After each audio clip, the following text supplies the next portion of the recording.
Give me 1 second. I'll get you recording. Thank you. You're welcome. And Sarah, do we have the flag ready? Yes, we do. Just give me 1 sec. Thanks so much.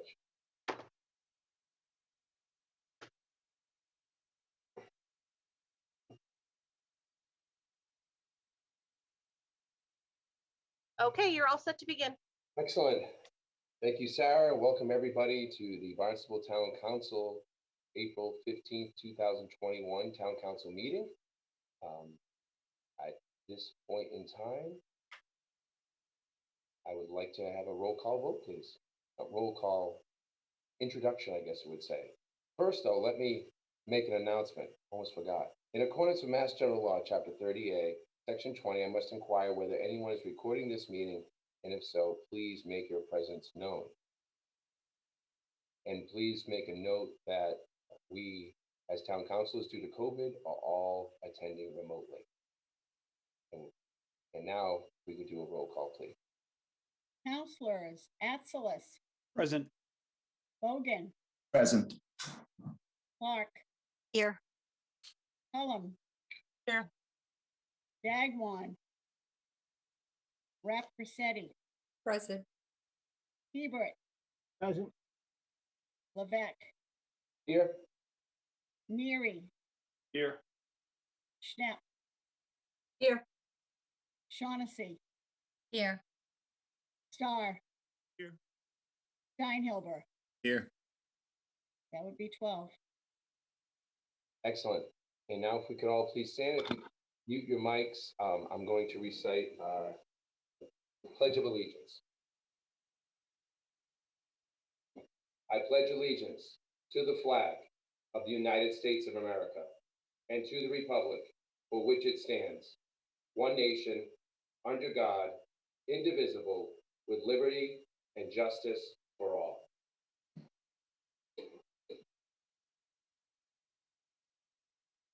And now it is time for our moment of silence. And I would just like to recognize two citizens of the town of Barnstable. One would be Marcia Morin, who passed away just recently. Marcia was a resident of Barnstable.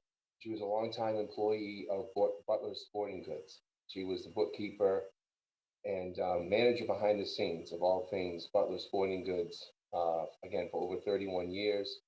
Her and her husband, John, raised their family here. Her husband, John, owned a Texaco station. He used to be on West Main Street and then on North Street, and was a longtime employee at the wastewater management plant. And now he is retired. And so I just want to remember John and their three boys, John, Mark, and Chuck, and just keep them in your thoughts and prayers.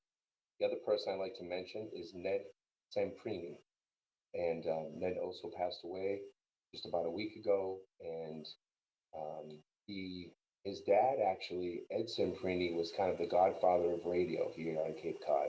Worked for WOCB and really was a pioneer of news radio and radio in general. Ed Semprini, if you ever look it up. And he was stalwart of radio and just a quality citizen. And he raised two boys, Ned Semprini, and a longtime member of our licensing authority, Ron Semprini, who just stepped down after many years of service in the licensing authority. And so just want to remember Ned, his wife, Sue, his three children, and grandkids, and also Ron and his family at this time. So if we could please observe a moment of silence.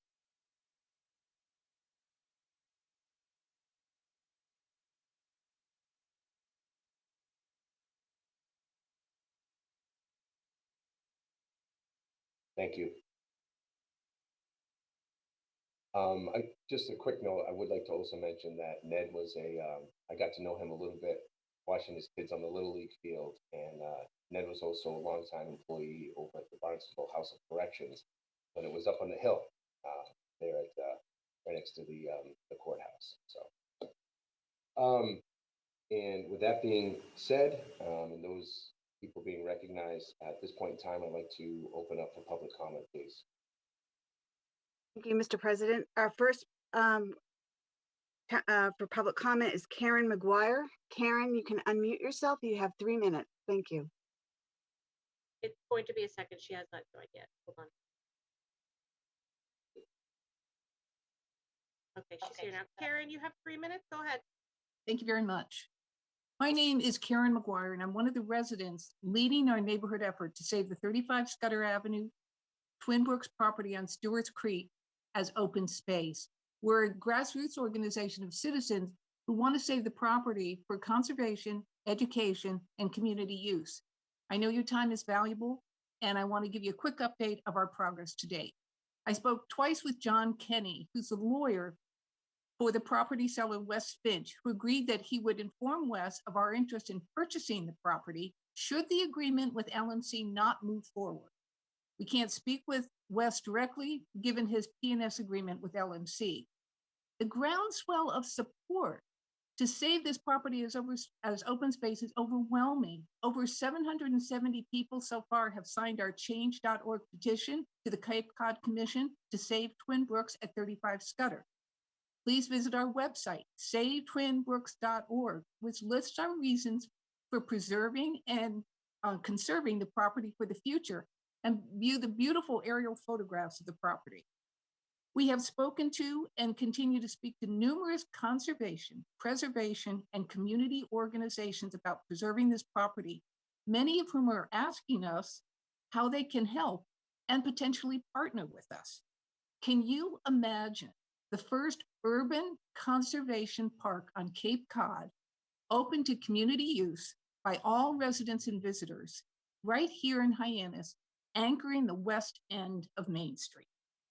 We are asking the permit and planning agencies to follow existing planning laws and to not grant LMC variances or engage in any spot zoning decisions that would allow a development of this density to be shoehorned into this property. We are asking the town to review all available unoccupied land and property and identify more suitable locations for the LMC development that would not impact our fragile Stewart's Creek tidal estuary and environmental habitat. In closing, I want to report to you that we saw an otter in Stewart's Creek yesterday. She, as a resident of Stewart's Creek and the Twin Brooks, is not in favor of this development. Thank you so much for your time. Thank you, Ms. McGuire. And do we have anybody else for public comment, please? Yes, next up is Elizabeth Lewis. Elizabeth, it is your turn for public comment. If you could unmute, and you have Yes. 3 minutes. Okay, good evening. My concern is on the item number 2021-140 under new business. It looks like authorization of housing development incentive program, tax increment exception agreement between the town and the developer of 850 Falmouth Road.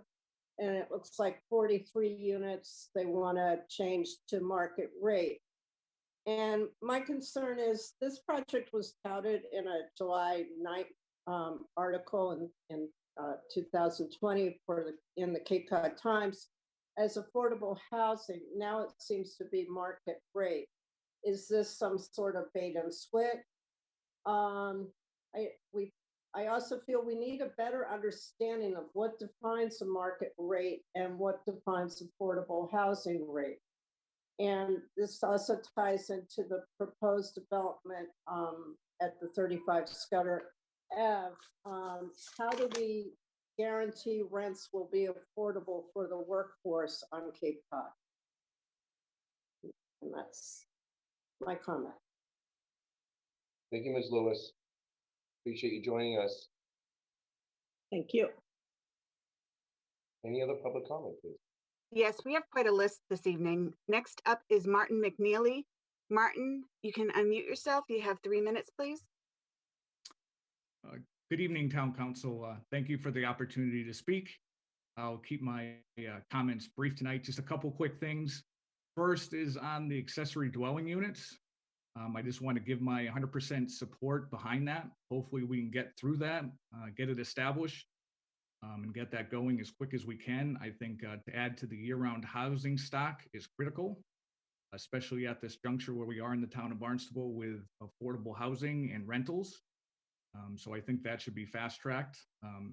Obviously, it's always the devil in the details with those kind of proposals, but I think it's essential that we get that going. So that's number one. The second is on the town of Barnstable proposed sewering project. I, again, want to lend my support to that project and what the town's doing. That sewering project is essential to the residents of the town of Barnstable and to the tourism industry that we all depend on. Of course, like many others, I'm not real thrilled about the cost, but there's not much we can do about that. Hopefully, over time, the engineering department, the Department of Public Works will be able to come up with some alternatives that'll be more cost effective. But I did want to let everyone know that I did reach out to the town for my neighborhood with some specific questions, and I got responses back in less than 5 hours, which I was able to relay to my neighbors. It is very helpful, and I would encourage other people in the town to do the same so they can stay up, on top of the project or what it means for their neighborhood. So I thought it was very responsive by the town. I plan on paying close attention to that because it is such an enormous financial impact. But so far, I'm impressed with what the town is providing for information. That's all I have for tonight. Thank you very much. Thank you, Ms. McNeely. Next, we have Tina Carey. Tina, you can unmute. You have 3 minutes. Okay, can you hear me? Hello? Yes, we can hear you, Tina. Okay, good. I have a question. The Barnstable sewer plant is permitted for a treatment capacity of 4.2 million gallons per day and an effluent disposal capacity of 2.7 million gallons a day.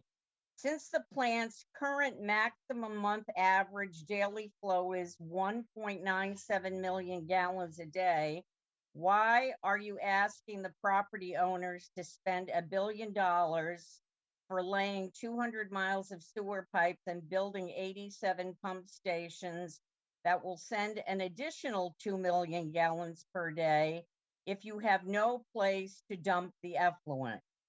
In your CWMP, you cited 5 probable alternate effluent dump sites. Have any of these sites received a groundwater discharge permit from the DEP? If not, you have no place to dump the new effluent, so why are you spending our money if you have no place to dump the effluent? And it goes back to the question that was never answered before is, are we allowed to put in a nitric system on our own property where our effluent will go into the water and it will take out nitrogen, phosphorus, and ammonia, which the sewage treatment plant does not take out. It doesn't take, it only takes it's only going to take the nitrogen out. So are we allowed to have a nitric system installed on our property instead of hooking up to town sewer? I'd like an answer to that if you could. Okay, thank you very much. That's all. Thank you, Ms. Carey. Okay. Our next person for public comment is Marianne Barboza. Marianne, you may unmute. You have 3 minutes. Thank you.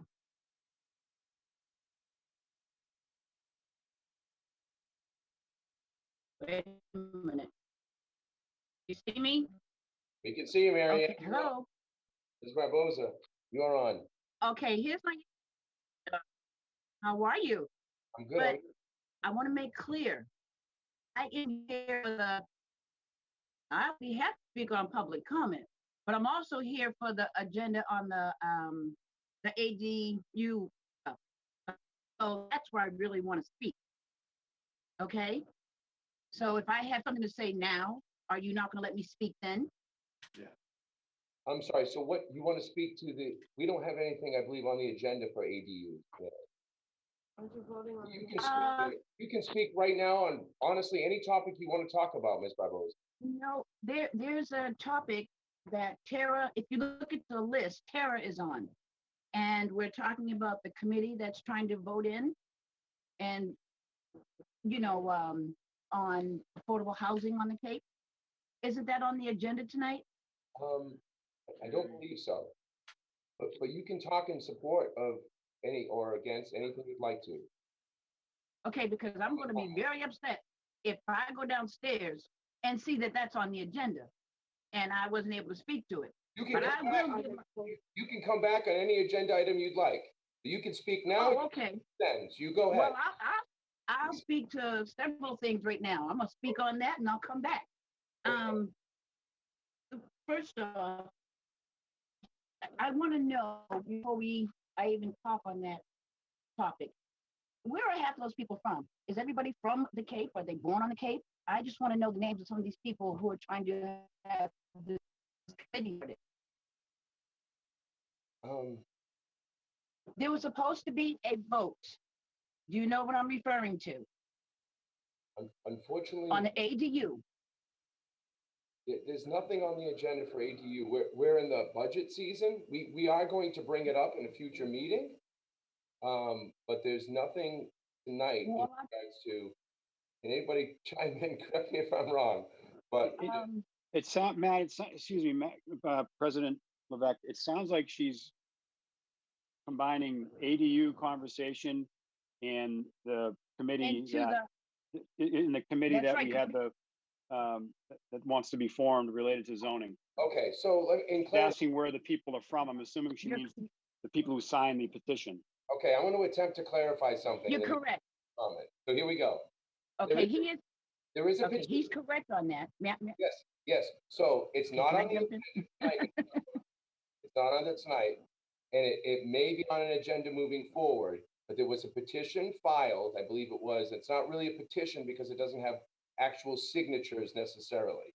So, but it's actually a request that we hear and we discuss and see if it has merit in regards to somebody, a party's requesting for a residential zoning task force that would be formed and be it like an ad hoc or a presidential committee of the council.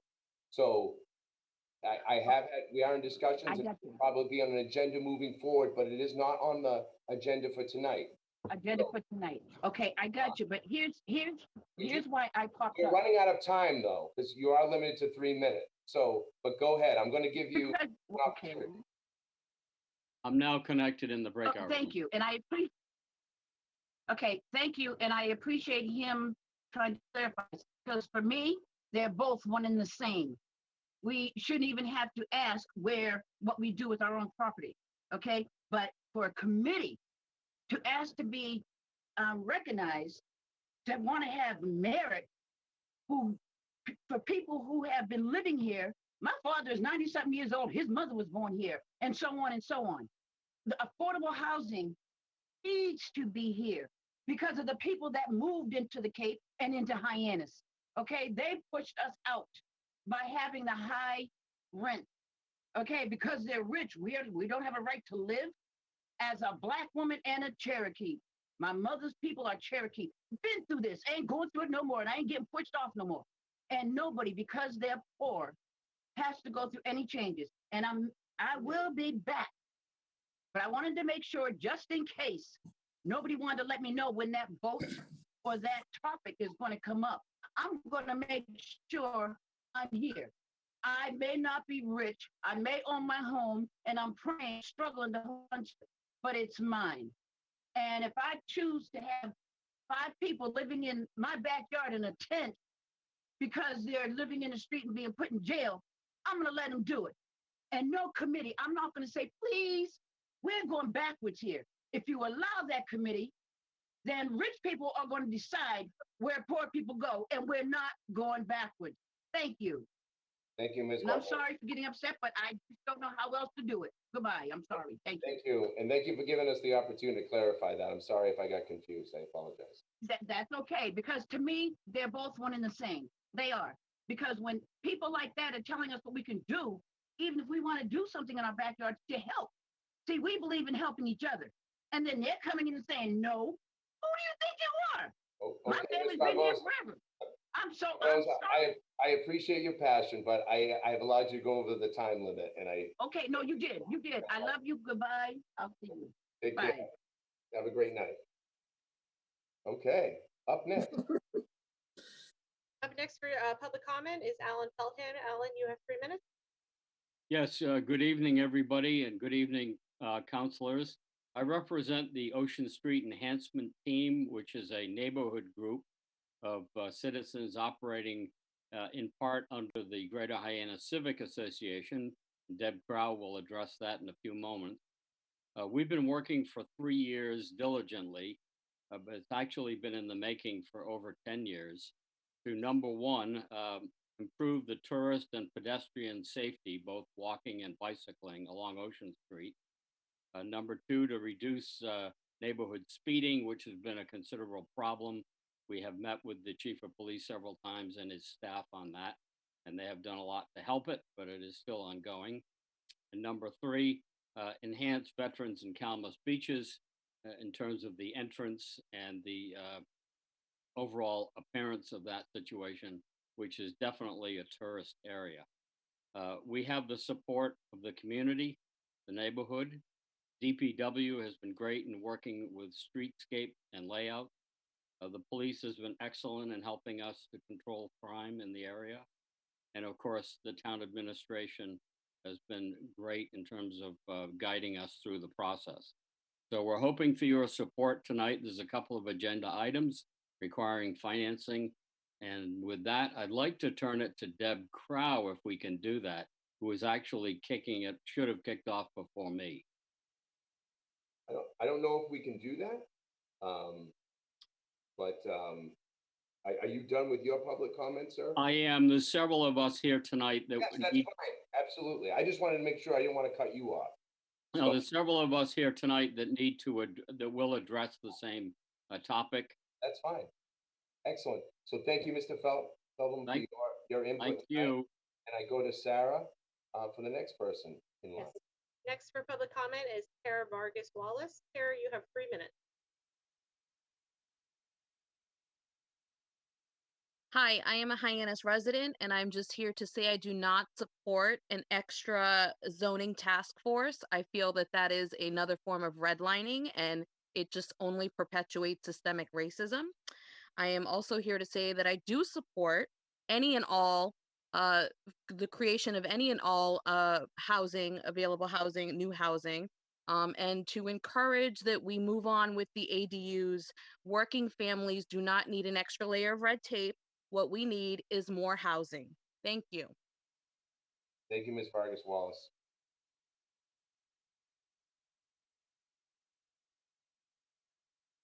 Next for public comment is Dr. Padalano. Dr. Padalano, you have 3 minutes. Go ahead. Sure, thank you. Good evening, everyone. So my name is Dr. Stephen Padalano. I'm a long-term resident, a summer resident of Hyannis in particular. I've been at the Yachtsman condominium for the last 45 years.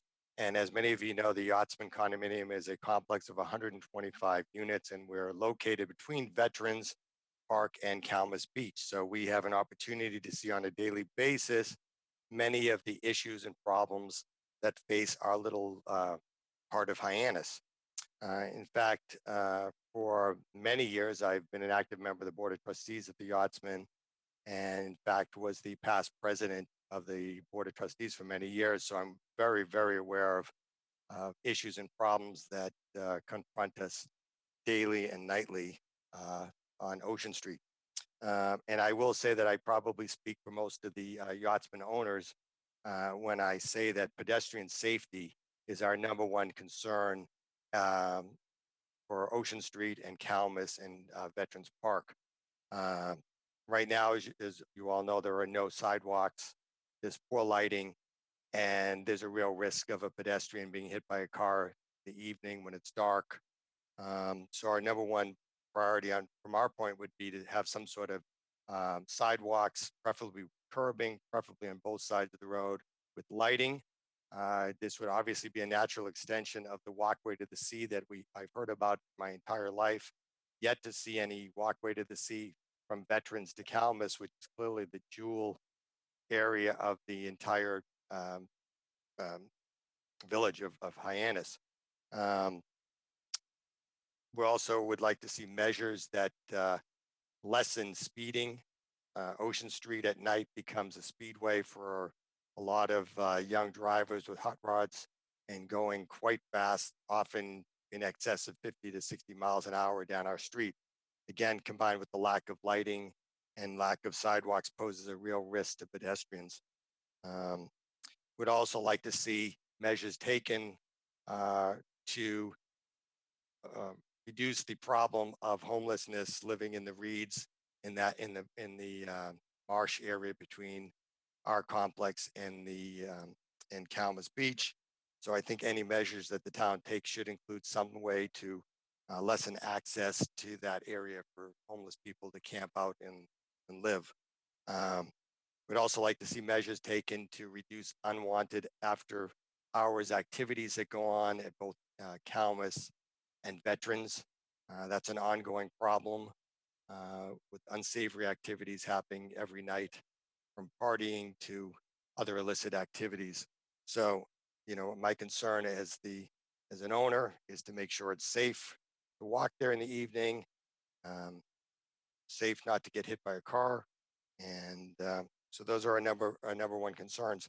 I do think, again, mentioning the walkway to the sea, something that the town has talked about for years and years, but I've really not seen any activity from Veterans to Calmuth to finish the walkway to the sea. The natural progression is from Ocean Street down by the Ocean Street docks, past Veterans, and should extend all the way to Calmuth Beach so people can ride their bikes, walk. Dr. Padalano, could I please ask you to wrap up?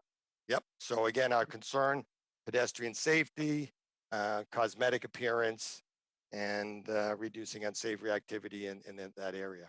So thank you for giving me an opportunity to speak on behalf of the Yachtsman owners, 125 units with many, many residents. So thank you. Have a nice night.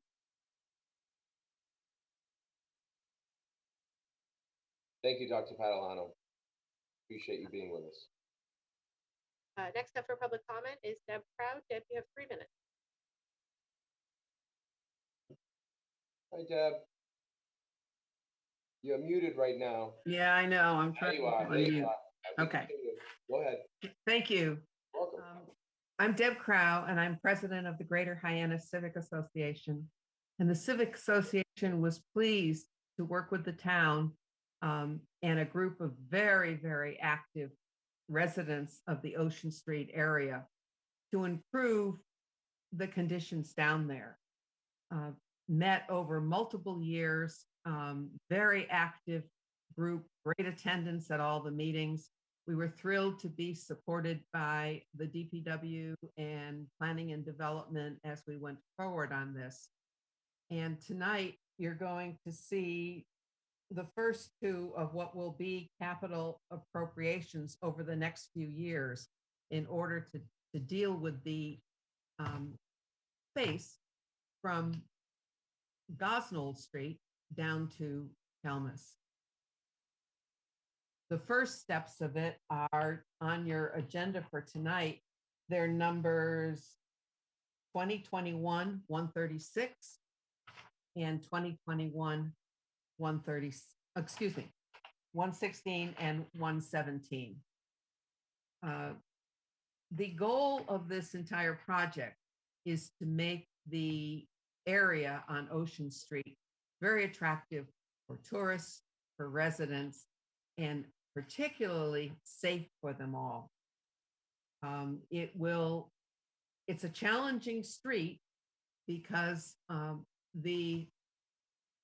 some of the space that is actually the town's has been incorporated into the properties of the people who live on that street.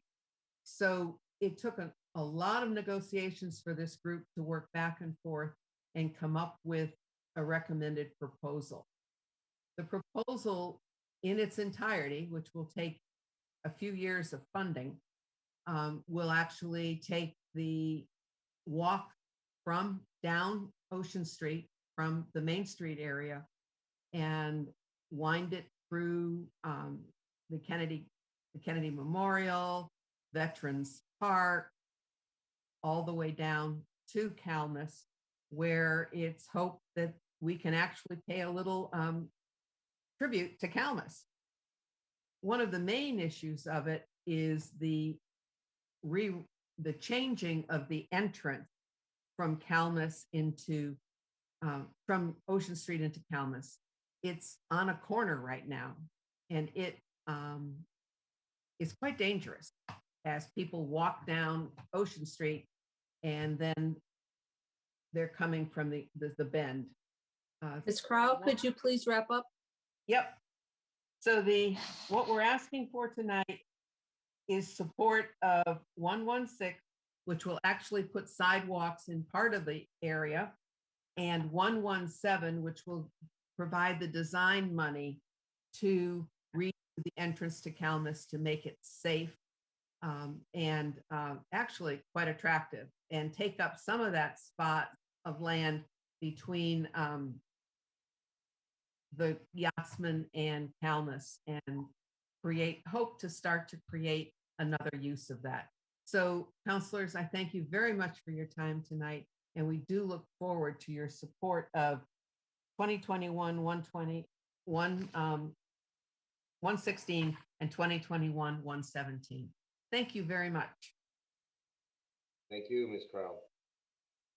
Next up for public comment is Whitney McNamara. Whitney, you can unmute and you have 3 minutes. Sorry about that. My name is Whitney McNamara. I am a resident of Hyannis, and I first want to thank you all for the opportunity to speak tonight and for all that you do for our community. I wanted to speak on behalf of the accessory dwelling unit bylaw change. I've recently attended some of the committee meetings regarding this and was very excited to see it move forward and hope to continue to see that. I was born and raised here on the Cape, and my fiance and I were previously looking for a house before the pandemic hit. And now that's just something that's not feasible. There aren't any houses available, and I don't say that as an exaggeration. Over the last few months, our search has often brought up 0 homes available in the town of Barnstable. And when we are hopefully able to buy in the town of Barnstable, having an accessory dwelling unit is something very important to us. We want one, to help us afford the home potentially, but additionally to help create more housing on Cape Cod. When I moved back from college, I met so many amazing people volunteering and networking, and many of them have left the Cape because they can't afford to live here.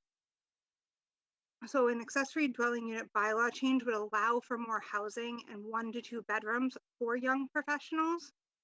Additionally, I know you will be looking at the task force potentially, and I did want to speak to that as well. For myself, that's something that necessarily wouldn't be feasible to give my time to. For young professionals, work-life balance is already something difficult to deal with, especially if you have children. But I do ask the committee to consider doing a public hearing, which would allow young professionals like myself, along with the rest of the community, to speak on behalf of this. Anything we can do to help any housing on Cape Cod, especially in the town of Barnstable, is crucial to our community at this point in time. So again, thank you in your consideration of holding a public hearing and against creating the task force. And I thank you for your time tonight, and again, all that you do for our community. Thank you, Ms. McNamara. Next for public comment is Marinetti Matos. Marinetti, you have 3 minutes. You need to unmute yourself, please. You're muted, Ms. Matos. Sorry about that. Okay, we can hear you now. Thank you. I don't have a lot to comment because I only found out about this meeting just today. I'm sorry. I wasn't paying attention, but it's something that I really feel about it. It's the affordable dwelling units that I'd like to, the ADU, I'd like to say that that is a good thing for Barnstable, specifically at this moment where things are so hard here. I've been here for many, many years, over 30 plus years. So I have to say that it is very hard not to be able to find a place to live. And more than a place to live, find affordable housing.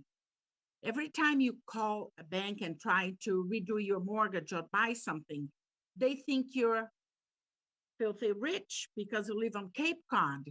And I think that Cape Cod, they have to understand that Cape Cod, it's not only made of rich people who have summer homes here.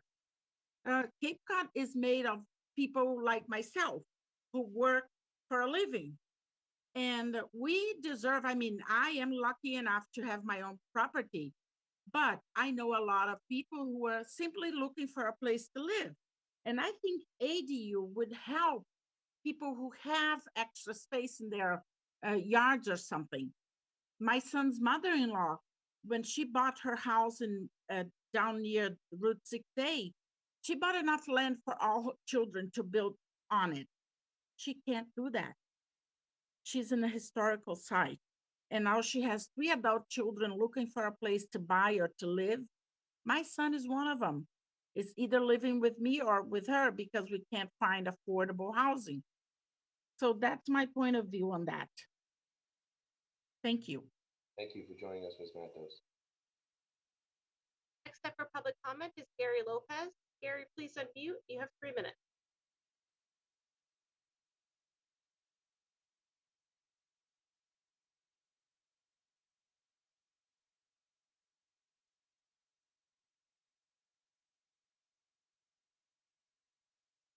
Mr. Lopez, are you there? Yeah, I am.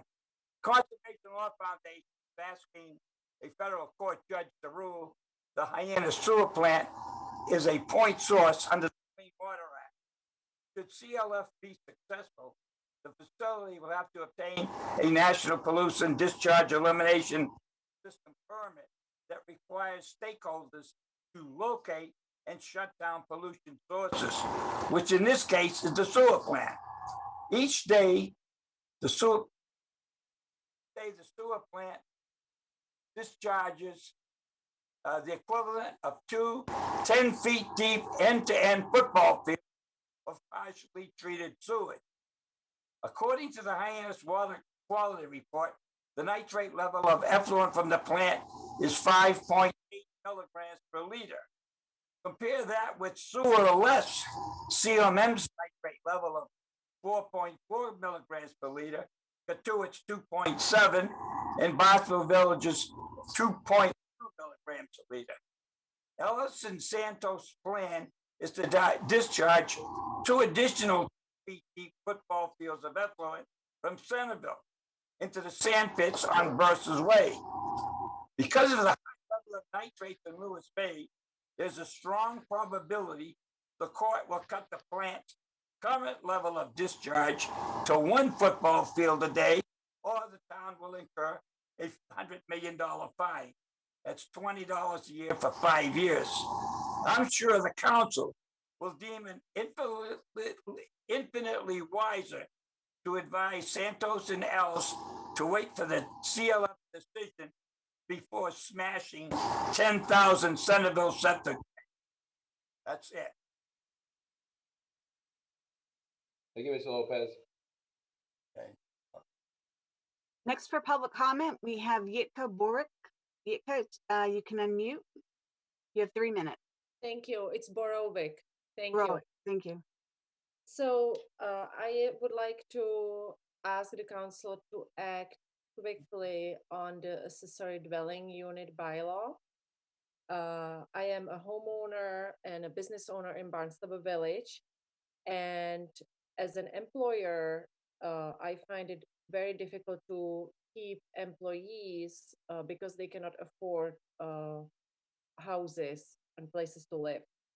And with COVID, now it's even more difficult because the prices of homes and rentals went high, went up so much. So the housing shortage is a business and sustainability issue. So I would like to make sure that this is possible so people can stay here. They don't leave Cape Cod.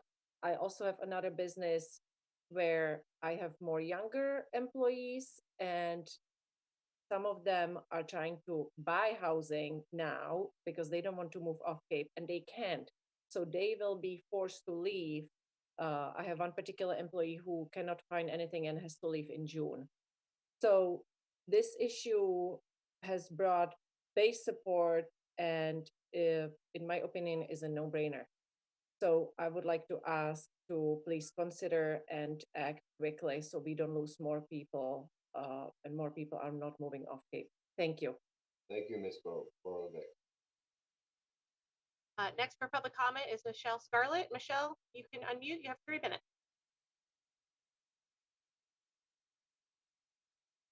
You're muted, Ms. Scarlett. Got it? We can hear you. All now. right, great. Hi, I'm Michelle Scarlett. I'm a resident of Centerville, and I'm a member of the Barnstable Climate Action Network. I was supportive of the climate emergency declaration that was passed last fall. Since that time, there have been several important developments. First, in March, Massachusetts passed the Next Generation Roadmap Climate Policy. This ambitious climate bill creates legally binding limits of 50% reduction of greenhouse gas emissions by 2030 and 100% reduction by 2050. Other targets of the policy include 5-year targets, and it establishes new energy efficiency requirements. There is also an emphasis on environmental justice and robust job creation. The second development is a report released this February by the Cape Cod Commission called The Economic Impacts of Climate Change on Cape Cod. It is a sobering report outlining the cost in the billions of lost roads, beaches, and salt marshes due to continued sea level rise. Businesses and residential properties will also be impacted, and lost revenue will result. The report includes strategies for reducing our greenhouse gas emissions, including aggressive electrification and the implementation of renewable energy. These solutions will result in strong job growth in heat pump installation, solar installation, offshore wind development, and installing public charging stations. All this leads up to the current town budget and projects. Hopefully, when replacing and upgrading air systems and water filtration systems, town staff is looking for systems powered by electricity and air filters providing COVID protection. Hopefully, solar panels are being considered and energy efficiency is being explored. The electrification of town vehicles would also be a step in the right direction. If a climate emergency declaration has been declared, how is the town responding? Who is creating the roadmap to net zero? Finally, I want to thank you for your work on behalf of the town and acknowledge the complexity of the task before you. Thank you. Thank you, Ms. Scarlett. Next up, public comment is Adam Burnett. Adam, you have 3 minutes.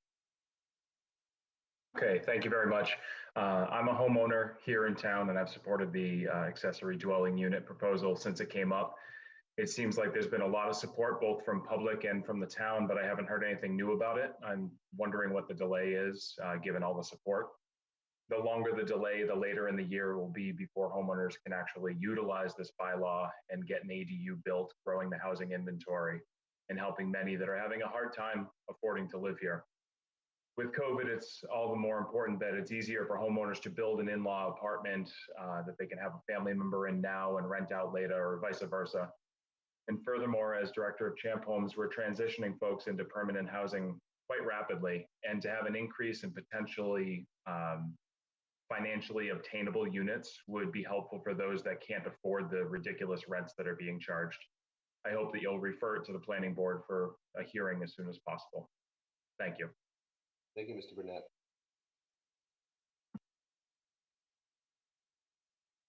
Just waiting for the next public commenter to join. Okay, Megan Moore, you're next for public comment. You have 3 minutes. Hi, Ms. Moore. Just unmute yourself. There you go. Oh, hold on. I have the thing on. You're here. Am I up? Yes, ma'am. Oh gosh, I thought there was a delay. I'm sorry.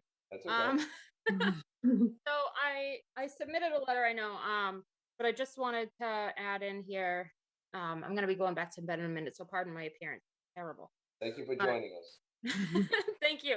I just wanted to reiterate some of the points that have been made about the ADU bylaws. I'm really hoping that the town council is understanding that a lot of the residents and working families on Cape Cod are very supportive of something like this. And I was a little disappointed to learn that there was a task force, not that it has anything to do with any of the town council members, but that is, as I said in my letter, marketing themselves as an opportunity for civic engagement when the only way I had the ability to read that was through a public records request. I find it a little bit bizarre that a group that says that they are for civic engagement finds that they can't share these things on their website, on their Twitter, on anything. So I would hope that the town council takes into consideration the fact that members of the public are vociferously supportive of these ADU bylaw changes for year-round housing and are also a bit put off by the fact that people they don't know are trying to speak for them. That's all I have. Thank you, Ms. Moore. Thank you. Sleep well. Yeah, thanks. Bye. Next up for public comment is Katya Regina DeCuna. Katya, you can unmute. You have 3 minutes. Thank you. Thank you for having me. And I'm here and speaking in support of the creation of others, this form of affordable housing. And the concern that I have, I want to share about things that happened to me when we lost our house and we had no, was very hard with 2 kids, and it took like years for us to struggle just to live, paying the rents and nothing else, and living, food and everything was so hard. But things change, and I'm in a different position now. But I want to speak about my clients, survivors of domestic violence, that also struggle when they are forced to stay with the abuser and not able to move because it's nothing available. And when you find something, you'll be like you just tied to pay the rent and not be free to do anything else.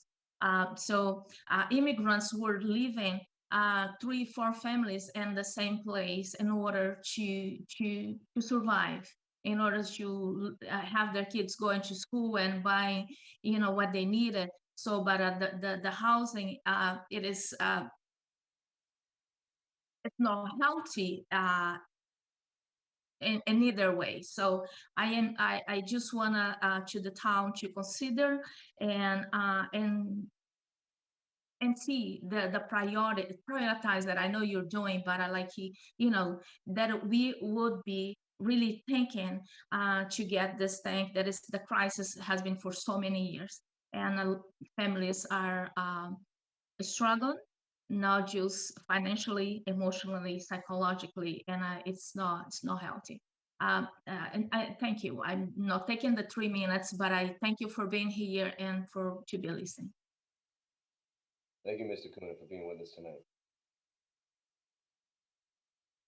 Next up for public comment is Deb Guasietti. Deb, if you press *6, you can unmute yourself, and you have 3 minutes. Hi, thank you. Can you hear me okay? Yes. Hi. Thank you for hosting this meeting and for allowing us to speak. I've been a resident of the Ocean Street area since 2011. The first time I walked home with my husband from dinner on Main Street was the last time. From Gosnell down, extremely dark, extremely scary, no sidewalk, no lighting, lots of bad stuff happening down there. It's just a tragedy waiting to happen. Tourists don't know that part of Ocean, how unsafe it is. And there's a lot of rental areas, homes on my street. And I hear them coming down the street, down Ocean at night, and I worry about them because the cars, that we've been having trouble with speeding cars. They fly into Kelmis because for the life of me can't figure out why that's unlocked at night. They do donuts in there, screeching, and then fly back up on Ocean. And when people are walking, residents and tourists, there's nowhere for them to jump into except into the woods to get out of the way of cars. I think we need lights and sidewalks immediately. And I think it would do nothing but good for the neighborhood and for the residents of that area to improve that area. Thank you so much. Thank you. Bye-bye. Have a good night. You as well. Thank you for joining us. I'm just waiting for the next commenter to join. Okay, Mr. Schulte, Bob, you have 3 minutes. You can unmute. Thank you. Thank you, councilors, for being able to speak tonight. I'm calling to say that I'm very happy to see so many citizens calling in and expressing an interest and concern about zoning. However, I'd like to address some of the comments made by some of the callers tonight that the suggestion of the formation of a resident zoning task force is somehow racist or advocating redlining or is any way against ADUs. The purpose of the petition and the desire of those who signed it was to form a resident zoning task force to provide the town with resident input on zoning and planning issues. There's been no discussion with the signers of taking any position for or against ADUs or any other zoning matter issue for that matter. Furthermore, the composition of the task force and exactly who would serve on it is yet to be determined. So how anyone can say that the petition signers and by extension the task force are against ADUs or any type of zoning issue is to me just ludicrous. I don't understand how they can make that claim. My wife and I were two of the individuals who initiated the petition effort and delivered it to the town clerk. We have both stated publicly to council members, members of the public, and in a recent interview for an upcoming column in a local paper that we support ADUs and believe they will help address some of the affordable housing issues. I can in no way speak for the 300 plus people who signed the petition, but I can assure you that many of those people that I've spoken to are supportive of ADUs. You know, we have indicated that we think that there are some changes or additions that need to be made as discussed in some of the ADU discussions, like owner occupancy and ensuring that we have 12-month periods for the leases. We want to help people like Ms. Mort and the other callers make sure that we don't have a outside investor who purchases an ADU and a principal residence and rents them both for less than 12 months. We want to see the problem addressed and just want to make sure that we see the right, adjustments made to the ADU and get this passed and help solve the problem. So any claims that people are attempting to, oppose ADUs or make any kind of a assertion that's racist or redline is false and misleading information. And that's what I'd like to say. Thank you very much for listening. Thank you, Mr. Schulte.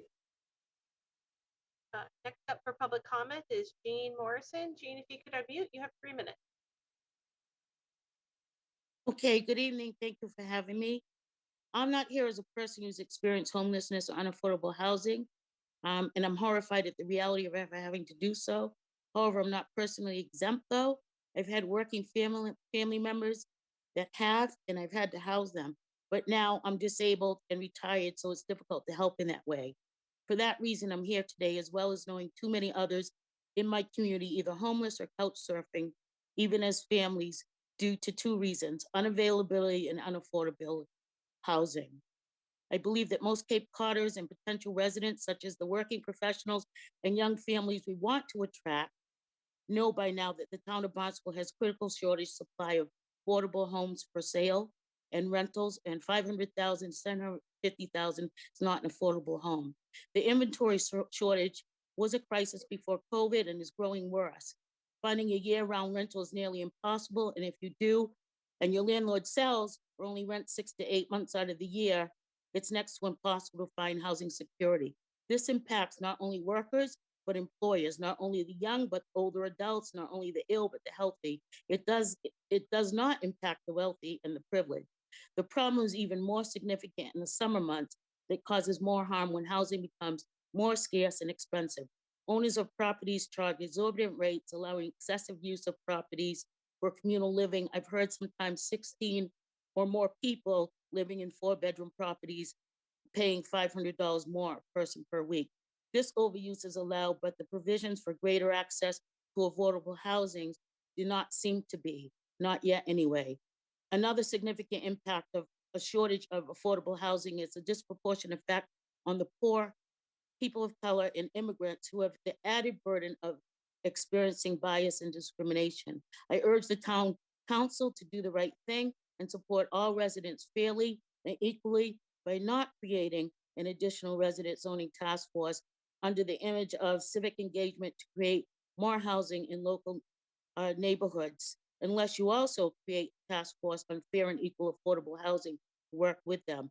Another task force would yet create another layer of red tape that residents would need to pass through unnecessarily when a zoning and planning task force already exists.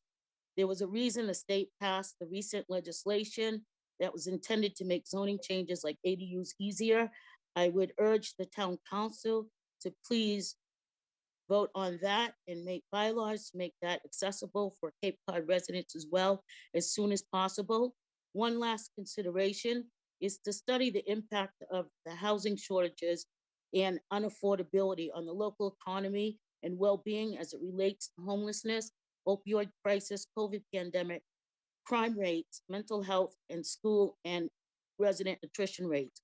Working families need housing. Working families don't have the time and space to go through redundant levels of local government to expand housing security. An unhealthy home, an unhappy home, and an unstable home all leads to expenses in managing an unhealthy, unstable, and unhappy community with the problems unsolved actually on our streets. In Ms. Morrison, addition, could you please wrap up? Thank you. yes, in addition, it will cost us all. Thank you. Thank you for your time and Thank your you, Ms. consideration. Morrison. Thank you for joining us. Yeah. Next up for a public comment is John Julius. John, if you could unmute, you have 3 minutes. Hey, I'm unmuted. Can everybody hear me? Yes, sir. Mr. Julius, thank you for joining us. Great. Thanks very much. You know, I'm hearing a lot about tonight, you know, affordability around the town. And here we have an extremely questionable sewer plan coming at like in the night, a freight train headed straight for us. And I will begin to delve in a little deeper than what you've done. No, in 2011, the total daily nitrate load over in Stewart's Creek was 38 kilograms against a maximum of 41, which meant Stewart's Creek was under the nitrate threshold. And according to the town's own, very own comprehensive wastewater management plan, in 2016, that nutrient load went up to 52. It went from 38 to 52.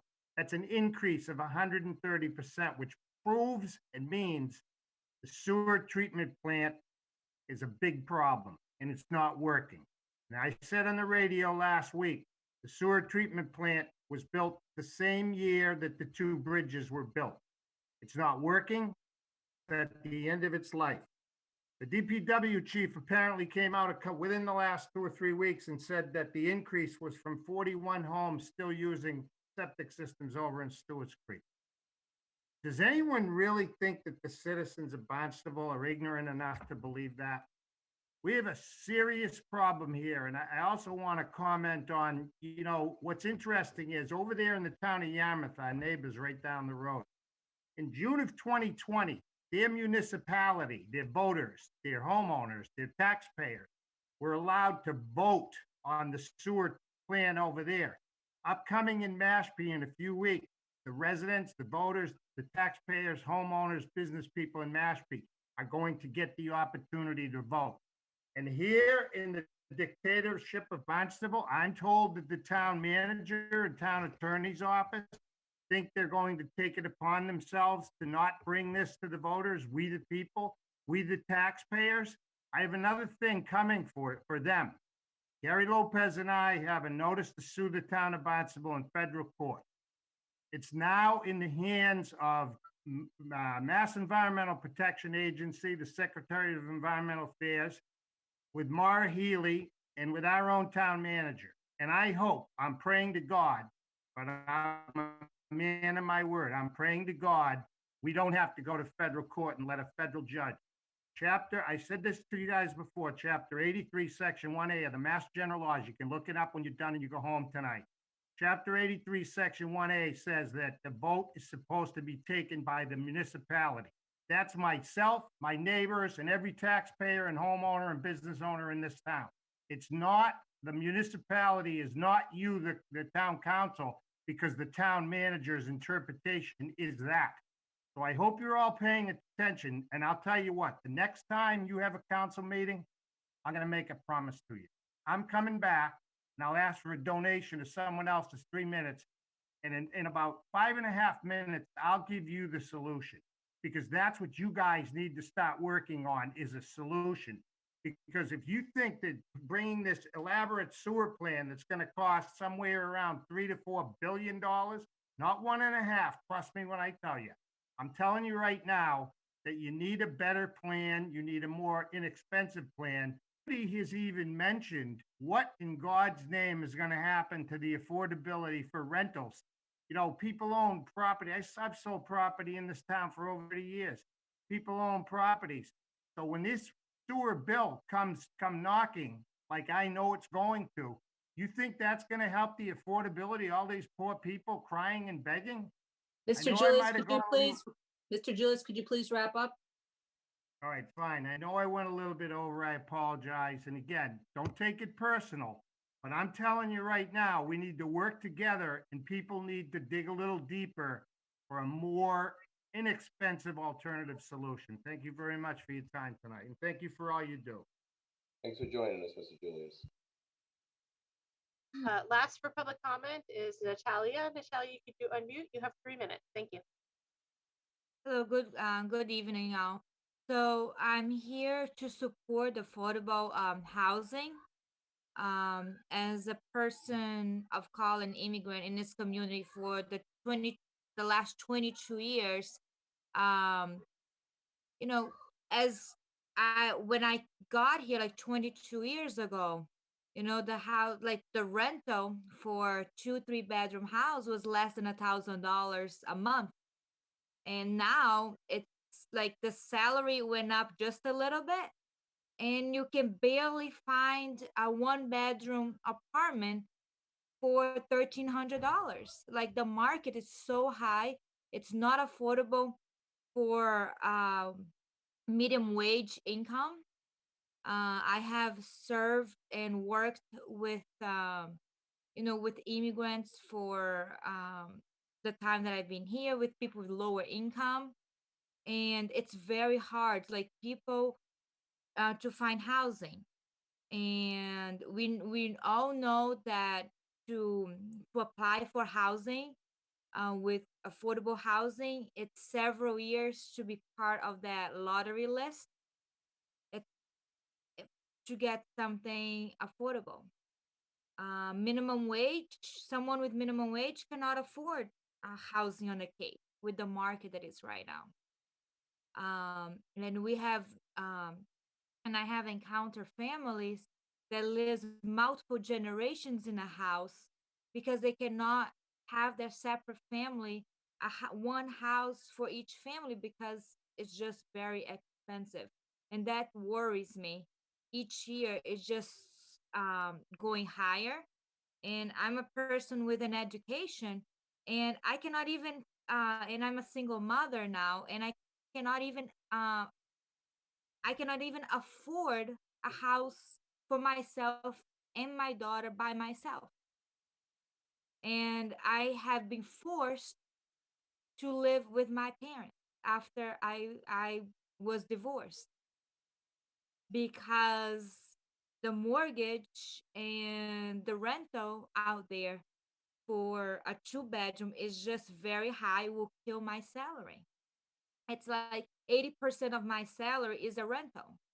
Like 20% of my salary, I have to pay utilities, I have to pay for food, for all other expenses. I cannot live in 20% if 80% is going on rental.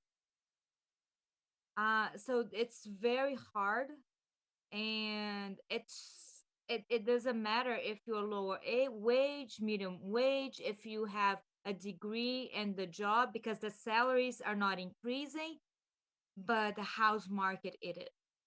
And I'm just. Could you please wrap up tonight? Yeah, so I just want to put it out there that something. And can you see me? Yes, Yes. we're still going. Go ahead. All right. Go ahead. So I just want to wrap it up that affordable house is needed. Like something needs to be done so people with regular wage can afford their a house. You know, someone like me, like a single mother, can afford a house with their kids and are not forced to move in back to their parents' home. And so it has to be affordable. It's like nowadays you need 2-3 adults income to sustain a household. And 20 years ago, that was not a problem. But now, past 20 years, it's like the salary wages are not matching the price of housing. It's just unrealistically, it's just not matching the budget at all. And something needs to be done. Thank you, Ms. Torres. Thanks for joining us. That's all we have for public comment at this time. Thank you, Sarah. At this point in time, I'd actually like to, before we bring it to councilor response, I'd actually like Director Santos or maybe Manager Els, if you want to respond in regards to Mr. Julius, Mr. Lopez, and maybe Ms. Carey's comments in regards to the sewer, the nitrex system, whatever it might be. I just think that you'd be able to respond better to that, maybe answer those questions. Sure. Thank you, Mark Els, Town Manager. And I'm not sure if you wanted Karen Nover to address the other question about that particular set of law. Karen's available. It was my intent, and I've asked Dan, I'm not doing a town manager communication tonight because we were trying to keep on schedule relevant to capital budget. But I was going to ask Dan to give an update for the CWMP as he does monthly. And so if it's okay, Dan will address those various questions during his update in the next part of our town council meeting. I will say two things though. First, relevant to the CLF lawsuit.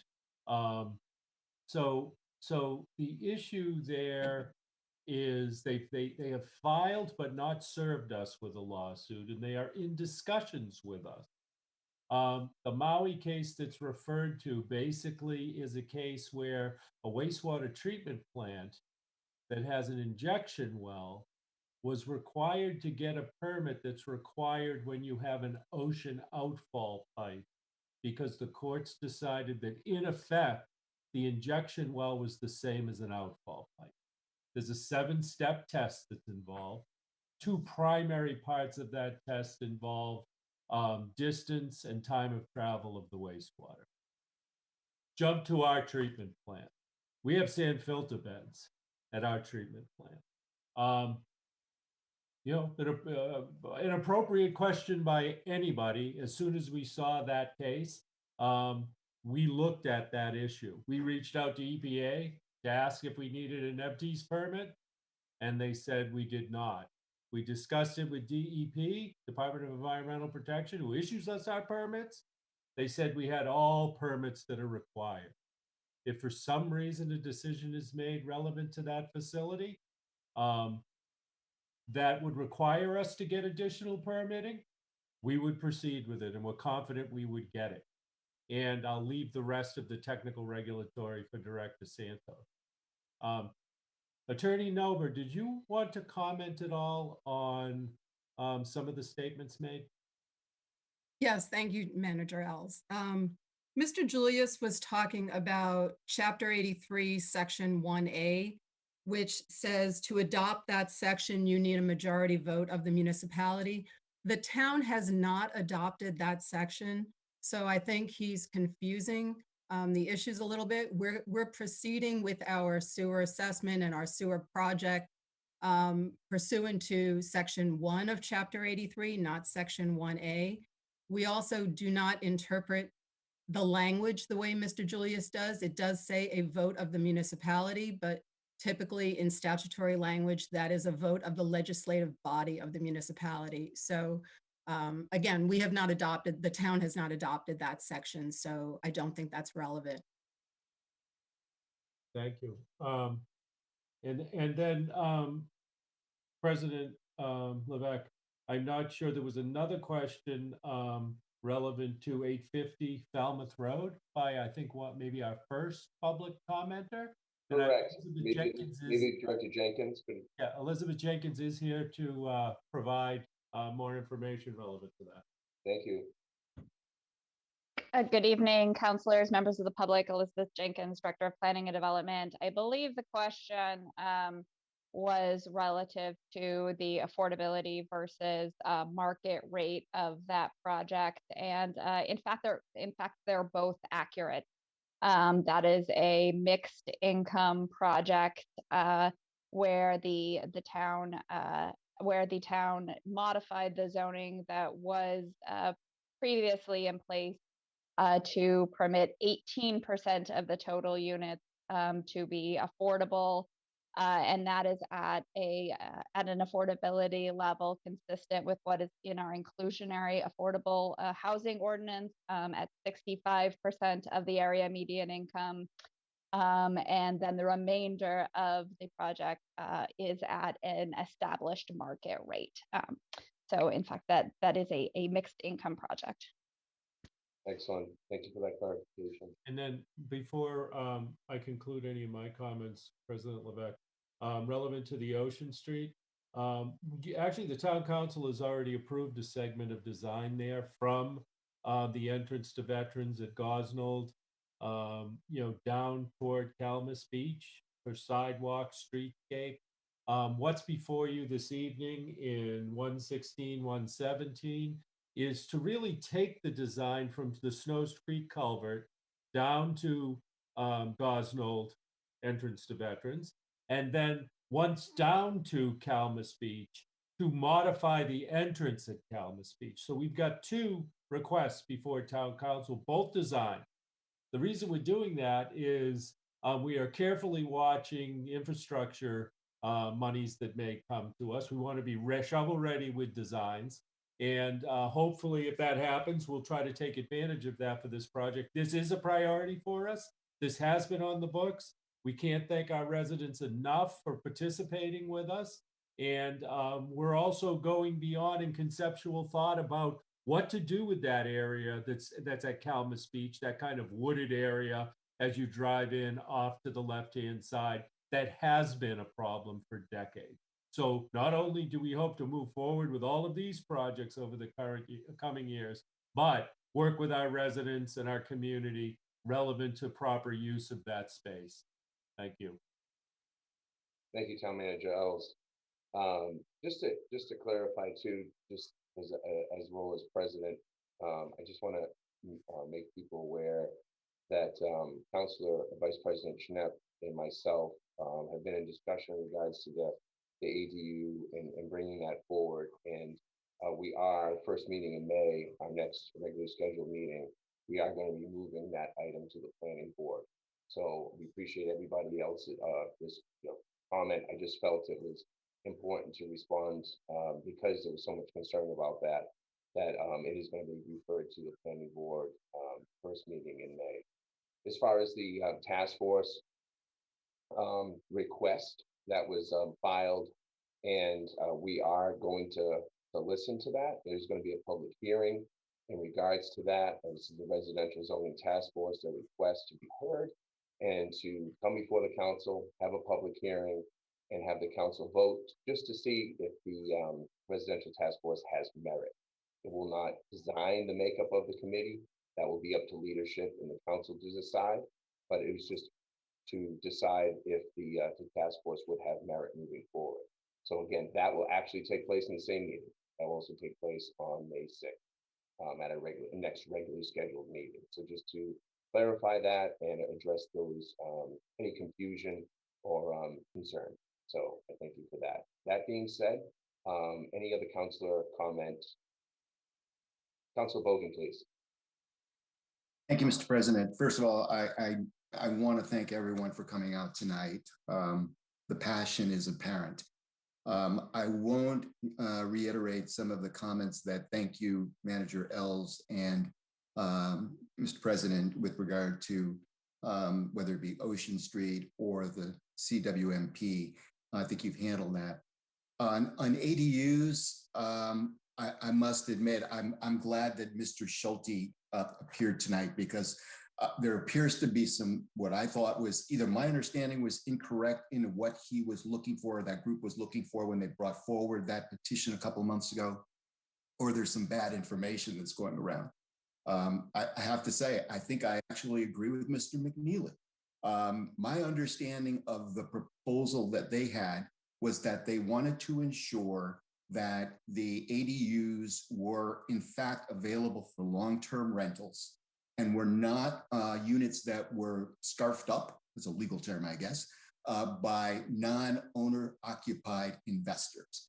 So I think you're talking past each other when in fact you're on the same page. So I just want to make that clear. I agree with Mr. McNeely. Devil is in the details. But again, Mr. Schulte confirmed what I thought was my understanding, and that is, I think he generally agrees with just about everybody who made comments today. So thank you, Mr. President. Thank you, Councilor Bogan. Councilor Hebert, please. Thank you very much, Mr. President. I would support the comments of Councilor Bogan in regards to Mr. Schulte speaking up. I think that, again, it's just they want a seat at the table, but I think they're in full agreement with what we have to do with the ADUs, and so I'm in total agreement with Councilor Bogan. Thank you. On the housing crisis, and it is a housing crisis, and it is not just here on Cape Cod. It's not only in all of Massachusetts, but throughout the country. My daughters, all three of my daughters have left the Cape. And now one who's living in Fall River is trying to buy an inexpensive house for them to move out of a $1,600 a month rental. And they're looking now at Springfield, Western Mass, all over the place to try to find affordable housing. So even just today, the President of the United States said again that all the resources possible have to be given to the housing crisis, which is throughout the United States. So in the crisis of housing, it is going to take a collaboration of the public, the private, the businesses, the state agencies, federal assistance programs, financial institutions, zoning regulations, social justice, faith communities, non-government organizations, local government, and very creative minds in order to solve this problem. But part of it also is the sewer system. And I would just remind the voters of the town of Barnstable that a little over a decade ago, citizens voted not to expand the sewer system. And the theory was that that would increase our population and strain our infrastructure. Well, the fact is that our population is still grown, our infrastructure is strained, and our environment is a perilously dangerous situation. So regardless of what other communities are doing to vote for these systems, we were way ahead of all the other systems by and early on starting to have our wastewater treatment facility. But we're way overdue, and the damage has been done, but it can be corrected. But we have to move forward on the sewer system. Any brilliant, bright ideas that can save money that I'm sure the town engineers will listen to, but we are at the point of no return. We have to move forward to meet all of our requirements, including saving our environment. Thank you, Mr. President. Thank you, Councilor Hebert. Appreciate your thoughtful words. Councilor Cullen, please. Yes, thank you. I'm going to save most of my comments on the Ocean Street project for when it's actually up for us tonight, probably around 1 a.m. or so, I'm thinking.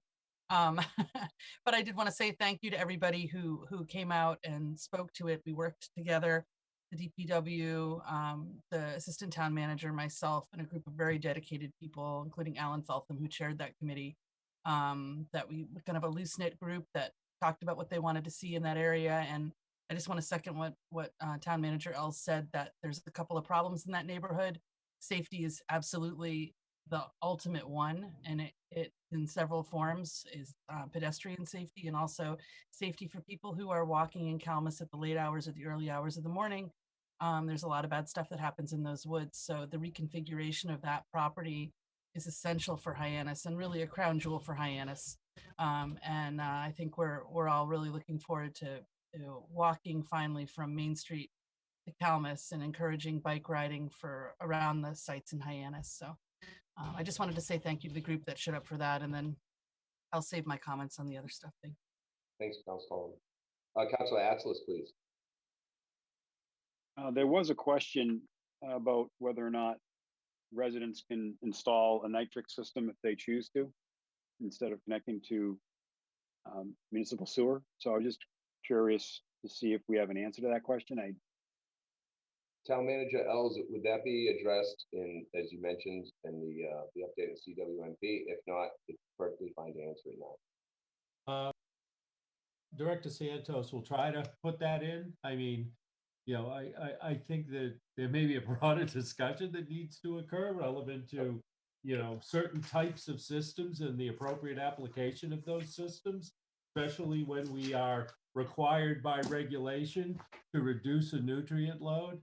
And it was interesting, just a side note, I was in a meeting with all of the leaders from Boston on down to the Cape, relevant to innovative on-sites yesterday.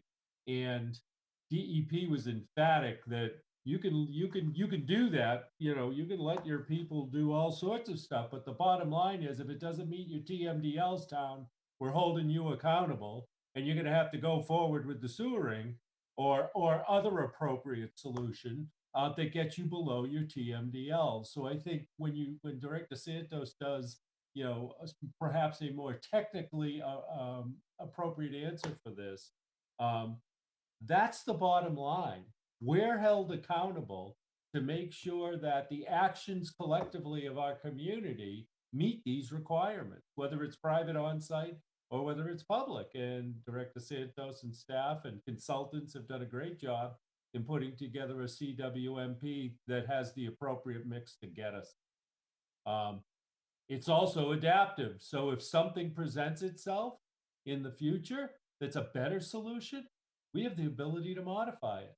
And hopefully it will be more cost effective, because we know the numbers we're challenged with right now. So I'll stop there. Thank you. I can add in on that. Dan Santos, Director of Public Works. Rather, you know, because it's just a straightforward question, and Ms. Carey's question is, can I install a nitric system instead of connecting to sewer? Well, I guess the short answer is no at this point. And the reason is several. The nitric system is a alternative innovative system that is currently has provisional approval with the Department of Environmental Protection. That means it cannot be used just anywhere. And if you do install it, it is subject to some pretty stringent testing requirements. And it may not eventually pan out. And that's why it's provisional. So it can't just be installed. It does not bring nitrogen down to zero. Our comprehensive plan to meet our water quality standards means that all of those homes that we're sewering have to be sewered, and that wastewater has to be removed to the treatment plant so we can effectively reach zero nitrogen on every one of those properties. And because a nitric system will not reach zero, then that means we won't reach our water quality standards, or if there was one of those nitric systems installed not meeting zero, we'd have to sewer more homes. So long answer to no, not at this time. That would not be allowed. Thank you for that clarification. Look forward to seeing you later in the meeting. Any other council comment? Council Rep Crissetti, please. Okay. Thank you, Mr. President. You know, it seems like pedestrian safety and speeding throughout the villages is a concern throughout the town. And I have alerted leadership and the town attorney and the management that I'd like to work on the town of Barnstable adopting general law, chapter 90, section 17C, which would allow us to establish a speed limit of 25 miles per hour on any roadway inside a thickly settled or business district in our town that's not a state road. We have to identify which roads those are. It doesn't have to be all the roads, but we need to identify them village by village. So perhaps each one of my fellow counselors can come up with a list of problem roads where you'd like to see the speed limit reduced. And let's put this to the council vote on adopting this so that it can be enforced. Right now, the minimum speed is 30 miles an hour. And as we all know, 30 turns into 35. So even though some roads are posted 25 miles an hour, they technically can't be enforced. So it's something that we really should consider adopting. So I hope to do that with your assistance. Thank you. Thank you, Councilor Rapusetta. Back to Councilor Bogan. Very briefly, I endorse Councilor Rapresetti's suggestion. I would say that the concerns with regard to speeding is the most common complaint that I get from citizens. Thank you for that. Any other council comment? Council President. Yes. Councilor Dagwan. Dagwan, please. Thank you, Mr. President. Just quickly wanted just to cover a couple of things that I heard tonight at public comment, starting with the acronym ADU. I kept hearing different terms for it. People were saying accessory dwelling unit, then I heard affordable dwelling unit. I think people need to understand the difference of that acronym and what it really represents. As for the task force, I support community engagement. You know, I think it's important, but we need to have more, we don't need any more redlining or more levels as some people spoke about, you know, to get to things. We do want people to come out. And I noticed tonight that we had quite a few minority community members that were at public comment tonight to speak up. And I think one of the things we really need to do is find a way to reach out to that community so that they're engaging in the issues that are going to affect them and which affects the town as a whole. I thought that was very important. And I also say to that community that it's important that they find ways to listen in on public comment and contribute at public comment so we can get, you know, the feelings and the concerns that they have that are affecting them and their family. Because many of the issues they spoke about tonight, I thought that Mrs. Barboza, Ms. Wallace, as well as especially Mrs. Morrison, who very eloquently addressed the issue on housing and what's been going on, as well as several of the immigrants who spoke too and talked about the difficulty of finding affordable housing. As for the climate change, the sewer treatment, we do need to protect our fragile environment, and we need to be able to also protect it because we've invested here. Many of us have bought homes, and I think the town is doing the best they can to try to protect our environment and to be proactive.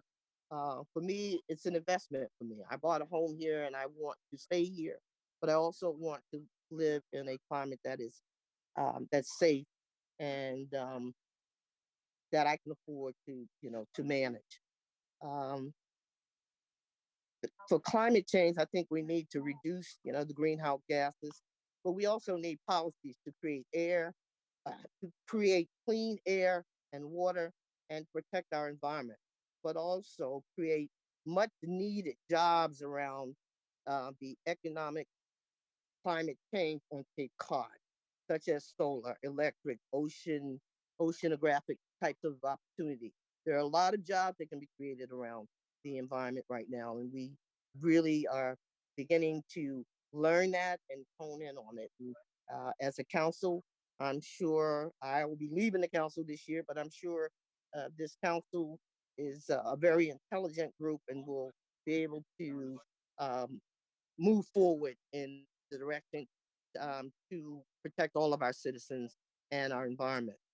As for the affordable housing, I think people keep talking about there are different levels of affordable housing. We talk about workforce housing, market rate housing.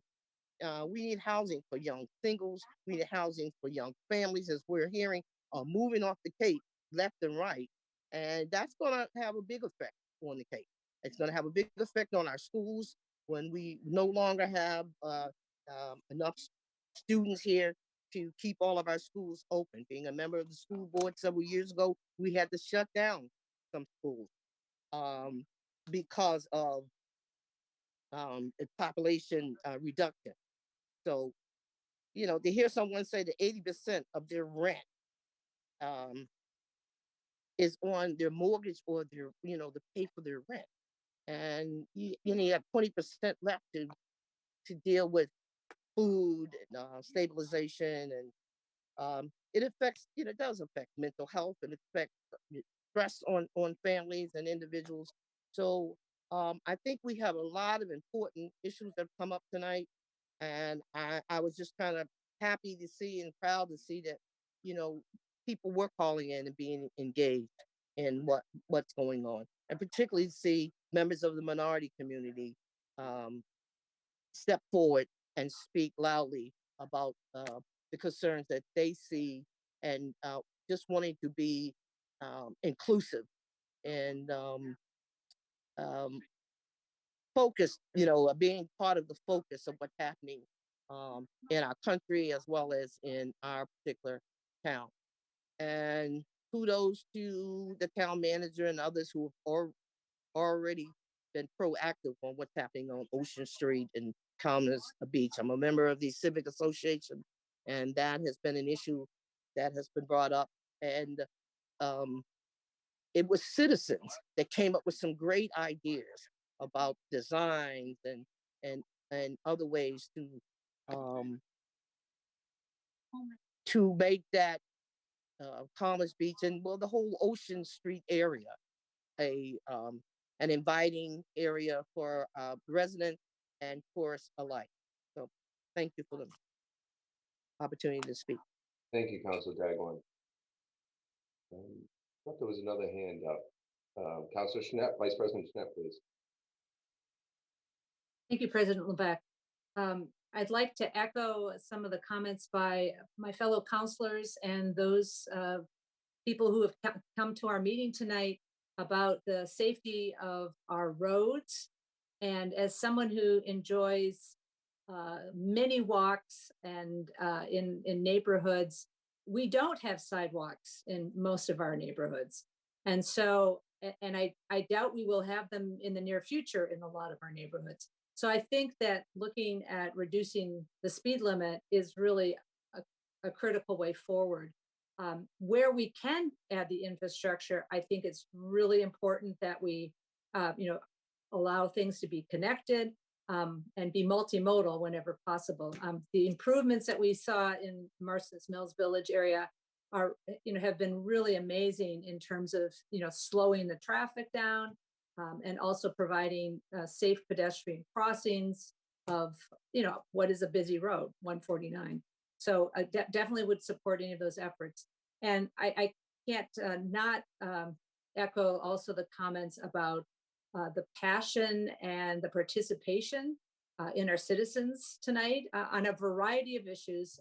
Obviously, the issues about affordable housing came out loud and strong, But again, we had the concerns about the environment, what we're doing with the sewering. And I was also to hear the very positive comment by our first speaker on plans to try to do an alternative use for 35 Scudder, you know, and that's what we're here for, to support all ways forward. And so I encourage our citizens to keep coming to public comment, even if it means we'll be here past midnight tonight. Thank you. Thank you, Councilor Schnapp. Okay, any other council comment? Okay, not seeing any other council comment, I would defer to Town Manager Els.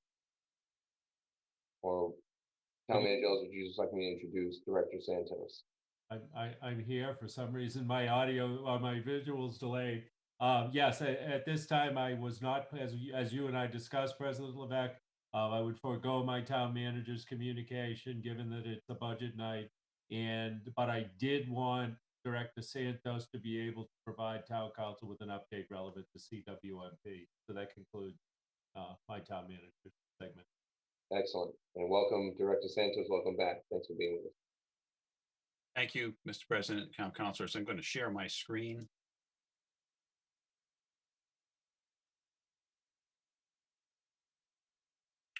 Let's see. Oh. I'm going to try that again. There we go.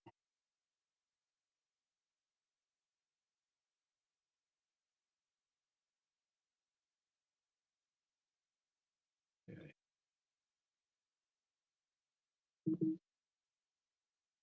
Okay. Everyone see that okay? Thumbs up. Great, thank you. Okay. So wastewater update for the month of April 2021.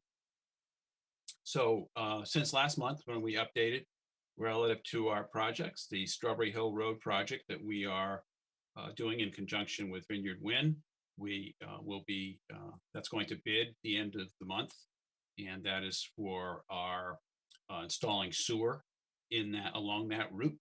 And that project will begin, at this point, it's anticipated we'll begin that project in the fall. Route 28 East, this is the pump station at the intersection of Finney's Lane and Route 28. Got good news this week that this project was listed on the 2021 State Revolving Loan Fund Intended Use Plan, which makes it eligible for attractive financing and up possibly 0%, but at least 1.5%.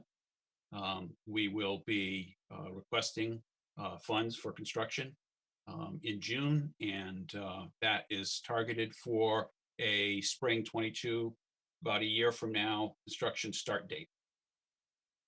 The other major projects where we have work ongoing, both in preliminary design and in survey, the Long Pond project, Finney's Lane project, and Route 28 to Route 149 route of the force main.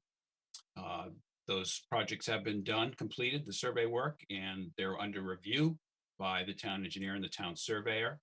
And we will continue with our preliminary design effort that we are doing in-house. You may recall, we've talked about this in the past.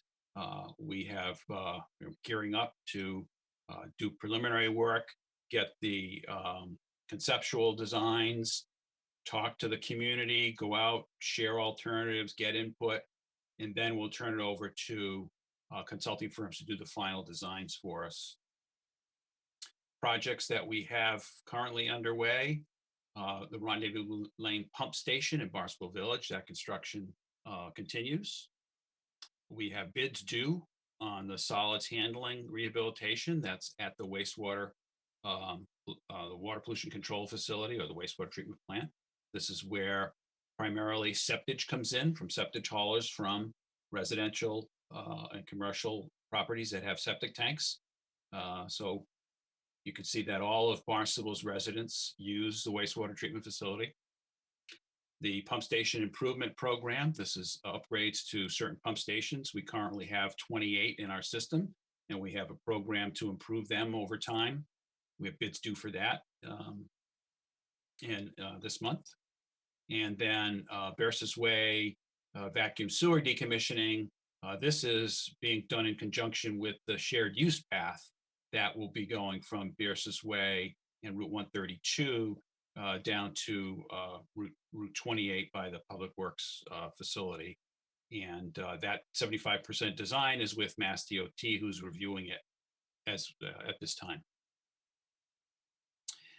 So as we have been presenting the project in the community and with the sewer assessment ordinance, a number of great questions have been coming up, and we've been addressing those questions specifically, mostly through email. People email us or call, and we provide answers. And we're also developing a kind of a master answer sheet or a fact sheet where we can provide answers to standard questions. That's being undertaken as we speak.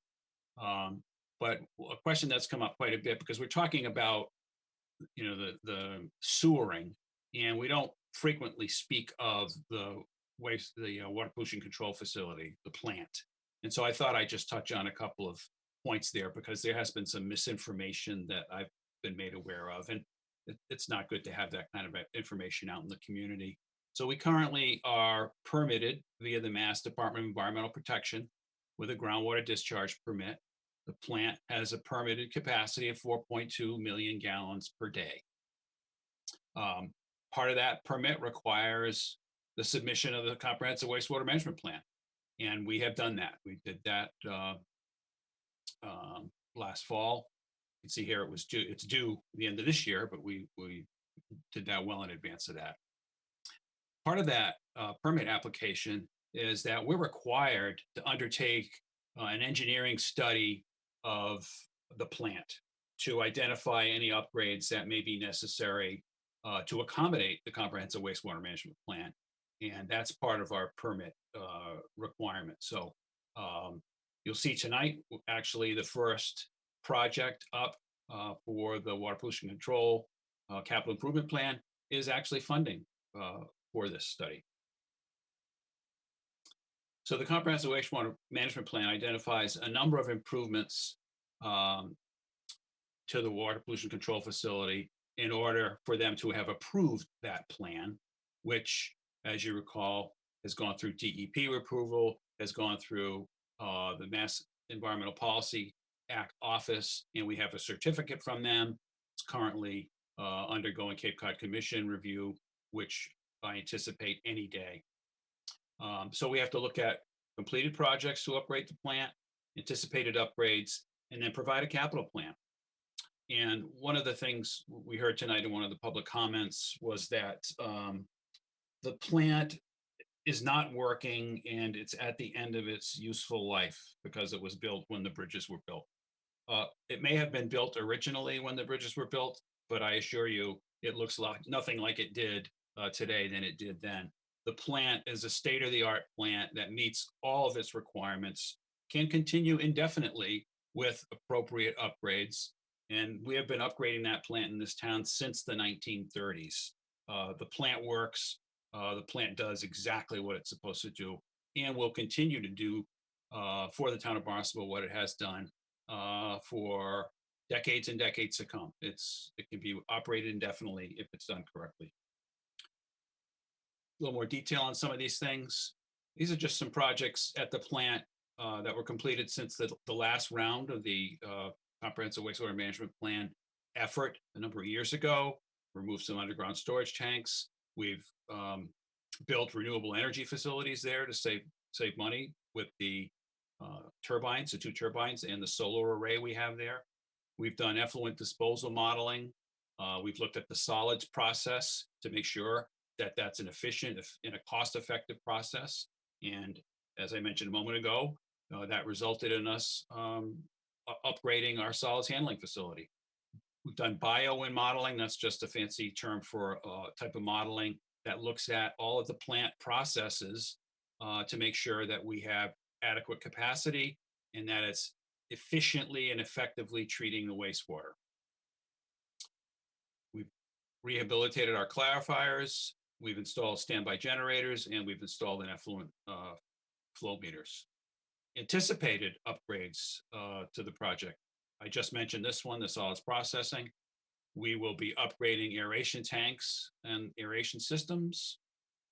You have funded and appropriated funds to look at nitrogen nutrient removal technologies to improve what already is an excellent treatment plant relative to nitrogen. We're well under our requirement.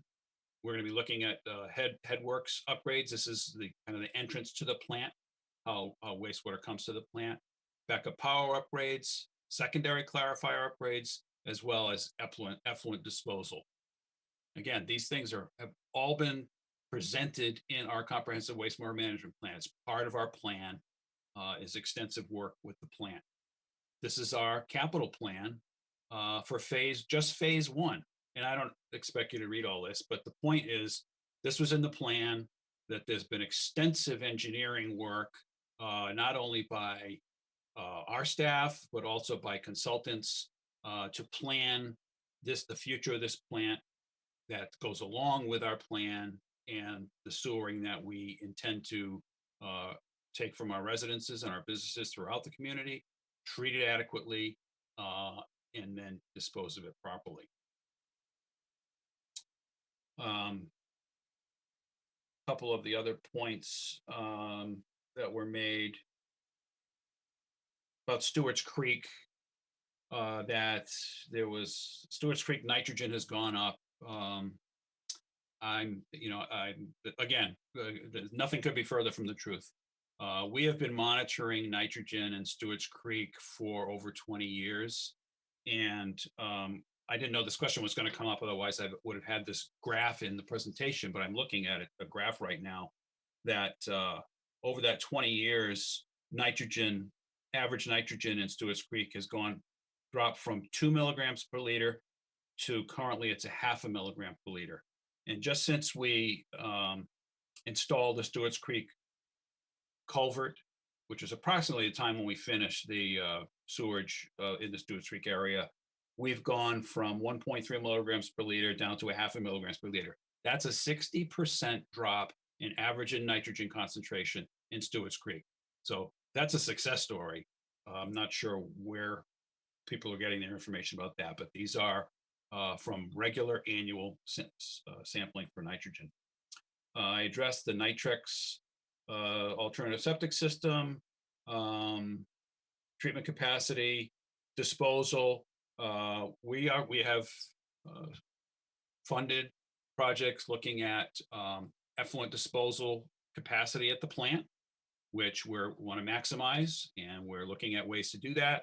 We also have funded effluent disposal alternative locations, which is a study that is also currently underway. We do need to provide additional effluent disposal capacity in the future, many years from now, and we will come up with a solution to do that. The plan does not require, the state did not require that we have the exact location or the exact way that we're going to dispose of effluent down the road. And that's why these plans are fluid, dynamic, and they will have a 5-year review. So every 5 years, we'll look at what we've done, look at what needs to be done, and we'll adjust. And that will include the effluent disposal. As far as phase one, we can completely put all of the wastewater from phase one in through our plant. As far as effluent disposal, we can get almost all the way through phase one.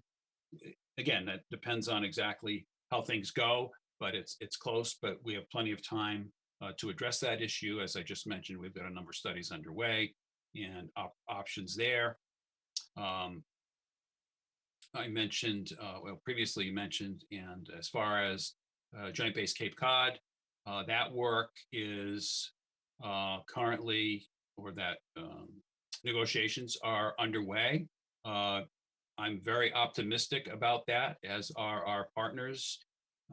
So that provides alternatives, and that's the whole reason we went into Joint Base Cape Cod, was potential alternatives for wastewater disposal, as well as more economic solutions for our western part of town, including Katuitt.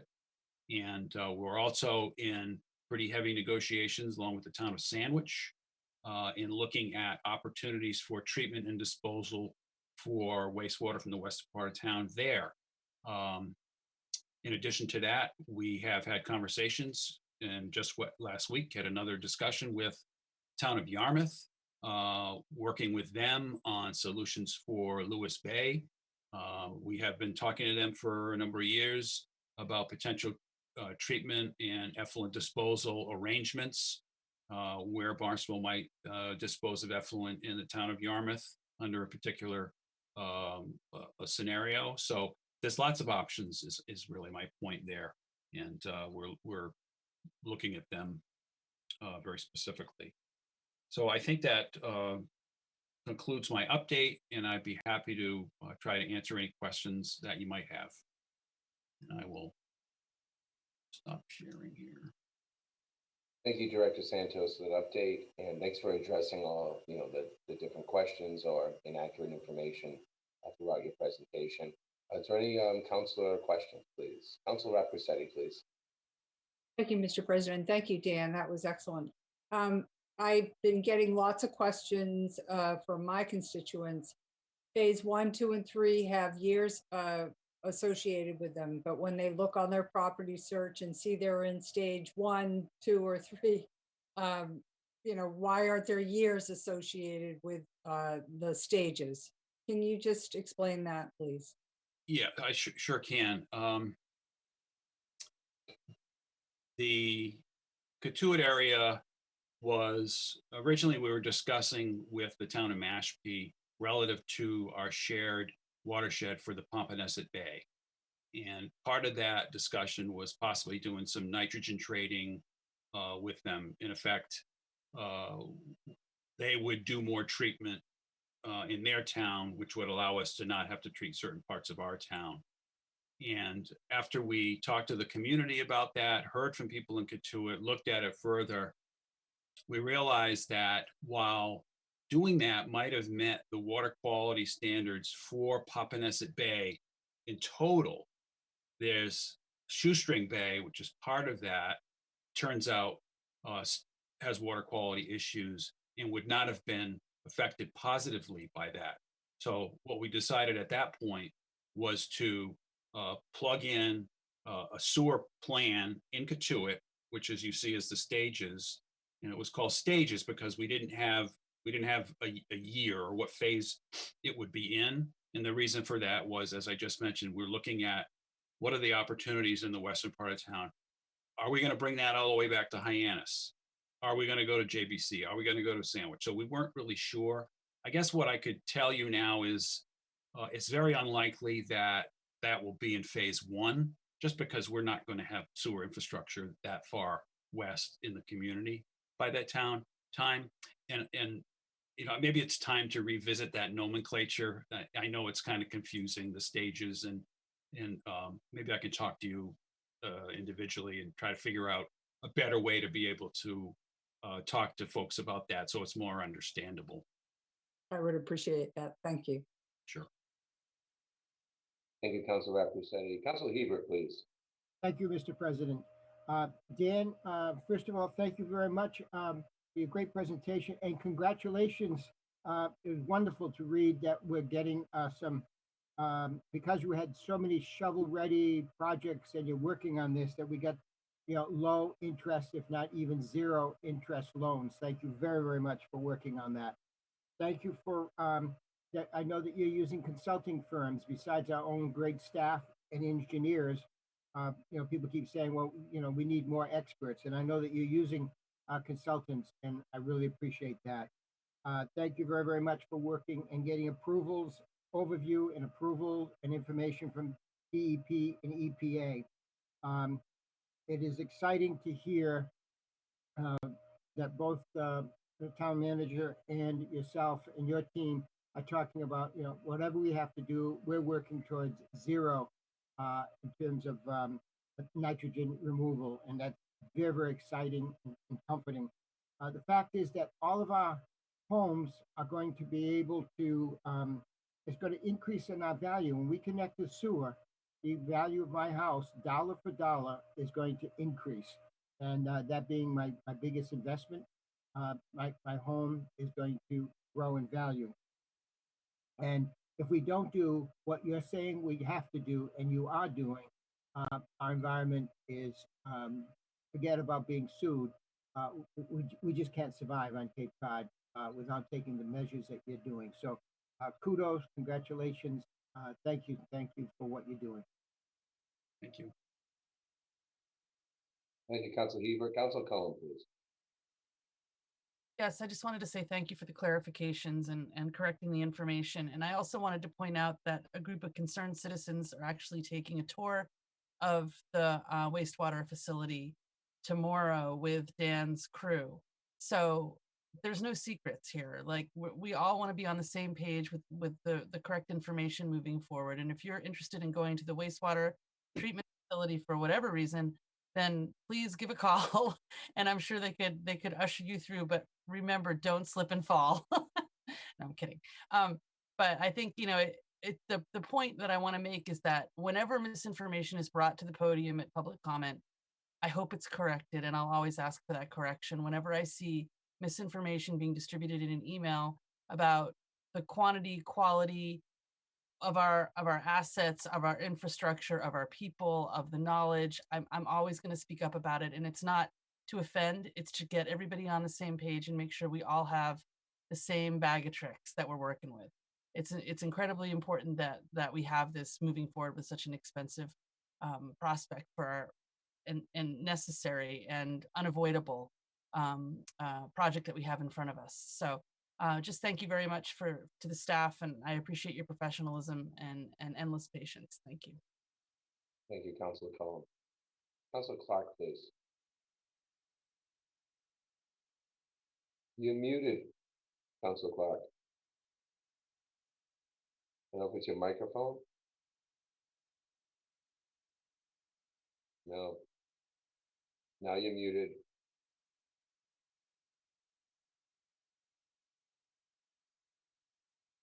Can you hear me now? Yes. I too thank Director Santos and the town manager for the comprehensive presentation. And I do appreciate that your PowerPoint presentations are available to the public. I like the way you collected them under a heading so that the series can be followed for anyone who is interested. So thanks again, and I appreciate the details. Thank you. Thank you, Councilor. Councilor Cullen, follow up. Yeah, just quickly, I wanted to point out that if Stewart's Creek wasn't rebounding, there wouldn't be otters there. Because 5 years ago, there were no otters. So that's pretty cool. So I think we're headed in the right direction there. Thank you, Councilor Cullen. Councilor Hebert. Thank you. To follow up to Councilor Cullen's comments about a tour, I went on a tour of the wastewater facility, and it was just absolutely fantastic, fascinating, and I walked away feeling so confident that we were on top of the problem. It's just a wonderful, one of the best tours I've ever taken. So thank you very much. Thank you, Councilor Hebert. Any other councilor questions? Okay, not seeing any. Again, thank you for the update. And at this point in time, Vice President Schnepp, if we could act on the minutes, please. Thank you, Mr. President. I'd like to move approval of the minutes of the town council meeting held on April 1st, 2021. Second. Got a first and a second. Roll call vote, please. Councilors Atzelis, Yes. Bogan, Yes. Clark, Yes. Cullum, Yes. Dagwan, Yes. Raprisetti, Yes. Hebert, Yes. Levesque, Yes. Neary, Yes. Schnapp, Yes. Shaughnessy, Yes. Starr, Councilor Starr.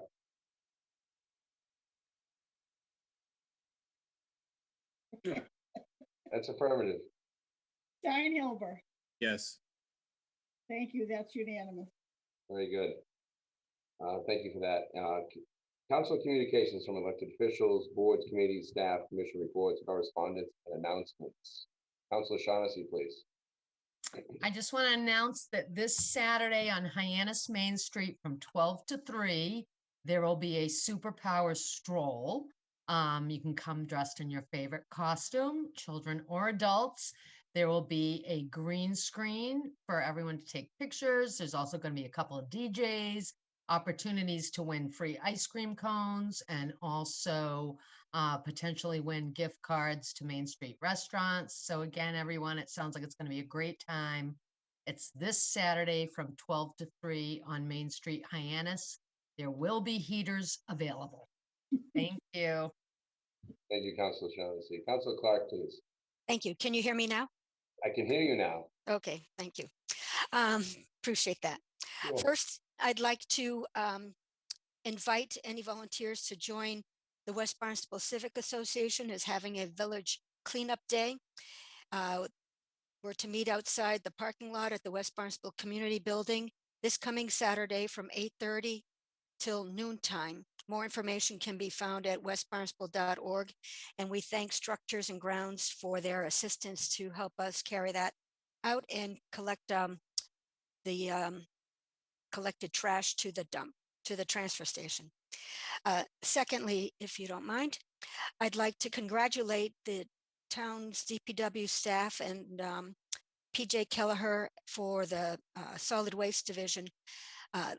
When they when the transfer station hosted the first hazardous waste collection day, they had a great response with 327 vehicles and over 28,000 pounds of hazardous waste collected. This is according to the Barnstable County's recycling expert who helped work with our town to enable that. So kudos to that. We're glad to get that out of the waste stream. Another bit of congratulations for the town's DPW department is also regarding solid waste, and that we in Barnstable work with 4 other towns to recycle the glass. So the glass comes from the town of Barnstable, gets transferred to Dennis, where it is crushed down to a aggregate material that's then used for construction, highway, and sewer. So I'm glad that we're working progressively on that. And finally, for communications, I'd like to share with my fellow councilors and our constituents that back in February, Councilor Starr and I wrote a letter to our representatives, Senator Julian Sear, Representative Stephen Zaros, and Representative Tim Whalen, bringing attention to the problem with trash along the tracks that go through our 2 precincts, precincts 1 and 11. We've had reports of diapers, shampoo bottles, and food containers along the tracks, and it was brought to the attention of the Department of Transportation, but we have not had much result in getting a resolution to this. And in that letter, I did say that we intend to address this under communications on April 15th town council meeting, the week before Earth Day. But I should share with you that I've kept town manager Els in the loop, and he's been very instrumental in getting a little movement on this. He shared with me communications that he had between him and the town administrator for Yarmouth. And this email message said that this week's Board of Selectmen's meeting in Yarmouth, the officials are appalled at the inspection report and the condition of the equipment being used by Mass Coastal to transport trash. Repeated efforts have been made to request Mass Coastal to repair and replace the equipment as necessary, and due to their long-term contract with the Commonwealth, they have failed to take timely action to correct this problem. The Yarmouth Selectmen hope to partner with Barnstable and our collective legislative delegation to create a joint correspondence to elevate the emergency nature of these repairs to immediately curb litter problems associated with Mass Coastal's hauling of the solid waste. At a minimum, we would like to see firstly a specific and time-bound plan to repair or replace all defective covers and to ensure no gaps between the covers and car walls. Secondly, we would like to see a specific veritable program for litter control along the tracks, which include regularly picking up any trash which may fall from the cars en route to Covanta. The message to Town Manager Ellis says, your help and participation in working on this problem is greatly appreciated, and I cannot express strongly enough the seriousness from which we view this problem and our embarrassment at the lack of cooperation we have received from Mass Coastal in solving this problem. And in an earlier email message, there's a line that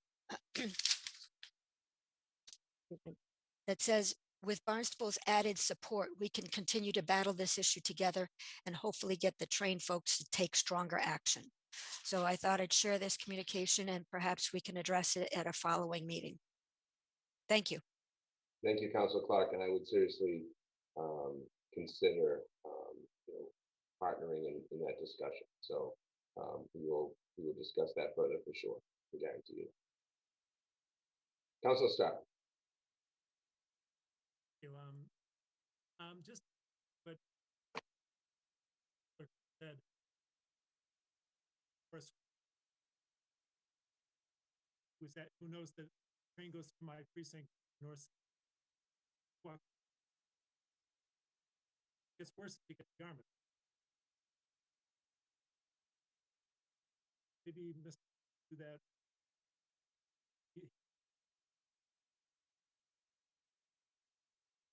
Sounds great. Thank you, Councilor Starr. Councilor Bogan. Very briefly, in a sign that perhaps we're getting closer to normal, the Osterville Business and Professional Association will be hosting a sidewalk sale and food drive on Saturday, May 1st from 10 to 4. And any food donations can be left at the Rockland Trust Bank on Wiano Avenue in Osterville. That's it. Thank you. Councilor Bogan, what type of food donations would they be looking for? It did not say, Mr. President, it just said food drive. I can try to get additional detail for that. That would be great. We'd love to help out in that area. Councilor Raffacetti, please. Thank you very much. Just a request for any interest in serving on the Mid-Cape Cultural Council. They have a couple of vacancies. They met last night, and it'd be appreciated if you're interested in distributing grant money to artists and artist organizations to apply through the Town Council Administrator's Office. Thank you. Thank you, Councilor Raffacetti. Councilor Hebert, please. Thank you, Mr. President.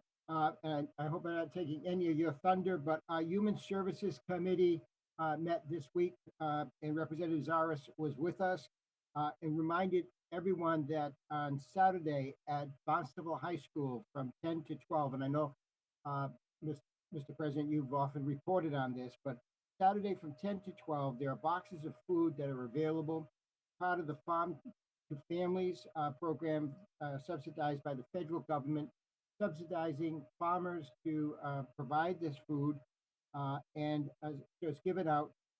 Nobody checked what your income is or what car you're driving, and everyone should know that you might have a neighbor that you might be aware of, or you might be part of a small organization that's giving out food, that you're welcome to go and take some of that food. I have a little story of one person that I know picked up a box. Actually, they would kind of asked, please take about 3 or 4 boxes, which they did. And they went to a whole section of little houses that they felt like most probably people might be having some struggling. The first house they went to, they put the box down. The door was answered by a little girl. She opened the box, and without even washing it, she started to eat a carrot right in front of the person who was bringing the food over. So there's a lot of hunger out there. And so if you have any inkling, somebody, a neighbor could use a box of food, it's from 10 to 12 at the Barnstable High School. And then if you belong to an organization, on Thursdays after that, every Thursday from 8:30 to 9:30, again at the Barnstable High School. If there are boxes that are left over from the Saturday distribution, and you can get it to any food pantry or food bank that you know could use that food, that would be another time that you could show up. Usually it's police departments from Mid-Cape that go and pick up those boxes and then distribute that to needy families. So thank you. And again, I know you always do a good job, Mr. President, of talking about that, but the Human Services Committee wanted to have that reported. Thank you. I love it. I think it's great. And it's good to have another voice. You know, Yeah. sometimes I think hearing the same person all the time is like, there we go again. And the most important thing is that not just from a logistical standpoint is that it's moving from the transportation center to Barnstable High School, and the hours are going to be shortened a little bit. So just make sure you go online and register for those boxes if you want to pick up on Saturday. And like I said, on Thursday, a number of nonprofit organizations and police, community policing, the departments using their community police officers are reaching out and coming by and filling their vans and cruisers or whatever it might be to get the food boxes who they know who are in need. And that's all the way from Wareham to P-Town that shows up for that. So it's pretty inspiring. Mr. President, do they really have to register or can you just show up? On Saturdays, they encourage rescue. How about that? They encourage that you go online to the website and register. And is that the Mass Military Foundation? Yes, sir. Okay, yeah, I didn't say that, but it is the Mass Military Support Foundation, which is easy to find on your website. Yes, Thank sir. you. Thank you. Any other? And I was just going to recognize a young gentleman. His name is Mr. Isaac Reyes, and he is a 6-year-old young man, and he saved his mom's life. He found his mom to be unresponsive. Mom's name is Tatiana, and found her to be semi-conscious and called 911, and they instructed him to perform chest compressions and encourage his mom to stay conscious and stay awake till help comes. And he took it upon himself until his father came home, and shortly thereafter the paramedics came home, and they credit him to helping save his mom's life. And he's a real hero. And he was recognized yesterday at the Hyannis Youth and Community Center with our superhero himself, Officer Brian Morrison, organized with the help of also another local hero, Patty Machado, a director of recreation, and honored this young boy and got him a superhero cake and all kinds of goodies that they picked up for him, some superhero t-shirts and different things that Representative Tiffany Biggs presented to Isaac. I presented him to the key of the city yesterday, and I should say to the town. And I also declared it Isaac Reyes Day, April 14th, 2021. So it was a lot of fun, a lot of fist pumping, and they did a great parade on Barnstable Police Department and the Hyannis Fire Department, and they were all there. It was just a wonderful event. And Isaac dressed as his favorite superhero, which was a police officer, because that's what he wants to be someday. And so he dressed as a police officer and waved at the parade. It was an amazing day. It was a great thing to be a part of. And he'll be at Superhero Day on Main Street on Saturday, weather permitting. So anyway, so bravo, local hero for sure. And what a special kid. So, and I got to also promise I'm going to go out for lunch at his favorite spot with Officer Morrison and Representative Diggs. So, and I think he picked Tiki for it. So, so that was his favorite spot. All right. So thank you for indulging me there.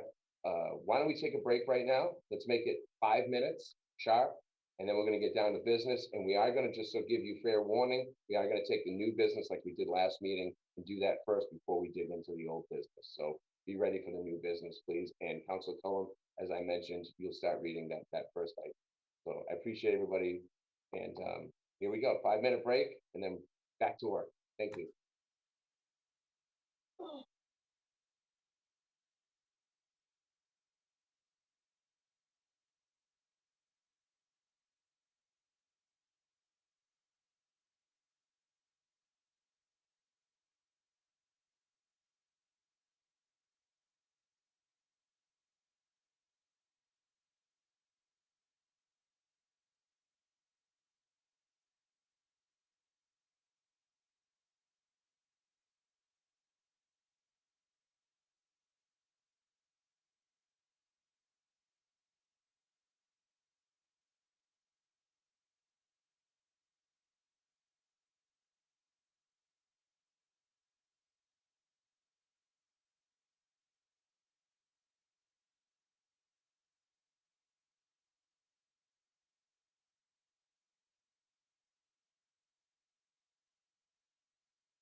And I'd like to start with the first item of new business, excuse me. Do I have my information correct? And Councilor Cullum, if you could please read into the record item number 2021-136, please. Yes, this is item 2021-136, transfer request in the amount of $49,235 from the Police Department fiscal year 2021 personnel budget to the Police Department fiscal year 2021 operating expense budget for the purpose of funding contracted information and technology services. May be acted upon with a roll call majority vote. Second. We got a first and a second, and I believe we have Chief Sonneven here for the rationale. Good evening, Mr. President, members of the Council, Chief Sonnabend. I'm here to speak on item number 2021-136, which is a transfer order of $49,235 from our personnel budget to our operating expense budget. The purpose of this is our one IT person left in February, and we've been without an IT person since then. We've been kind of contracting some outside services, trying to come up with some other solutions. We've been working with town management, town finance director. Right now, we've determined that the short term to get us through to the end of the fiscal year is to continue our contracted outside services with a company named Hawkers. We'll provide a 24/7 help desk service, which is remote, a person offsite, but would also incorporate an on-site person from their company 40 hours a week, Monday through Friday, inside our building to address issues actually on site. So the total request is $49,235, but it's broken down into three parts. The first part is that 24/7 help desk remote service that I spoke about for $16,581. The second portion is the on-site technician 40 hours a week at $21,600. And then the third portion of this is $11,054 to pay for some of the stuff that we've already expended out of our operating budget. We're using vacancy savings that we currently have in the budget. This will not increase our overall budget, so we are trying to operate within our means, and that is the basic gist of this request. Thank you, Chief Sonnabend. Any council discussion? Comment? Not seeing any, I would move to a vote, please.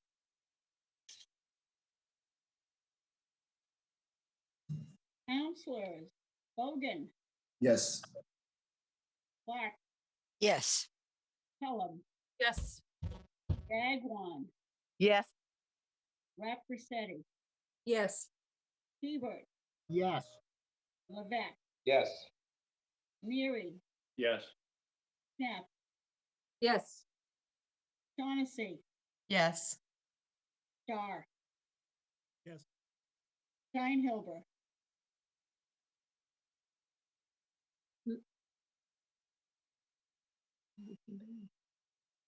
Steinhilber, He may no longer be here. okay. Atzelis, Yes. that would be 12 yes. Excellent. Thank you. Thank you, Chief Sonnabend. Thank you very much. Sticking with Councilor Cullum, if you wouldn't mind reading item number 2021-137, please. Oh, this is item 2021-137, authorization to expend a fiscal year 2021 Pharmaceutical Research and Manufacturers of America grant in the amount of $5,000, which will be used to assist in funding expenses associated with the Barnstable Youth Commission's Substance Abuse Prevention Forum in October of 2021. This may be acted upon with a roll call majority. Excellent. And sticking with Chief Sonnabend for the rationale, please. Thank you, Mr. President. Once again, Chief Sonnabend, item number 2021-137. This is a grant that we received in the amount of $5,000 through Mass Chiefs Council and Pharmaceutical Research and Manufacturers of America. We applied for this, let them know about the Youth Commission services with the Substance Abuse Forum and the other functions that they provide. They did. They liked the program. They awarded us the $5,000. We intend to partner with the Youth Commission to use this to support their October 2021 Substance Abuse Forum. There is no matching for this. It's a straight up $5,000 that we got. We're just looking for the authorization to accept and expend it. Excellent. Thank you, Chief Sonnabend. Any council discussion, please? Not seeing any councilor discussion, I would move to a vote, please. Counselors, Clark, How could you disagree with that? Yes. Cullum, Yes. Dagwan, Yes. Rafferty, Yes. Hebert, Yes. Levesque, Yes. Neary, Yes. Schnapp, Yes. Shaughnessy, Yes. Dar,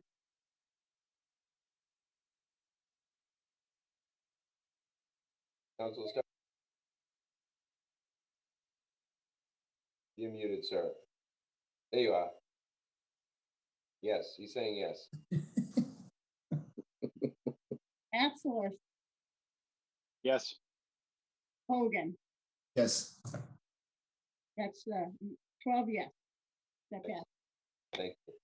You hear me now? Yeah, you're a little low though, Councilor Scott. Okay. Turn it up maybe a little bit. That'd be great. Councilor Collins, sticking with you for one more, please. Another item, new business, item number 2021-138, please. This is item 2021-138, extension of $843,612.66 in unencumbered capital appropriation. It can be acted upon with a roll call majority of the full council. Okay. Thank you for that, Councilor Cullen. Thank you for the second, Councilor Rep. Russetti, and I believe we have Director Mark Milne for the rationale, please. Thank you, President Levesque, and good evening, town councilors. Mark Milne, Director of Finance for the town of Barnstable. Town Council Order 2015-101 has a remaining unencumbered balance of $843,613. Asbestos ceilings in the building increased the cost of the project to the point where all the work cannot be done at once. Since it is the heating system swap over from steam to hot water, all the work needs to be done at one time. Current town hall project, including the restroom renovations, security, and corridor improvements, will dissipate some of the asbestos issues that affect the heat system changeover. We anticipate combining the remaining funds in this appropriation with the anticipated fiscal year 2022 town hall mechanical improvements requested under item 2021-114 to address both systems under one project. Section 86-4 of our ordinances provide that the town may at any time with appropriate action of the town council extend the date on which a specific appropriation would otherwise revert to the general fund. So we're asking to extend the time that we can expend this appropriation so that we can complete all the work anticipated in the town. Thank you. Thank you, Councilor Milne. Any further discussion, any questions? Not seeing any, please. Roll call majority vote. Counselors, Cullen, Yes. Dagwan, Yes. Rafferty, Yes. Hebert, Yes. Levesque, Yes. Neary, Yes. Schnapp, Yes. Shaughnessy, Yes. Dar,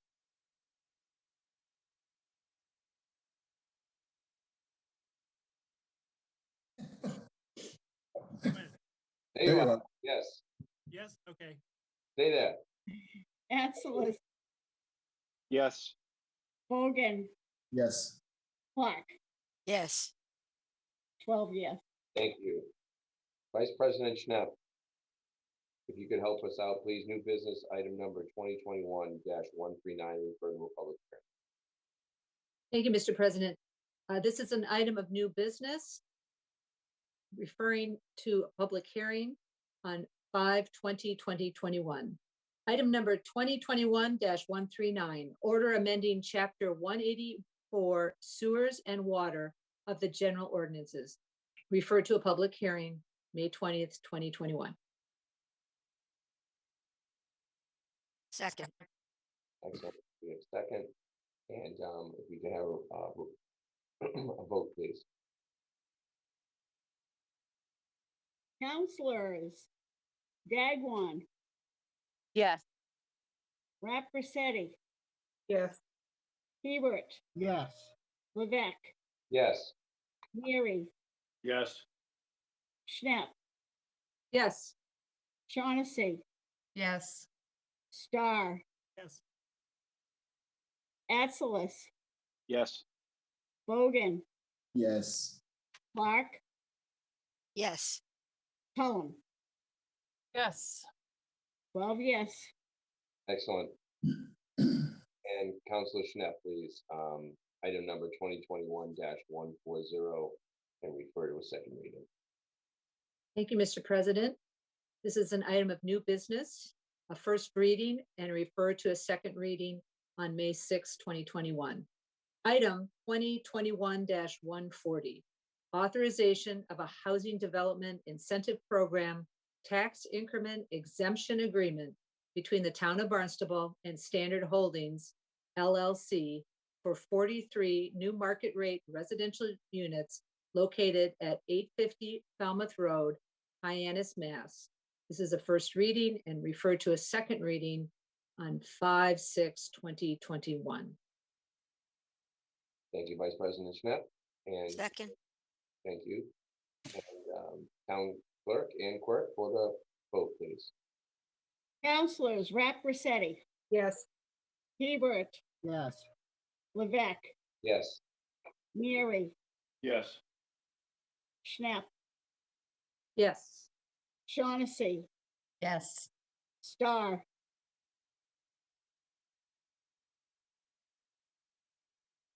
I see his hand raised. Okay. Atzelis, Yes. Bogan, Yes. Clark, Yes. Cullen, Yes. Dagwan. Yes. 12 yes. Excellent. President Levesque? Yes, Council Clark. Thank you. I have a question. In the attachment that goes with this for this housing development incentive program, Yes. it refers to a couple of pages that says maps, but there are no maps included. Shall I assume that'll be forthcoming? This is pages Sure. 51 and 52 of our agenda. Maybe Director Jenkins, can you speak to that?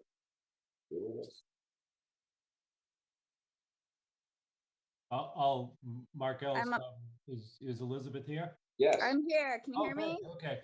Yes. Sorry, I was muted. Good evening. Yes, so as part of that agreement, there are ultimately some appendices that we have to include. One being a map that indicates the property at which the tax incentive would apply. So I apologize if that did not get included in the packet, but we have that parcel map and we can make sure it is included for your information. Thank you. Thank you. Thank you, Council Clark. Thank you, Director Jenkins. And I believe that includes our orders of new business. So going into old business, and I'll give a pause for everyone to kind of get there and their booklets and their agendas. And at your leisure, Councilor Hebert, if you could read item number 2021-106. Thank you, Mr. President. Item number 2021-106, appropriation and loan order in the amount of $1,644,600 for the purpose of funding the Hyannis Youth and Community Center Facility Improvements Project as outlined in the fiscal year 2022, fiscal year 2026 capital improvement plan. This is open to a public hearing and a roll call of 2/3 of the full council. Second. Okay. So we have a first and a second, and Good evening. thank you. Dan Santos, Director of Public Works again. You're going to see a lot of me now for the remainder of the meeting. As a result of extensive use of the Hyannis Youth and Community Center over the years, some major building systems have been exhibiting failures over the last several years. The Department of Public Works assumed maintenance responsibilities for the HYCC in October of 2016. At that time, DPW commissioned a facility condition assessment to develop a comprehensive action plan. This CIP has been developed based on engineering condition assessments that were completed in 2019 and 2020. This project has been divided into multiple years of work, each addressing specific elements of repair as identified by our consultants. This project begins to replace and upgrade worn mechanical systems as discovered under analyses conducted in 2020. Work under the CIP includes replacement of the RTU1 variable air volume system, which does not include reheat, which provides conditioned air for the pump room, men's and women's restroom, janitor storage space, first aid office, concession area, skate rental, coaches' offices, teen center, computer room, rink office, among others. The unit is failing and is not maintaining adequate temperatures and humidity levels. The unit will be replaced with a new rooftop unit with energy recovery, recirculating dampers, stainless steel interior, and e-coating on the coils. An ammonia evacuation system required by code and currently in design will also be installed. A dedicated Zamboni hot water system and other improvements as discovered and appropriate will also be included. Future projects will install additional controls for the RTU1 unit to improve air quality, including CO2 sensors, hot water reheats, and hot water boiler plant, and replace the ERV1 and ERV2, which serves the gym and locker rooms. Currently, the unit is not providing adequate temperatures and humidity to the interior spaces. An interlock with the kitchen vent system will be installed. We'll replace the DH1 unit, which provides humidification to rink 1 and address interior finish and life safety elements as required by our inspections. This completes my rationale. Thank you. Okay. Thank you for that rationale. Just have to check to see if there's any public comment. It is a public hearing. Any public comments, Sarah? There's no public comment at this time. Okay. I would close the public hearing and council discussion. Councilor Atzelis, please. Director Santos, how old is that piece of equipment that needs to be replaced? Goes back to the when the building was built in 2008. So is that the average lifespan for a piece of equipment like that? Seems like it's not, but I'm not an expert, so I'm asking you. No, I would expect a longer lifespan than that. Yeah. So why is it in the condition that it's in and now needing to be replaced? Why are we here?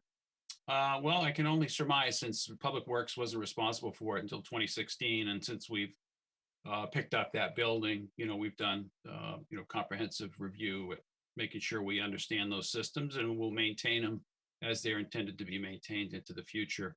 I know that the building is heavily used.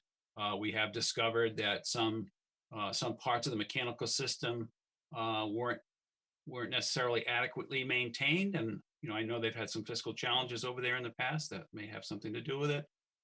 Some things apparently when they weren't working properly, they were disconnected, and that kind of created some problems throughout the systems. But specifically to answer your question, I would expect they would last longer. Under my watch, they will get the full life that they should, because we will seek to request resources from the council so that we can adequately maintain the building, and then put those resources into doing just that. Follow up. Who was responsible for it prior to you? The HYCC was managed by, they had their own manager, and I guess I'd rather refer that to the town manager, because not having been involved, I'm not sure of the specifics there. And I that also just dovetail into, wasn't the roof just replaced as well? Parts of the roof, yes. The shingle parts of the roof, yeah. That's after 13 years. Correct. Okay, just curious. Town Manager Els, would you like to comment?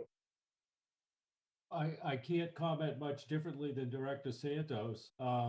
Upon becoming manager, one of the first restructurings I did was to shift the management of that facility from oversight by the Community Services Department to the Department of Public Works. And it's been maintained that way ever since. They are our professionals. They do run our facilities. And that's why I made the decision to make that change. The council supported it. I do agree with Director Santos that in moving forward, all systems are properly maintained and they will continue to be, and we should expect to see all systems run to, the extent of their useful life. We're not going to run these to failure because this is an active system that failure would mean certainly loss of facility and downtime. Could be safety issues, but more likely just loss of facility. And there's no other reason why that happened. I don't know that the maintenance was done or was not done. We would hope a system like this lasts 20 years, quite honestly. And that's what we are maintaining all systems to perform to. I think more broadly, this is a $40 million system that's probably one of our more complex systems after the wastewater treatment plant. And so it is no surprise that we will see capital projects now that we're into the 13th, 14th, and beyond years to make replacements, even when maintained properly. So as long as we're going to maintain this asset, those are the sorts of capital improvements that we will expect to see. Thank you. Yep. Vice President Schnapp, please. Thank you, Mr. President. Thank you, Dan, for the presentation.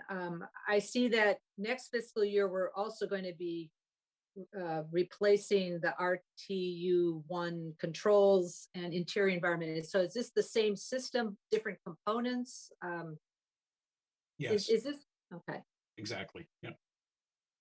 And I'm assuming that, is this part of the system that provides the cooling for and maintaining the ice rinks at the temperatures to keep ice frozen? No, this is the building, the building comfort heating, not the ice manufacturing portion of it. It's a central core of the building, the offices, and conference rooms, and all the other spaces.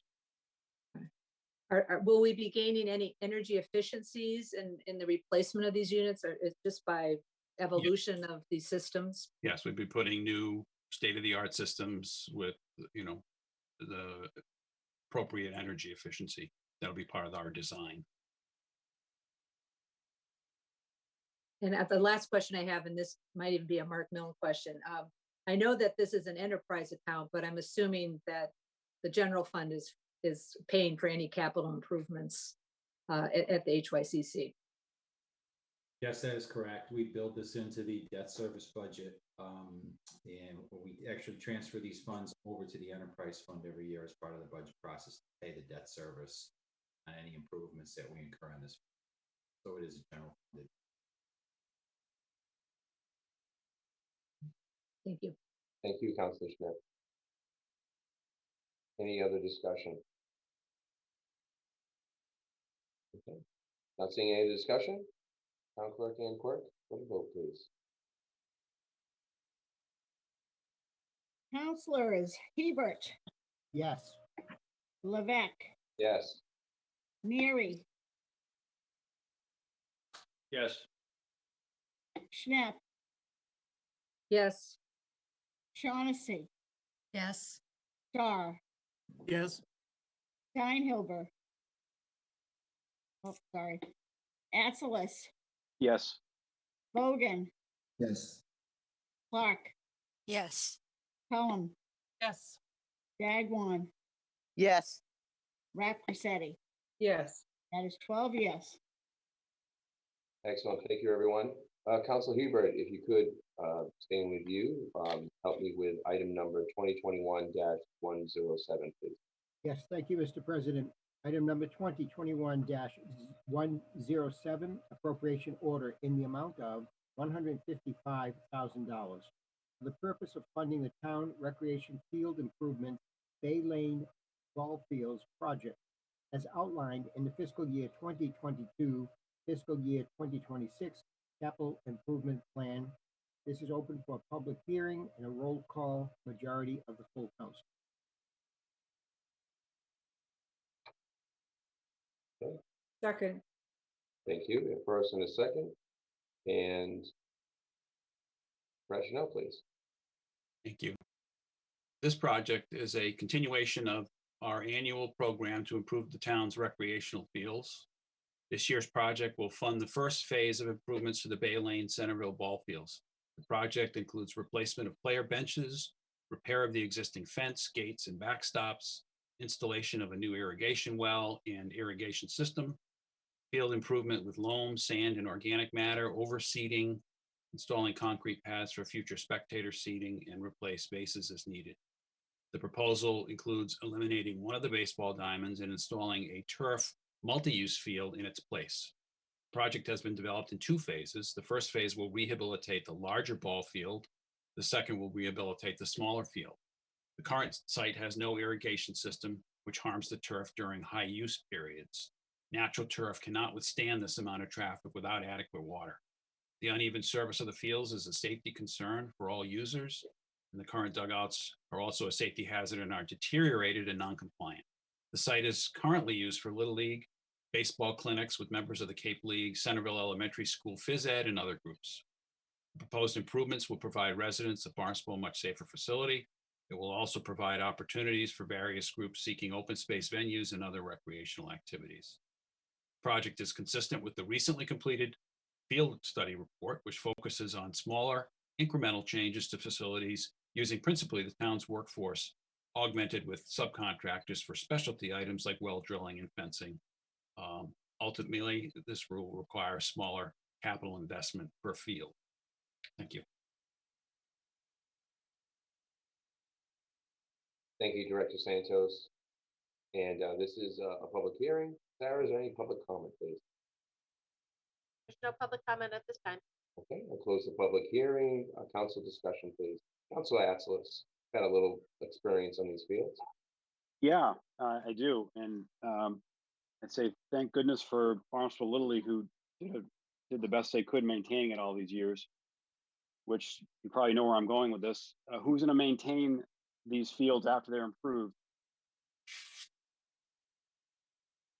Well, ultimately, Public Works is responsible for maintenance, but if there's still an arrangement with Barnstable Little League, then they will do the portion that they do, and the town will be responsible for the remainder.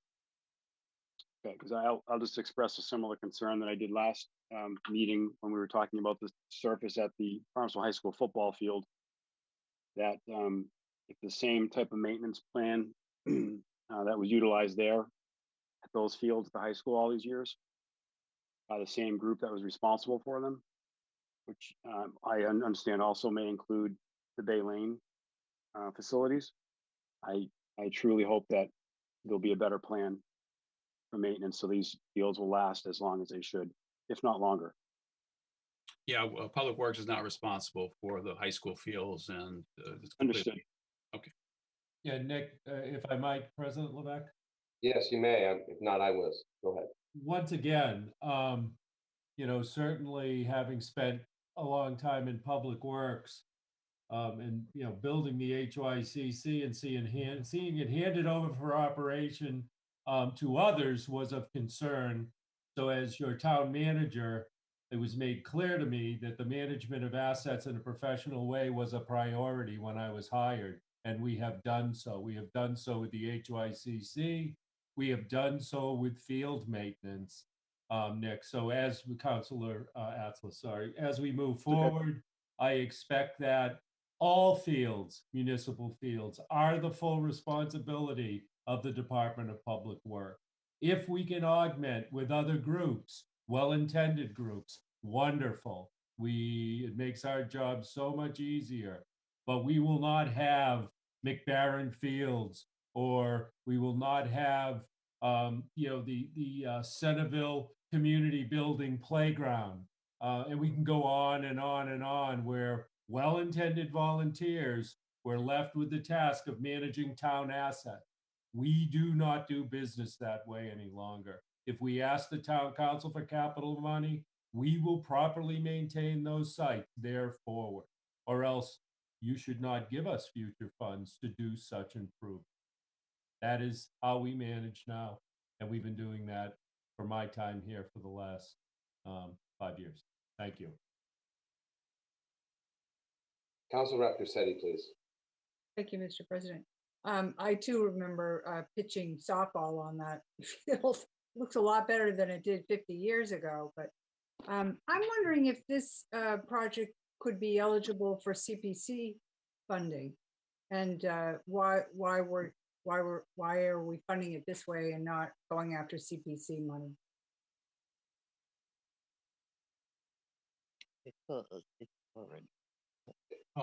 Any takers?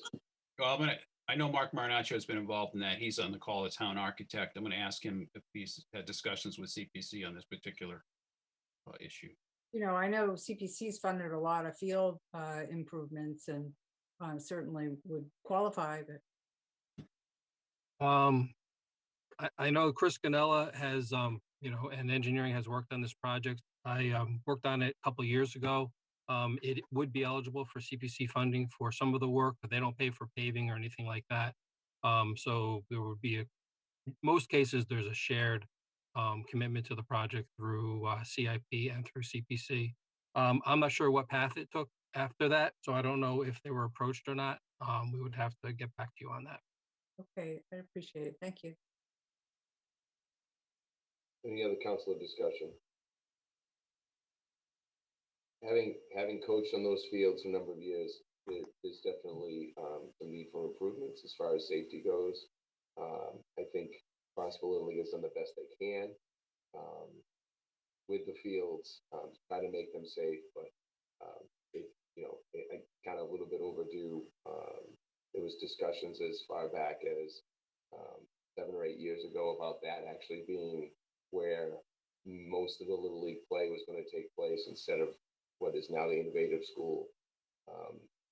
And now that, that's a premier complex, really maintained mostly by Barnstable Little League along with the town. And I'm sure, once things are put in place, I would hope that Barnstable Little League will still, take the baton and run with it. However, the truth is that if they don't, the town will need to have to be able to protect our asset, as town manager Els had said. So unfortunately, you never know with these organizations moving forward, whatever it might be, what the next leadership would be. But the hopes is that it would be a strong leadership and group of volunteers that would help maintain those fields. But if not, we do need to step in and try and do it ourselves from time to time. So I think that's one of the things. So if there's no further discussion, Mr. President. Yes, Councilor Dagwan. Sorry about that. That's okay. I just wanted to congratulate and thank the Little Leagues for maintaining these fields. Many times we do have citizens that step in and help us as a town. I know many of the councilors have people that come out and help clean the beaches and things like that. They volunteer every year to, pick up trash and other debris that comes in on our beaches. And we've had organizations that have helped at the many fields and courts that we have throughout the town. And so we want to continue to encourage that because they've been a great asset, and just kind of thank them to continue doing the kind of work that they've done, particularly the Little Leagues. As part of the Recreation Commission liaison, as the town manager spoke about 5 years ago, the Recreation Commission did a tour that many of us went with them to tour all of the fields and courts here in town, and which that they utilized. And it's nice to see that some of these projects are coming to fruition that were identified that needed work and upgrades. And so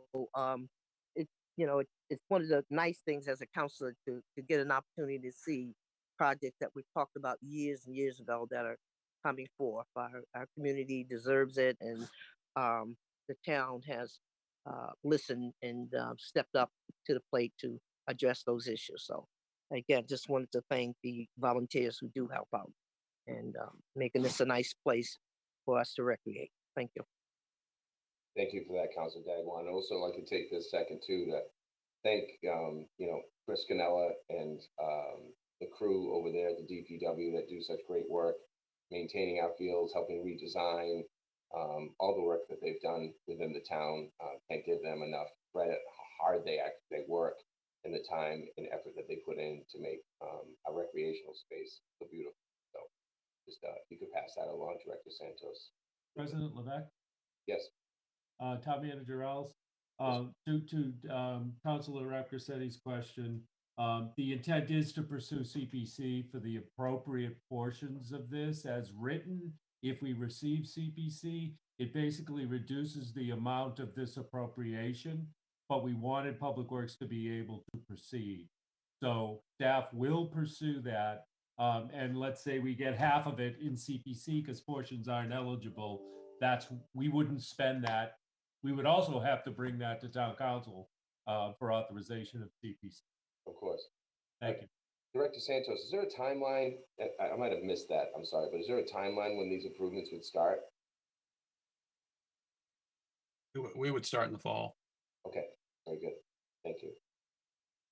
Any further discussion? Not seeing any further discussion, move to a vote, please.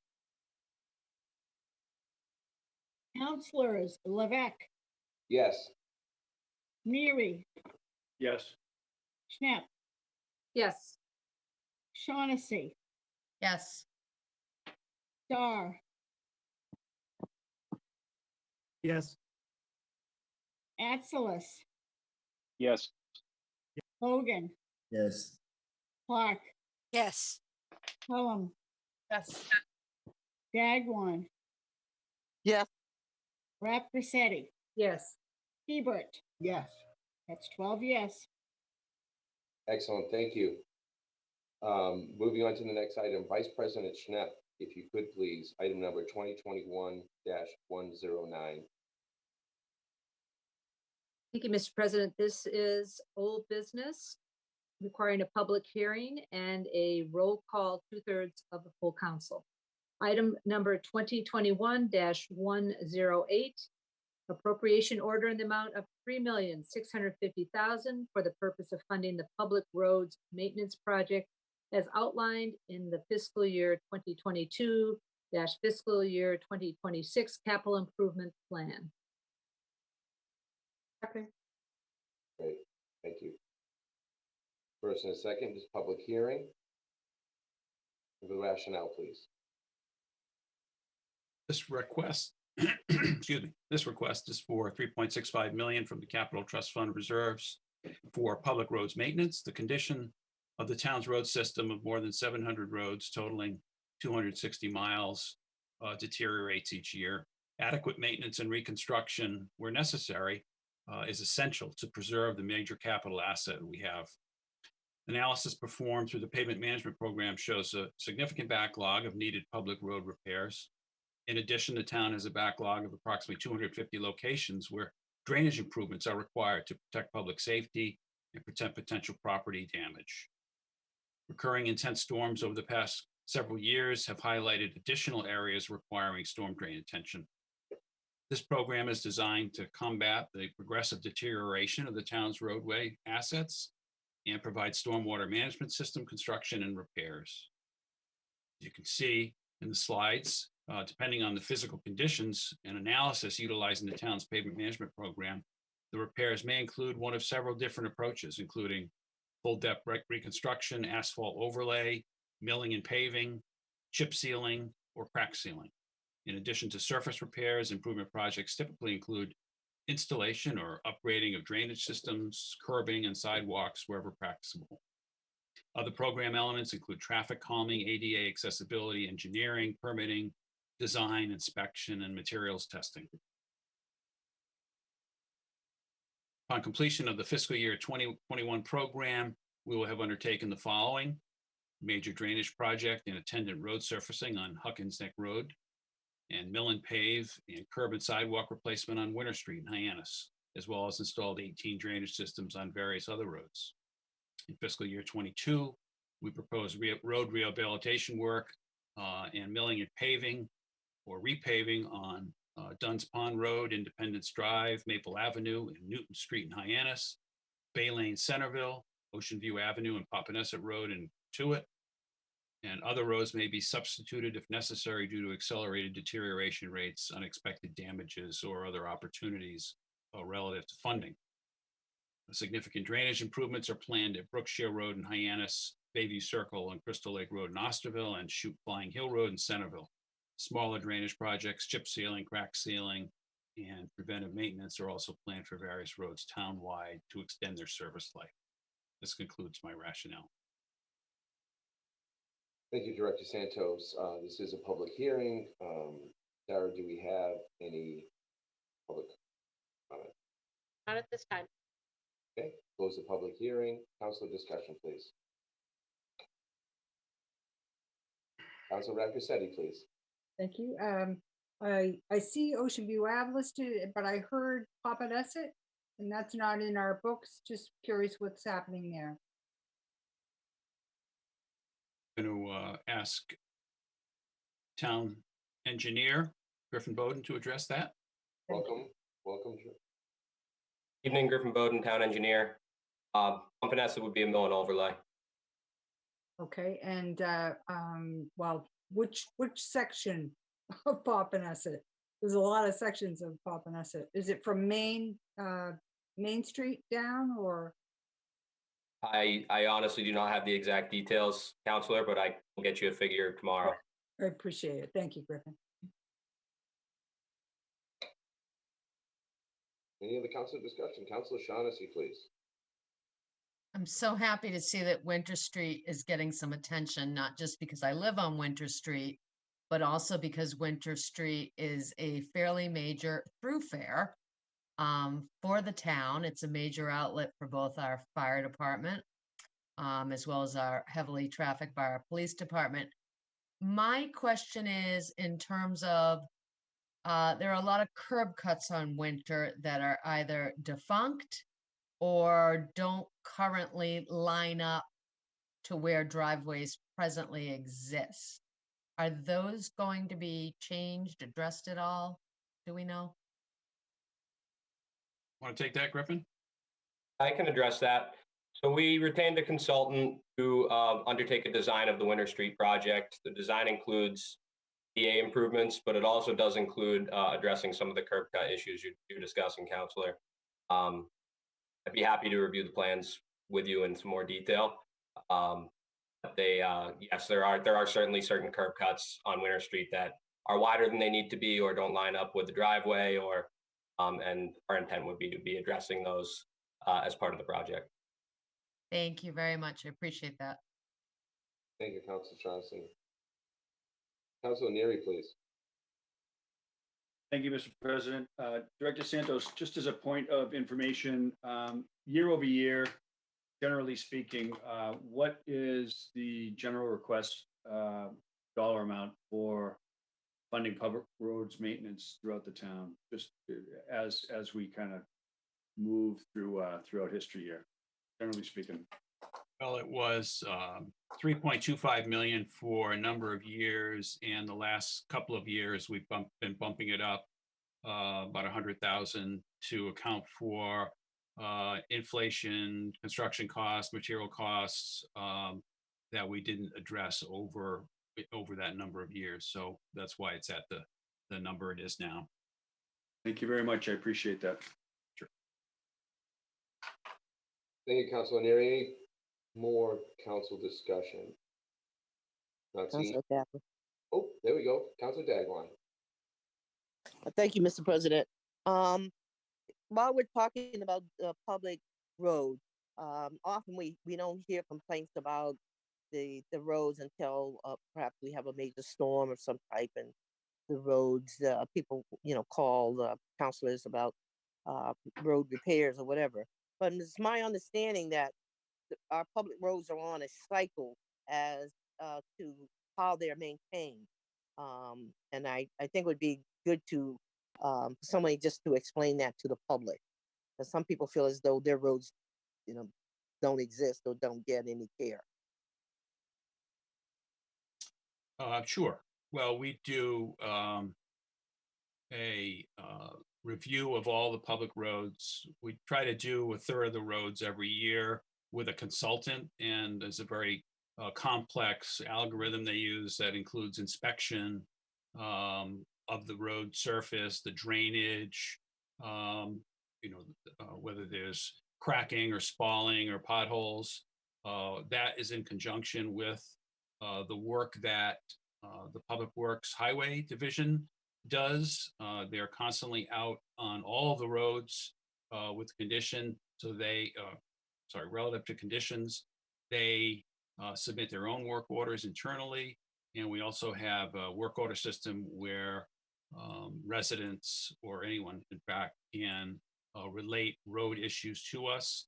So, and then we have our annual on many of the roads. We do street sweeping, we do catch basin cleaning, crack sealing on a regular basis to maintain the life of these roads. So it's a robust series of inspections and maintenance activities so that we can keep the roads in safe condition and not have to reconstruct them because of a lack of maintenance. And the one thing this project has done over the years is really kept down on having to reconstruct roads. And that really is the goal, because the cost of that is significantly more than maintenance costs.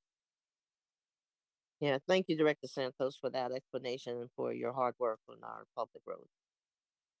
If I might, President Levesque? Please. Just to take that a step further, we've got almost 500 miles of road in the town of Barnstable. We're one of the largest roadway systems in the state of Massachusetts. 60% of those are public roads, 40% private. About 1,800 roads, 1,100 are private. So the shorter roads are the private. So it's important for our public to know that though they may have a paved road that school buses and go over and is open for people to traverse, even if it's a cul-de-sac, anybody can drive down it. It's no barriers. 1,100 of our 1,800 roads are private. These funds do not service those roads. So I just share that because many of our residents still to this day don't understand the difference between a public and a private road. And many of those complaints that we hear are from private roads that, absent the residents coming to us and asking us for help, we are not out there maintaining unless it's an emergency. So I just want to share that. Thank you. Thank you for that clarification and input. Any other council discussion? Councilor Atzelis, please. But a positive spin to that, Town Manager Els, is that you do plow private roads, correct? As needed? Yep. Which is, I know it's separate to this budget we're talking about, but there Yes. is there is some semblance of maintenance that you're doing, which is a positive for those for all those private roads. Oh, absolutely. I just want to make sure the public understands that as well, that even though they are private roads, our town does plow and keep them clear when needed and do some basic maintenance when it's necessary. I can speak from experience because you've done a lot on the road I've lived on over the years. So I just want to make sure there's that clarification. Thank you. Absolutely. But this is, a set dollar amount associated specifically with the public piece of the roadway system that we are directly responsible for maintaining. Understood. Thank you. Thank you, Councilor Atzelis and Town Manager Els. Any other discussion? Not seeing any, move to a vote, please. Councilors, Mary, Yes. Smith, Yes. Shaughnessy, Yes. Dar, Yes. Atzelis, Yes. Bogan, Yes. Clark, Yes. Pelham, Yes. Dagwan, Yes. Rap Rossetti, Yes. Hebert, Yes. Levesque. Yes, 12 yes. thank you. Vice President Schnapp, moving forward, item number 2021-109, please. Thank you, Mr. President. This is an item of old business that requires a public hearing and a roll call majority of the full council. Item 2021-109, appropriation order in the amount of $165,000 for the purpose of funding the monitoring and management plan report freshwater ponds project as outlined in the fiscal year 2022 fiscal year 2026 capital improvement plan as written. Second.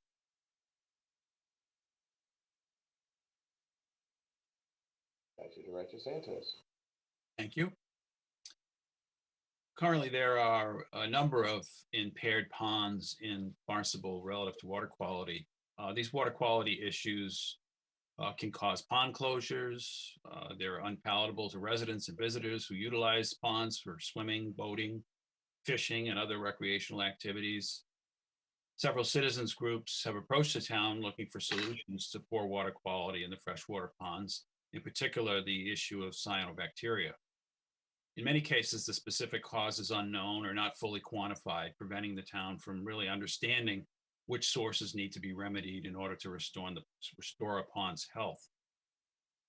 Through the proposed management plan reports, the town aims to take a holistic approach to understanding the issues that impair our freshwater resources and ultimately how to appropriately manage them based on their unique characteristics.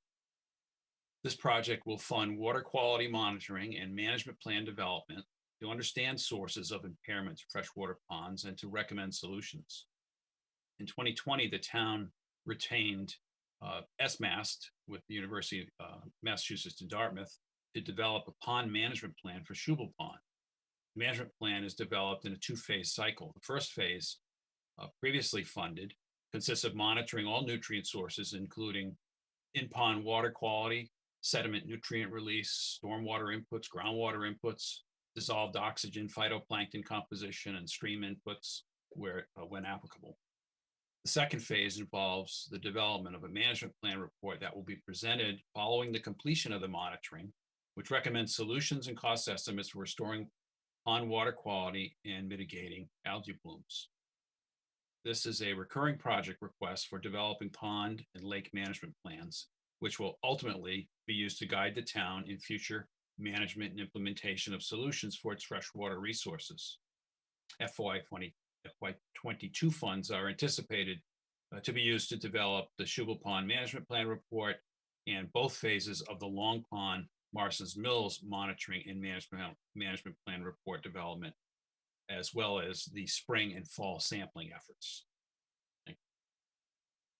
Thank you, Director Santos. This is a public hearing. Sarah, any public comment, please? Yes, we do. If you give me 1 second, I'll bring her over. Thank you.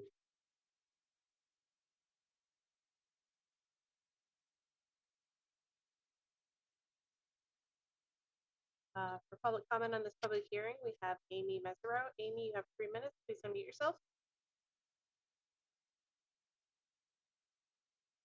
You're muted, Amy. Welcome, but you are muted. I'm sorry. I'm Amy Mesereau. I'm president of the Friends of Long Pond Marston's Mills.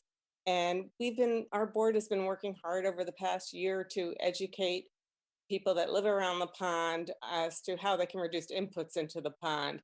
But we know that this won't be sufficient to mitigate our serious cyanobacteria problem.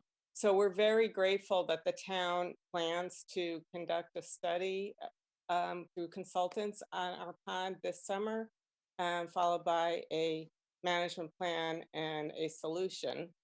And we've communicated this with people that live around the pond. We've sent letters. We have an email list of over 100 residents around the pond. We had a meeting which 2 members of DPW attended to explain what will go on about 30 residents attended.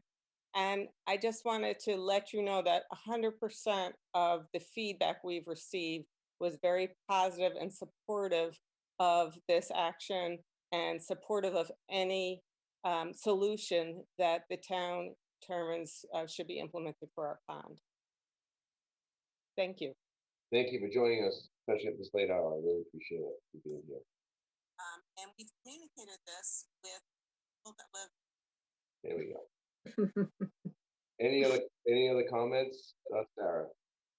Nope, that's it. Thank you. So closing the public hearing and any council discussion, please. Not seeing, Vice President Schnapp, please. Thank you, Mr. President. I just wanted to commend our town, our staff for the, thinking ahead about our management of our freshwater ponds.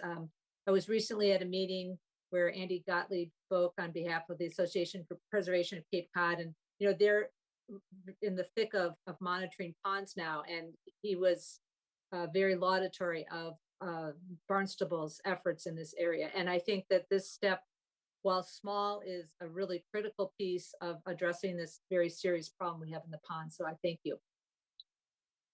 Thank you, Vice President Schnapp. Any other council discussion?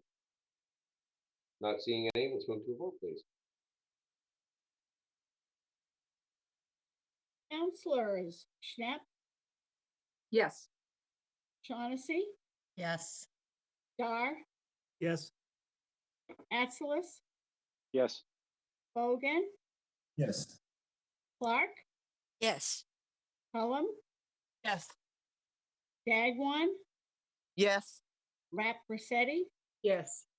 Hebert, Yes. Levesque, Yes. Neary. Yes. Passes 12 yes. Thank you very much. Moving on to the next item, Vice President Schnapp, item number 2021-110. Open a public hearing, roll call 2/3 full count. Thank you, Mr. President. This is old business. Public hearing, roll call 2/3 full council. Item 2021-110, appropriation and loan order in the amount of $325,000 for the purpose of funding the stormwater improvements at Ponds project as outlined in the fiscal year 2022 fiscal year 2026 capital improvement plan. Second.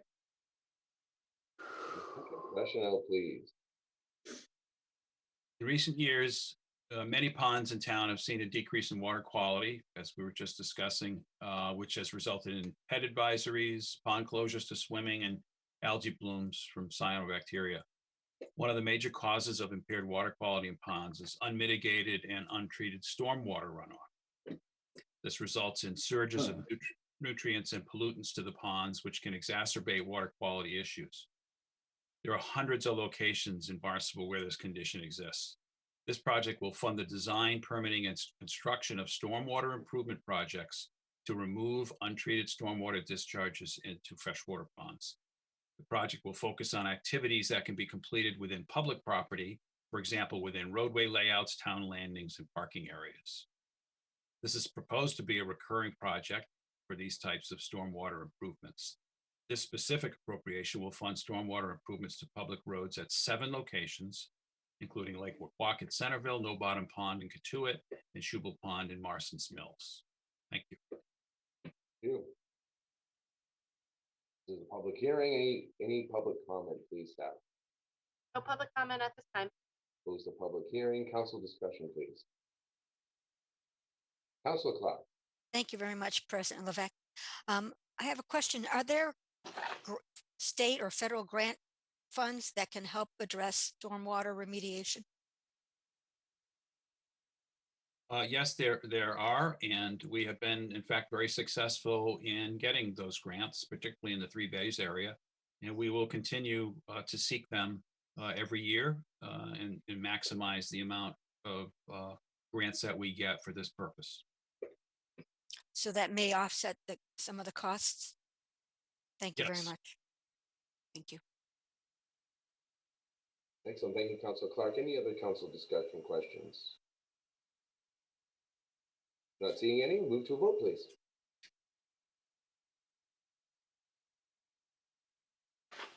Counselors, Shaughnessy, Yes.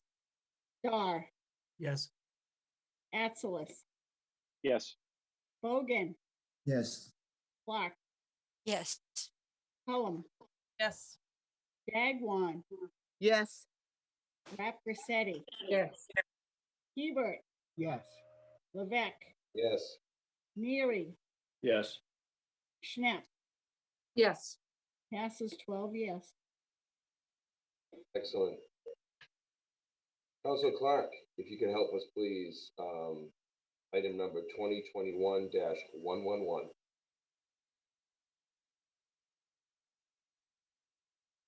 Certainly. Sorry. This is item number 2021-111, the appropriation and loan order in the amount of $500,000 for the purpose of funding the public bridge maintenance and repairs project as outlined in the fiscal year 2022 fiscal year 2026 capital improvement plan. This is a public hearing requiring a roll call 2/3 vote of the full council. Okay. Thank you. Any rationale, please? Massachusetts Department of Transportation inspects the town's bridges. The town has compiled inspection reports from the past few years identifying repairs that are needed. Mass DOT expects the town to repair deficiencies in a timely manner, and they are able to weight limit or even close bridges if repairs are not undertaken. Currently, Mass DOT has not imposed conditions on any of our bridges. Additionally, proper maintenance repair will extend the useful lifespan and mitigate the need for more costly repairs. This project will fund repairs prioritized by the Mass DOT inspections. We will undertake maintenance and repairs on the following bridges: Centerville River Bridge, Raspin Creek Bridge, Mill Creek Bridge, Oyster Harbors Bridge, and the Santuit River Bridge. This predominantly involves specialized maintenance and repairs that the DPW Highway Division cannot readily perform, and includes, but is not limited to, repairing or replacing structural elements, railings, concrete decking, and sidewalks, correcting scour at bridge abutments, replacing expansion joints, and repairing or replacing railings. Thank you. Thank you, Director Santos. This is a public hearing. Sarah, is any public comment, please? There's no public comment at this time. I'll close the public hearing. Council discussion, please. Not seeing any, I would move to a vote, please. Counselors, Dar, Yes. Atzelis, Yes. Bogan, Yes. Clark, Yes. Cullum, Dagwan, Yes. Rap Grissetti, Yes. Hebert, Yes. Levesque, Yes. Neary, Yes. Schnapp, Yes. Shaughnessy. Yes. That passes 12 yes. Thank you. Back to Councilor Clark, please, if you could help item number 2021-112. Thank you, President Levesque. Item number 2021-112, the appropriation and loan order in the amount of $615,250 for the purpose of funding the emergency generator implementation plan project as outlined in the fiscal year 2022 fiscal year 2026 capital improvement plan. This requires a public hearing with a roll call 2/3 full council vote. Second. First and a second, rationale, please. Emergency exercises that the Department of Public Works has conducted over the past several years in conjunction with other town departments has revealed that in the case of a hurricane or major storm, that the town's generator inventory is deficient to be able to provide electrical power for continued operations and the provision of shelter. This CIP addresses the need for emergency standby generator enhancements. This project will provide for the installation of new emergency generators in a multi-year program at the School Administration Building, HYCC, West Barnstable Community Building, as well as the replacement of generators at Town Hall, MEA, DPW Fleet Maintenance Building, and a portable backup unit with a fueling trailer. The portable backup generator would be utilized to power buildings where generators have failed or where a generator has not yet been installed. The project will also provide for the installation of all required switching and control gear. In the first year of the program, we will replace the generator at the DPW Fleet Maintenance Building, which is a critical unit as it provides for operation of the facility and fuel dispensing system during power outages. Without power to this facility, snow and ice and storm operations, as well as other emergency operations, would be severely handicapped. We will also purchase the portable backup unit, which will be utilized to power critical locations if an existing generator fails, or where funding has not yet been appropriated for a new generator installation. Thank you. Thank you, Director Santos. This is the rationale. This is a public hearing. Sarah, any public comment? There's no public comment at this time. Close the public hearing. Any council discussion? Not seeing any. Move to a vote, please. Councilors, Atzelis, Yes. Bogan, Yes. Clark, Yes. Cullum. Jen, I didn't hear you. Council Cullen? Yes, I'm sorry. Chagwan, Yes. Rossetti, Yes. Hebert, Yes. Levesque, Yes. Neary, Yes. Schnapp, Yes. Shaughnessy, Yes. Star. Yes. That passes 12 yes. Excellent. Thank you. One more for you, Councilor Clark. This one's special and near and dear to my heart. So 2021-113, please. Then I will read it dearly. This is old business, item number 2021-113. The appropriation and loan order in the amount of $995,096 for the purpose of funding the Marston's Mills Elementary School demolition project as outlined in the fiscal year 2022-fiscal year 2026 capital improvement plan. It requires a public hearing with a roll call, 2/3 full council vote. Okay. A first and a second. Director Santos, the Thank you. rationale. Yep. The former Marston's Mills Elementary School was closed in 2009 by the school department during a major reconfiguration of facilities at that time. It was used for 2 years as a storage facility for surplus school furniture from the closure of other facilities across town. During that time, the school was heated and kept clean to avoid deterioration. The school department unsuccessfully tried to lease the building on several occasions with no takers. In 2012, the school committee department declared the building surplus to their needs and transferred it to town manager's control. The town has also attempted to lease the space with no luck. It has been decided that the best course of action is to demolish the structures on the property and perform basic site restoration, like loam and seed, in preparation for a to be determined future use.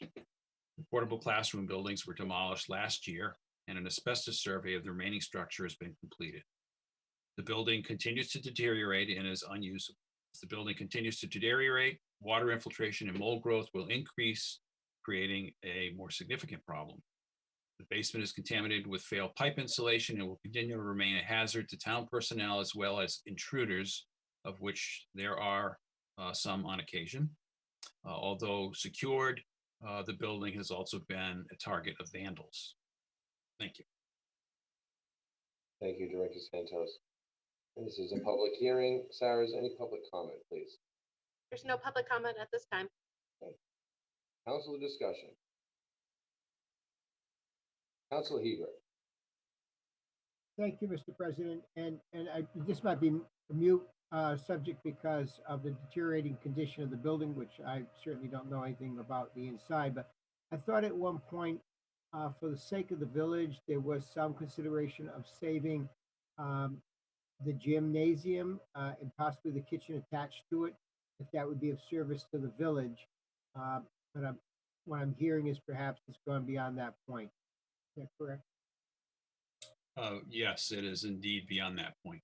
Okay, thank you very much. Councilor Rossetti. Thank you. I'm happy to see this before us. And I think my constituents will look eagerly at what the costs ultimately to demolish this because of the school in Katuitt. Dan, how much did we appropriate, and did it cost to remove the portables on the site? Do you recall? I'm going to turn to Mark Marnaccio. He'll remember right off the top of his head. God bless him. Yeah, a lot of numbers floating around my head. I don't remember the exact number. It might have been around close to 300,000. 300,000. That those had a lot of asbestos in it. They went down fast once the asbestos was abated, but I think we were around 300,000. Okay, and Dan, you said something about a survey, an asbestos survey. Who did that survey? Did you have an outside firm conduct that, and what was the cost of that?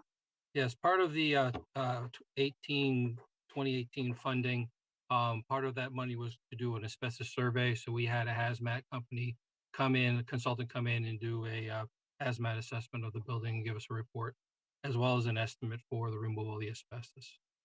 Okay. Well, it's sad because a lot of kids went to school there, but it's time. It's time. So thank you. Thank you, Councilor Rapicetti. Any other councilor comment? Councilor Neary. Thank you, Mr. President. This project certainly is well overdue. Frankly, it's a drain on the economic assets of the town. So it's time to something be done with it. Just going forward on the next few agenda items, I'd just like to bring it up just as a point of comment. There's a lot of time and a lot of effort placed in the departments in order to rank actionable projects that we do throughout town. And as we work our way down, this happens to be the DPW list in terms of priority. Maybe there could just be a comment or some minor discussion or major discussion made on the process of taking things out of order. I know that when surveys are done, when these projects get rated, there are certain things that may come to bear when they should appear or when they should come up. And as we'll see in the next few items, they start to become taken out of order. Certainly systems that become non-operational, or safety items, these type of things. I just think that maybe a little bit of elaboration on how the priority of rank changes as these projects roll out as we move forward. Just a comment. Am I making myself? Do you understand what I'm talking about in terms of the priorities? Like we go roughly through 1 through 7 on the priorities of the DPW. Now we're going to 10, and it's not that it's not a justified project, but as we move further down the list, you'll see we skip over projects. So yeah. It's part of our ranking process and how projects get to this point where they're being discussed in hearings. So each department that submits projects ranks them based on the criteria that department uses for ranking.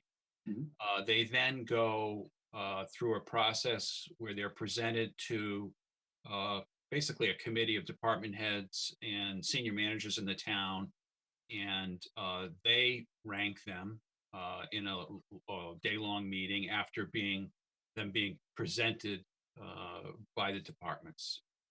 From there, another group, specifically department heads, ranks each project based on a criteria that include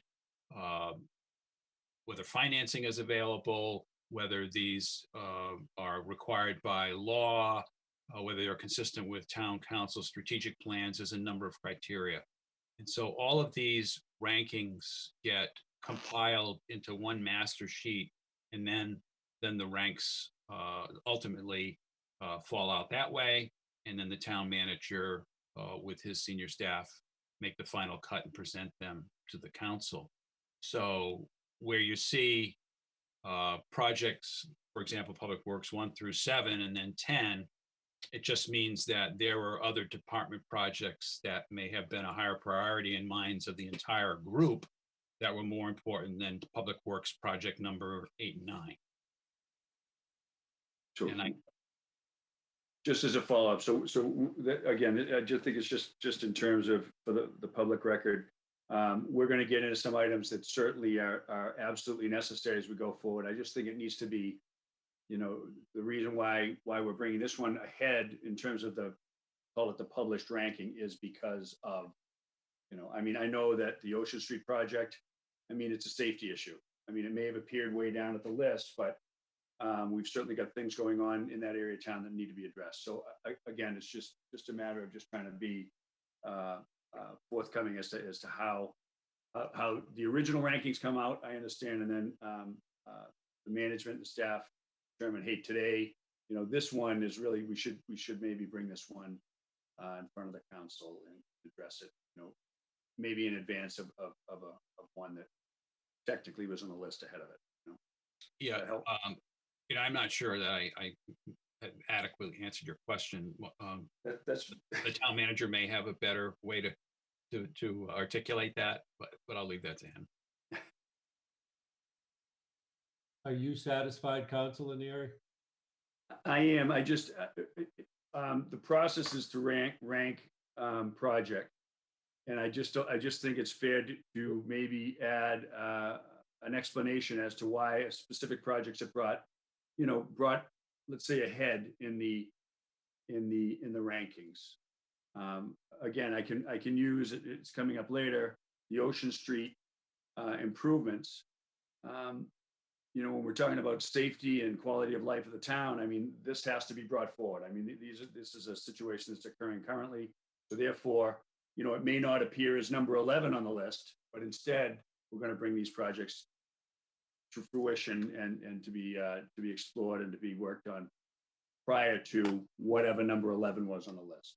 I mean, as it moves up through the rank of staff, if it's a public works department, Public Works primarily oversees all of our municipal capital. They will have their ranking 1 through, for example, 21. Mm-hmm.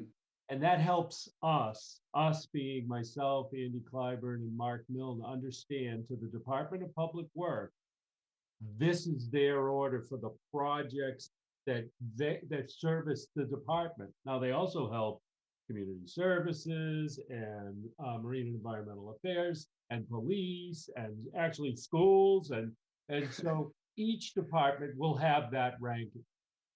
And so that gives Mark and Andy and I the ability to see through their director that prioritization. Then we collectively, as Director Santos shared, bring all the directors together and we try to, with all the capital projects, see how they stack up against each other because we have limited funds. I mean, we're looking at $10 to $15 million a year in capital, but we could easily be spending double that if resources allowed to keep up with the proper management of our assets. So we have to be very careful. There is also opportunity that presents itself, and I would use this project as a great example of that. We were handed a 14-acre parcel with a school at the end of its useful life. There was no value to that school. It was not usable.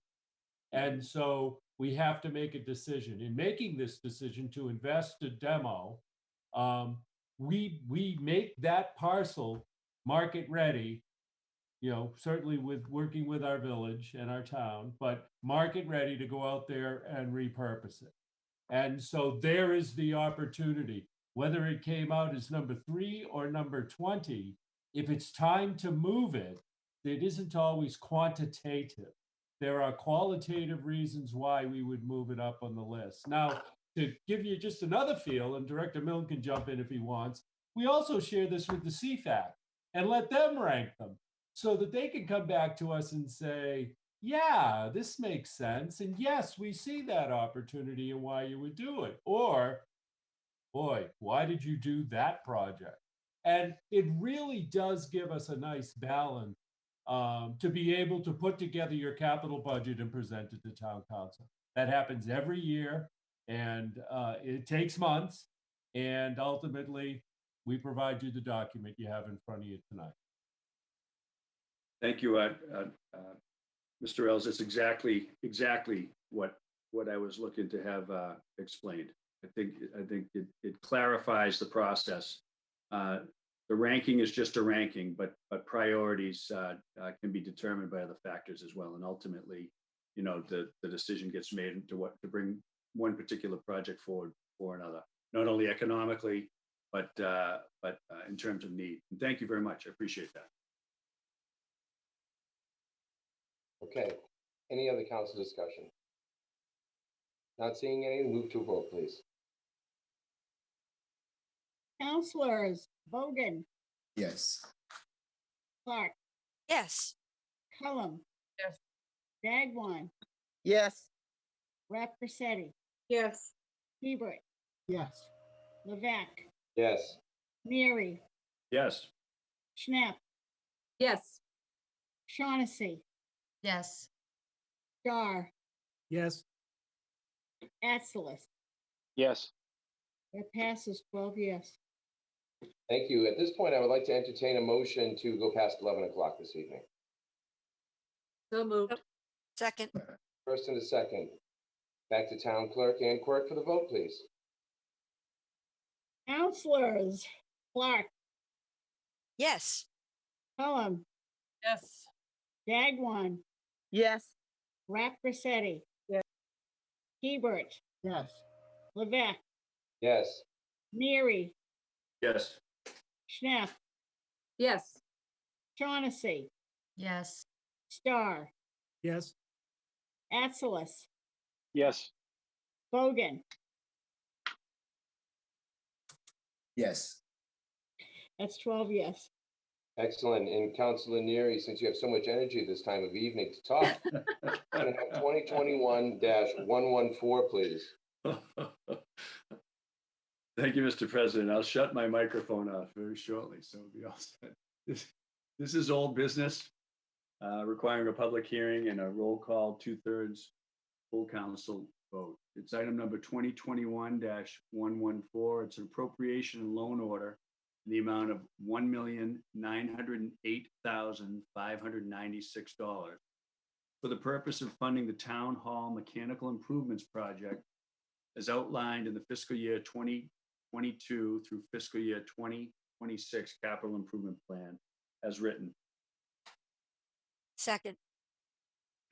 First and second. Rationale, please.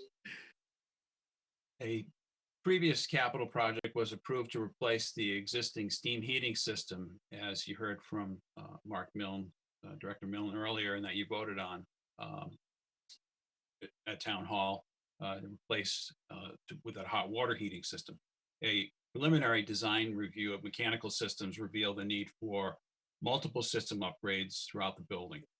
The heating, air conditioning, hot water, and makeup air systems all require replacement. In addition, interior space planning and maintenance has revealed asbestos-related issues at various locations throughout the building that will need to be addressed during the mechanical upgrade program. The town hall air conditioning and makeup air system is at the end of its useful life and is in need of full replacement. Unconditioned moist air is currently brought in from the outside, untreated, and distributed into the occupied spaces in the building. Makeup air volume does not meet current codes and does not meet recommendations for interior environmental improvements as recommended during the COVID era. Moist air condenses on poorly insulated piping and creates moisture and mold issues within the building. The moisture increases condensation, overloading condensate drains, and water drips into surrounding building elements, damaging ceiling tiles and providing an environment for mold growth. Project replaces antiquated mechanical heating, air conditioning, makeup air, fire suppression, and interior renovation work. Due to overall project costs, this project has been broken down into several phases. The overall scope includes new conditioned makeup air system, new fan coil units, new air-cooled chiller, new boiler connection, new hot chilled water pumps, new boiler pumps, new ductwork, HVAC controls, asbestos abatement where required, finish upgrades, new ceiling systems, and structural modifications to the underground coal bin. This project will replace existing heating, air conditioning, and makeup air systems throughout the building over the course of several funding cycles. This year's funding will provide for the replacement of the building's air conditioning system, including 116 induction units, water piping, and connections to a new chiller. Thank you. Thank you, Director Santos. This is a public hearing. Is there any public comment out there, Sarah? No public comment at this time. Okay, thank you. Any council discussion? Not seeing any. Move to a vote, please. Counselors. Cullen, Yes. Dagwan, Yes. Rap Rossetti, Yes. Hebert, Yes. Levesque, Yes.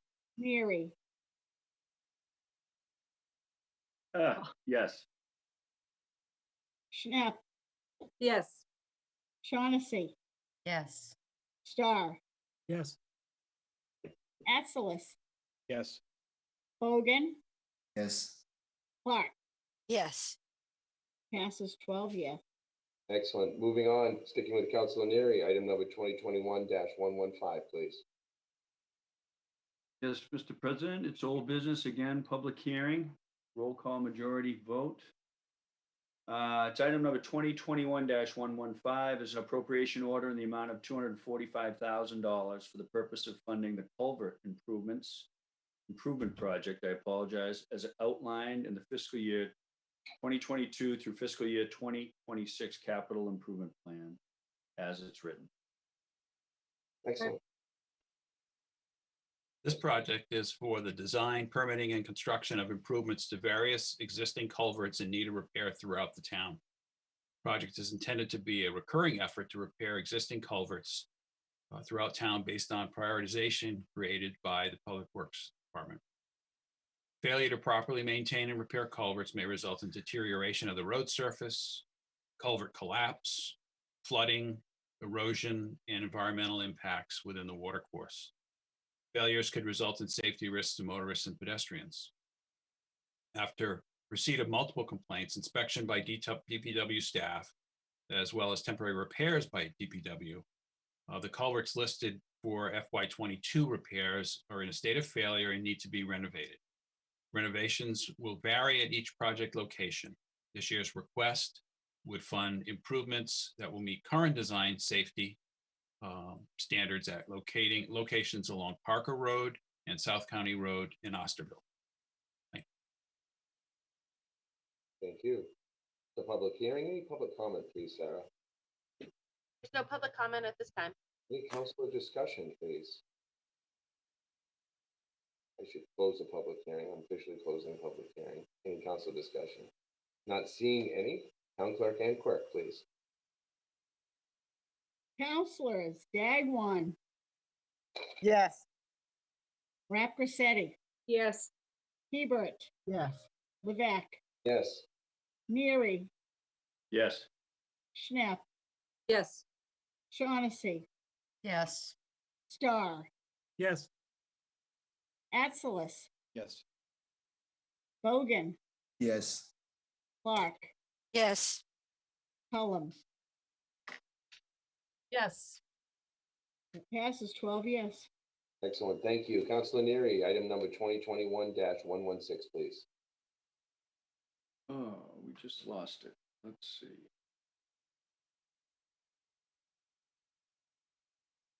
Getting there. Here we go. Yes, Mr. President, it's old business, public hearing, roll call majority, full council vote. It's item number 2021-116.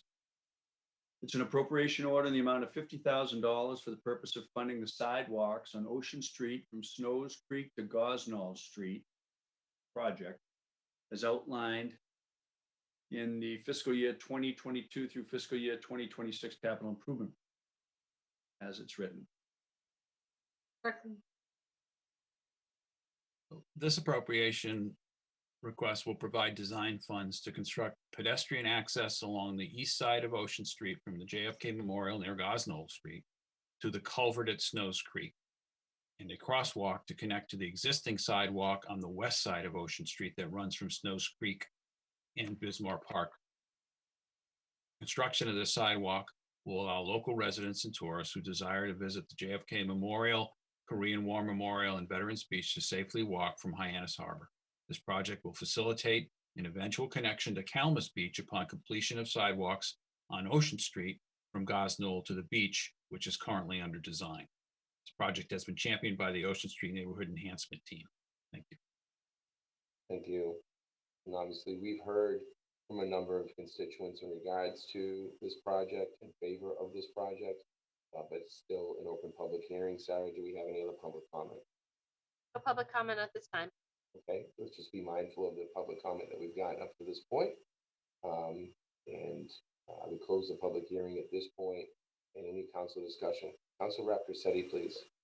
Thank you. I just request that when you are looking at designing this, you make provisions for access to Snow Creek, because it's great crabbing there, and you want to be able to still hang off the edge there and do some crabbing, or at least get around that bridge to get down to crabbing. Gotta leave some room for some chicken bones. Okay, we'll make sure we take a look at that. Thank you, Director Santos. Councilor Atzelis, please. And to your point, Councilor Rapicetti, growing up on Ocean Street, we referred to that as Crabs Creek. We never referred to it as Snows Creek. We did some good crabbing down there, but just had a question, Director Els. Where is the crosswalk going to be from, the east side where the existing sidewalk is to the new sidewalk on the west side? If I'm understanding the diagram properly. Yeah, can you call up your diagram again and illustrate that? Yes.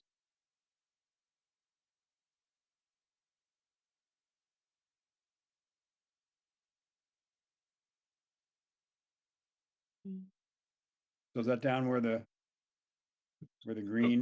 Griffin, can you there you go. Okay. take that question? Yes, absolutely. Thank you. Believe you're talking about it's actually technically the north side, but it's shown as the right side of the image, which would be where Snows Creek is. We would anticipate a crosswalk somewhere in this area before the culvert, in order to cross across the street. There is future plans for replacement of the culvert. At that time, we would be considering potentially a boardwalk that would connect that all the way across, but would not necessarily included as part of this project because it would need to be as part of the culvert work. Okay, great. Thank you. Thank you, Griffin. Councilor Cullen, please. Yes, I just wanted to reiterate that the community worked really hard on this project, and I think we had all the players at the table. We had the DPW there and Director Santos' support. We had the town manager's support with Andy Kleiber at the table. And I think it was a really collaborative effort, and I'm looking forward to being able to deliver something to the people who live there in the neighborhood and give them some relief. It's really treacherous there. We did manage to get a 4-way stop sign put in at the intersection of Ocean and Gosnold, which has been helpful. But it is, when you see moms with babies in carriages walking along that road with no sidewalks, at least from Gosnold down to Calmus, it's harrowing there. So I'm really looking forward to that improvement. Thank you. Thank you, Councilor Cullen. Any other council discussion? Councilor Bogan, please. Thank you. I wholeheartedly endorse the initiative. If I didn't know any better, I would swear we were talking about East Bay Road in Osterville, because other than cars speeding through the village, the second thing I hear most is the need for a sidewalk heading down East Bay towards Dowses. So I certainly appreciate the need for this. Thank you. Thank you, Councilor Bogan. Appreciate that.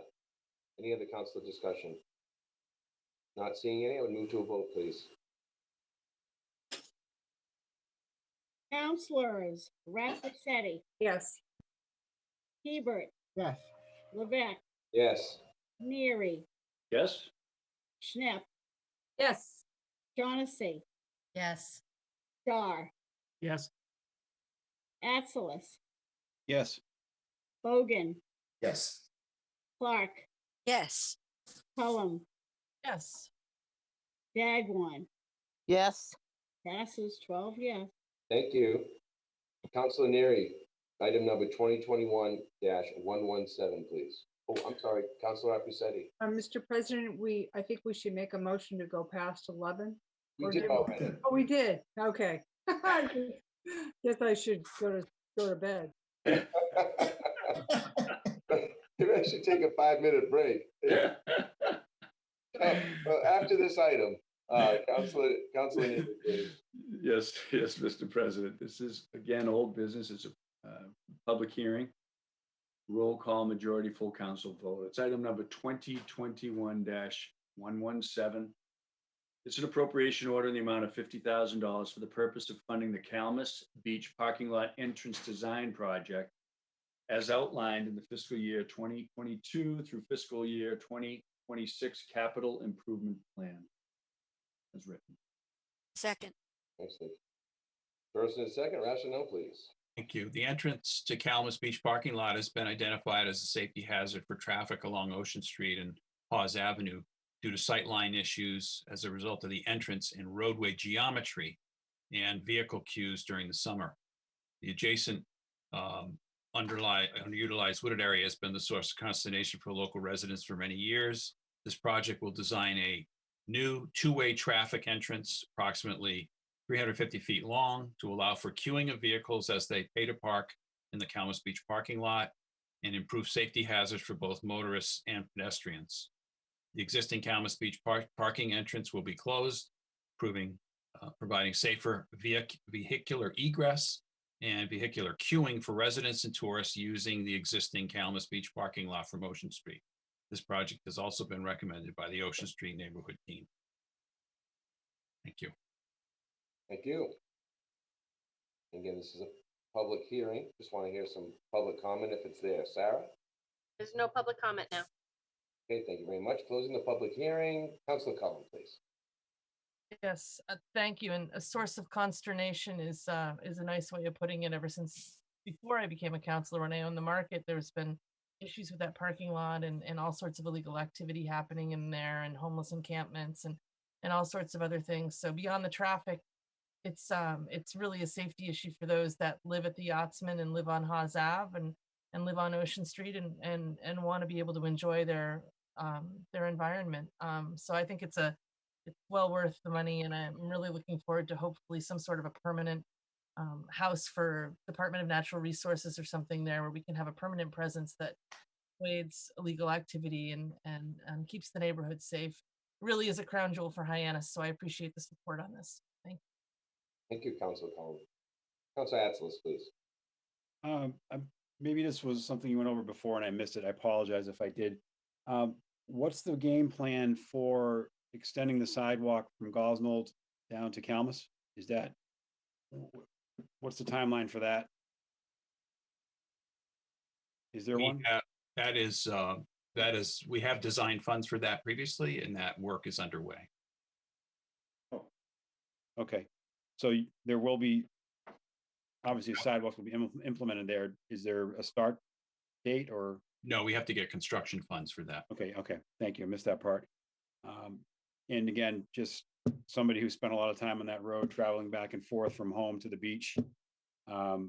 Kudos to the community organizations, to Jen, everybody else involved. It's a welcome addition and long time coming. And again, we were always warned when we were kids, don't go in the woods down by Calmus. And that was, 50 some odd years ago. So it's nice that these things are happening. So congratulations to everybody involved.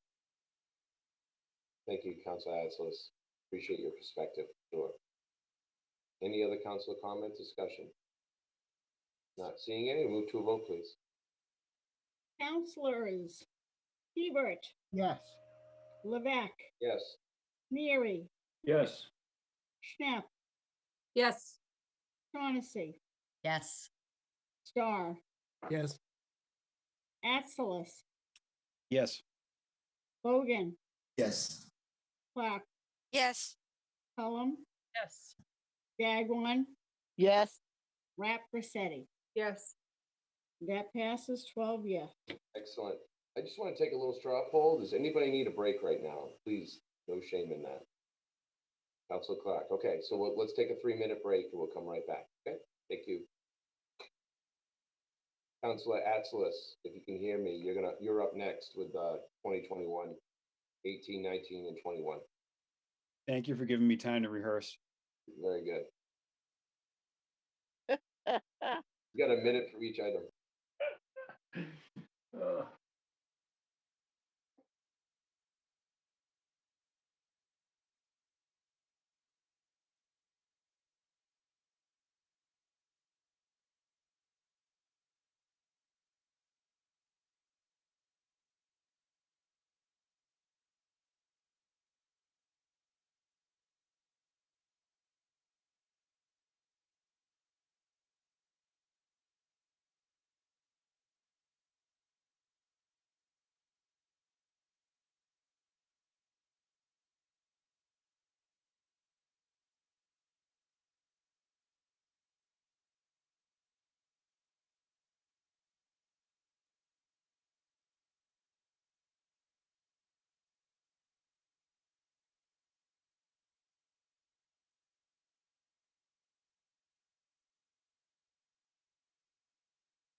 If we can get back to business.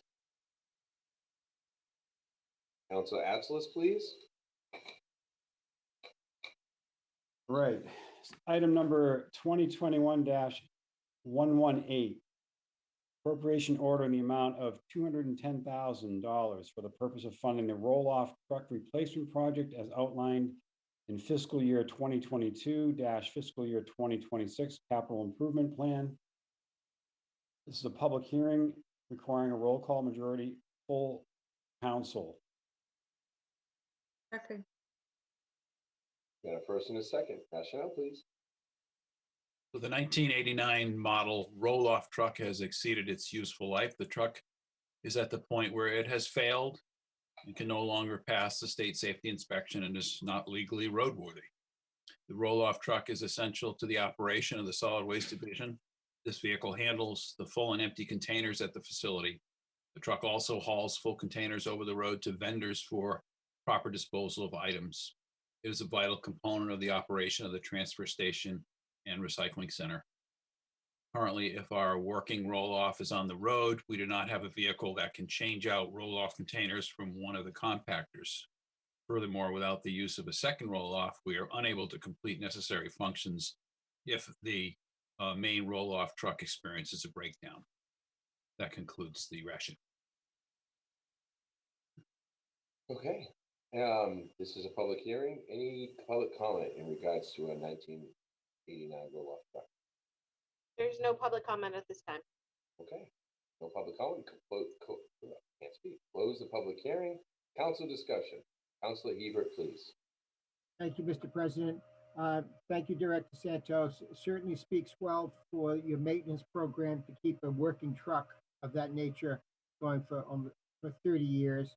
And certainly your picture of the truck is worth 1,000 words of why that needs to be replaced. So thank you very much.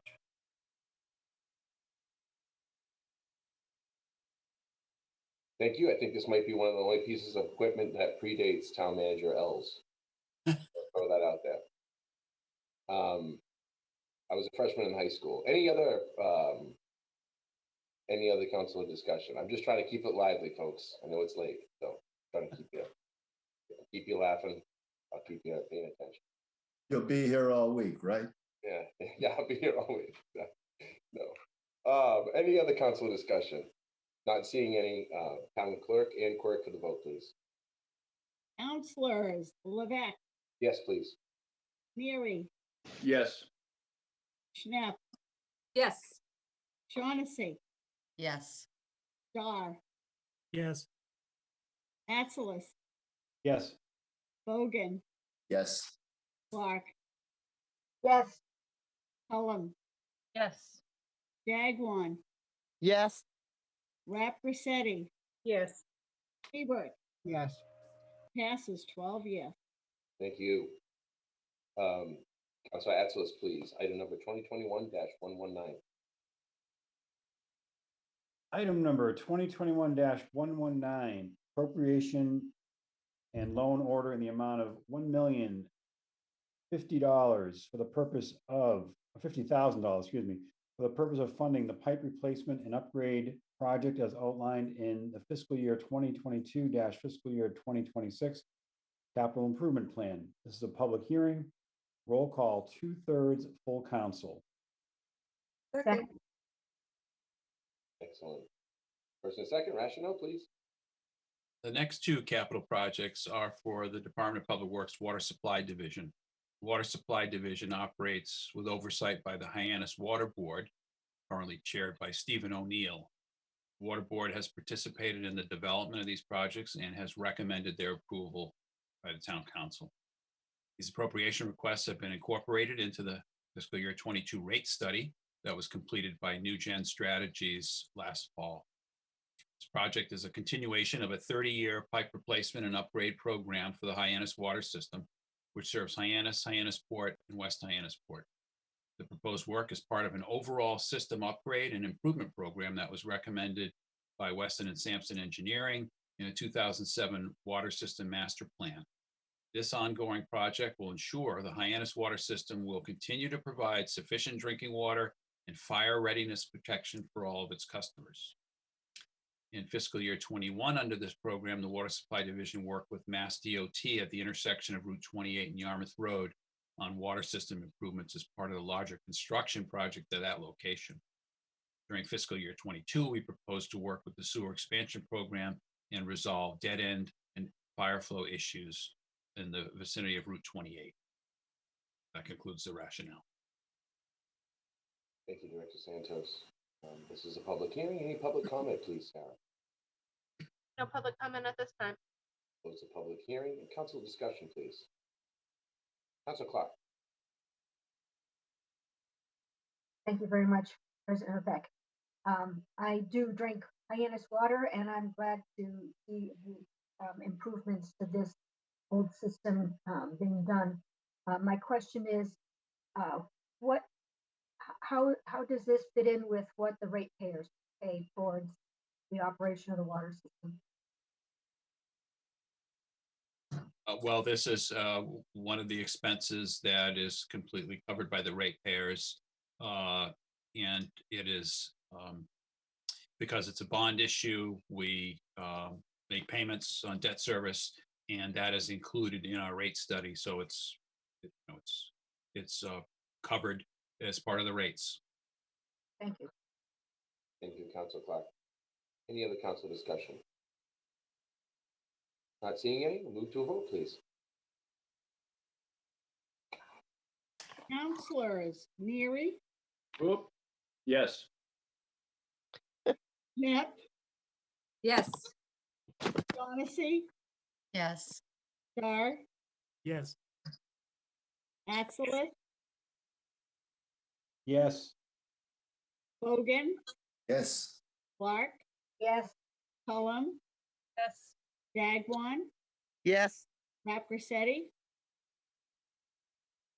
Yeah, yes. Hebert, Yes. Levesque. Yes, Passes 12 yes. excellent. Back to you, Councilor Atzelis. Item number 2021-121, please. This is item number 2021-121. Appropriation order in the amount of $200,000 for the purpose of funding the Wells Pump Station Treatment Plant Repair and Upgrade Project as outlined in fiscal year 2022-fiscal year 2026 Capital Improvement Plan. The public hearing, roll call majority of the full council. Second. First and second, rationale, please. Like the pipe replacement program that we just discussed, this annual appropriation requested $200,000 to be funded from enterprise fund reserves. Continues work that was recommended in the engineering study in 2007. Due to aging facilities and components, starting in 2014, the Hyannis Water Board recommended implementation of an annual program to address major components of the water system's infrastructure, including wells, pump stations, treatment plants, buildings, security, and safety. Funds are allocated to 4 general areas that include buildings, process control equipment, safety and security, and electrical equipment. In fiscal year 21, the funds for this annual program were utilized for projects at the Mary Dunn and Straightway treatment plants, including security cameras and equipment, and exterior wall, roof, and trim repairs at the Mary Dunn 3 well house.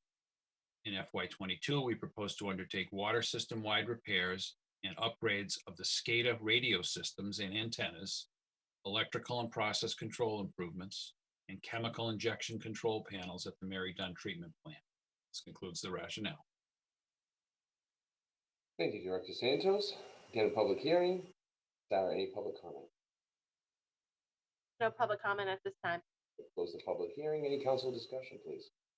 Councilor Rapresetti. I'm not sure, Dan, if you know this, but maybe Mark Milne does. Do we know how much are in the reserves for this enterprise fund? Mark may know off the top of his head. I'd have to look it up. Yeah. Thank you for the question. The reserve balance is about $650,000. Thank you. Thank you, Councilor Rapresetti. Any other questions? Not seeing any. Let's move to a vote, please. Councilors Schnapp, Yes. Shaughnessy, Yes. Dar, Yes. Atzelis, Yes. Bogan, Yes. Clark, Yes. Cullum, Yes. Dagwan, Yes. Rapresetti, Yes. Hebert, Yes. Levesque, Yes. Neary. Muted, Paul. Yes. Thank you. Thank you. That passes 12 yes. Excellent. Our trigger fingers are getting a little slow. Yeah. Excellent. That passes. Now I would like to bring Town Manager Els to the microphone to discuss the next item, 2021-122, please.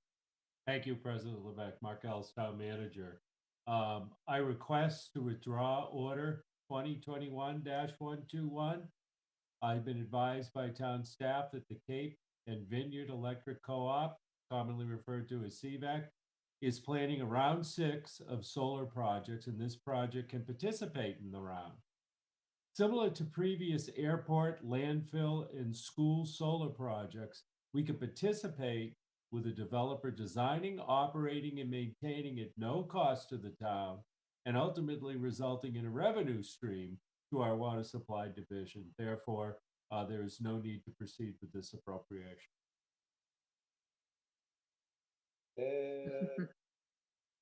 Okay, that being said, I will entertain a motion to endorse the town manager's decision to withdraw Town Council Order 2021-122 from this meeting's agenda without any public hearing or action taken thereon. So moved. Second. First and a second. Is there any discussion? Not seeing any. Town Clerk Ann Quirk for the vote, please. Councilors Shaughnessy, Yes. Starr, Yes. Atsalas, Yes. Bogan, Yes. Clark,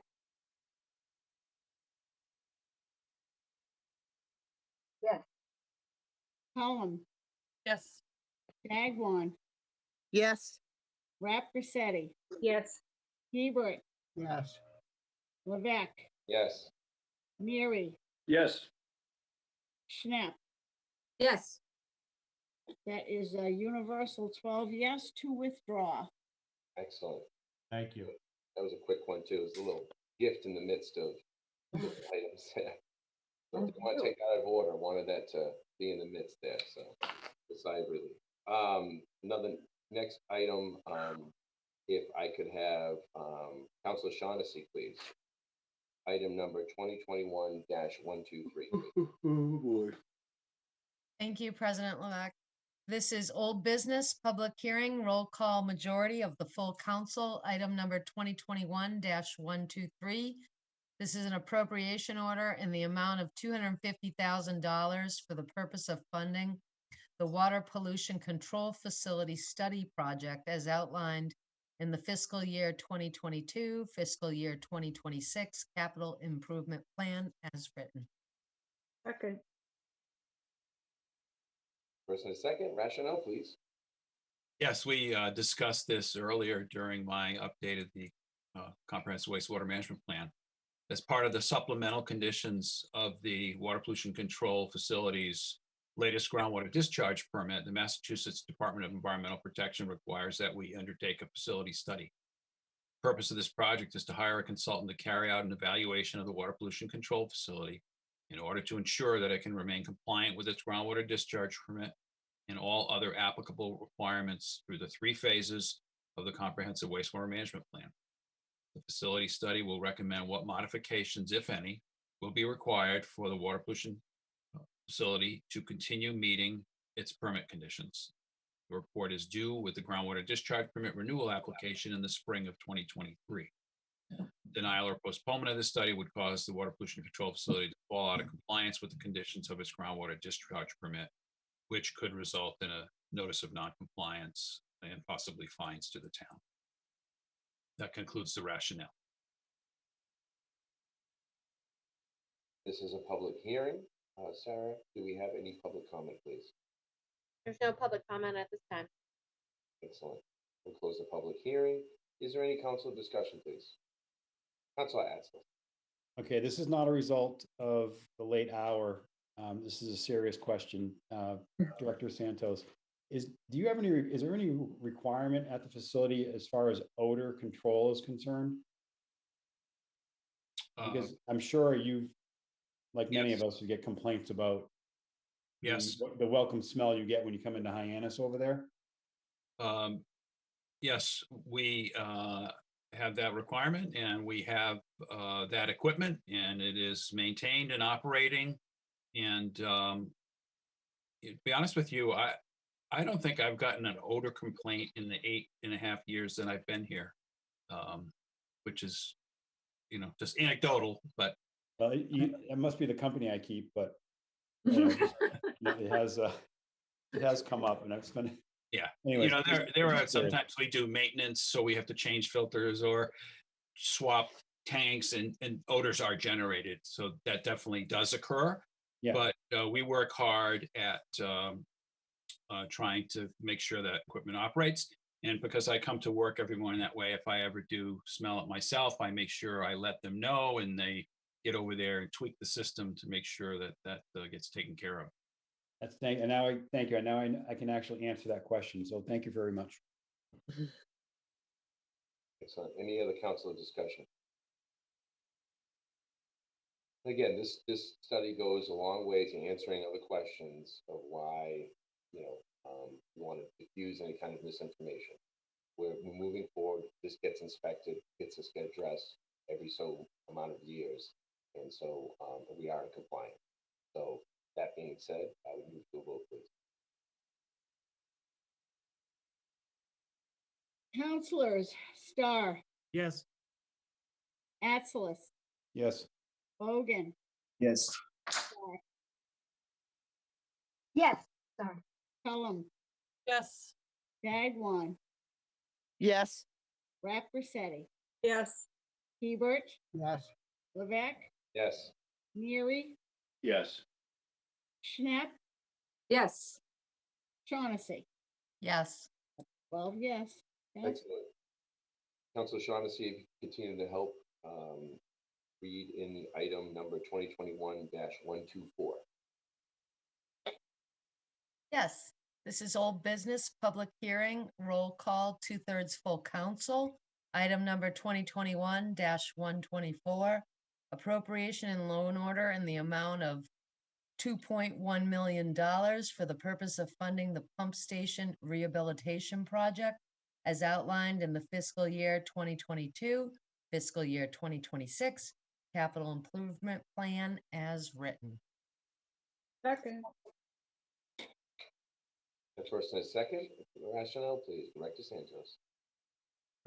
The purpose of this project is to carry out critical repairs to the town's sewage pump stations that were identified in the 2019 wastewater pump station asset management plan. The focus in FY22 is the rehabilitation of the Freezer Road pump station at Barnstable Harbor. The rehabilitation effort at the Freezer Road pump station is comprehensive and includes structural, mechanical, electrical, HVAC, and coastal resiliency improvements. The FY22 program also includes smaller rehabilitations at the Bayshore Road and Ocean Street pump stations to improve conditions and coastal resiliency. This request also carries design work for the FY23 pump station rehabilitation program. This request may also cover the cost of repairs to other pump stations as needs arise. The 2019 wastewater pump station asset management plan evaluated all 27 town-owned sewage pump stations and prioritized the necessary improvements over a 20-year planning cycle. Pump stations were evaluated based on overall equipment condition, age, capacity, resiliency, and energy efficiency. Necessary repairs were prioritized, based on the likelihood and consequence of pump station failure. The request targets improvements that are deemed critical and in need of immediate repair. The Freezer Road pump station pumps all wastewater collected in Barnstable Village, sends it approximately 3.5 miles to the Hyannis Water Pollution Control Facility. Pump station was constructed in 1975 and has exceeded its expected design life. Many pieces of equipment at the Freezer Road pump station have failed in recent years, requiring emergency repairs to be made. These repairs will extend the useful life of the Freezer Road pump station by approximately 30 years. That concludes my rationale. Thank you, Director Santos. This is a public hearing. Going to Sarah for any public comment, please.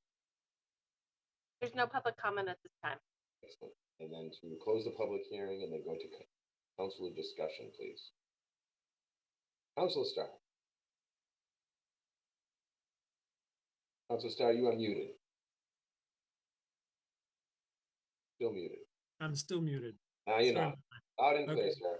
So, Mr. Sand, I was just wondering if is there a generator capability at this pump station? Yes, there is. Okay, thank you. Right. Thank you for that question. Councilor Clark. Thank you very much, President Levesque. Just wanted to say this is good news for water quality in Barnstable Harbor. Thank you very much for moving this forward. Thank you, Councilor Clark. Any other councilor discussion, comment? Not seeing any, move to a vote, please.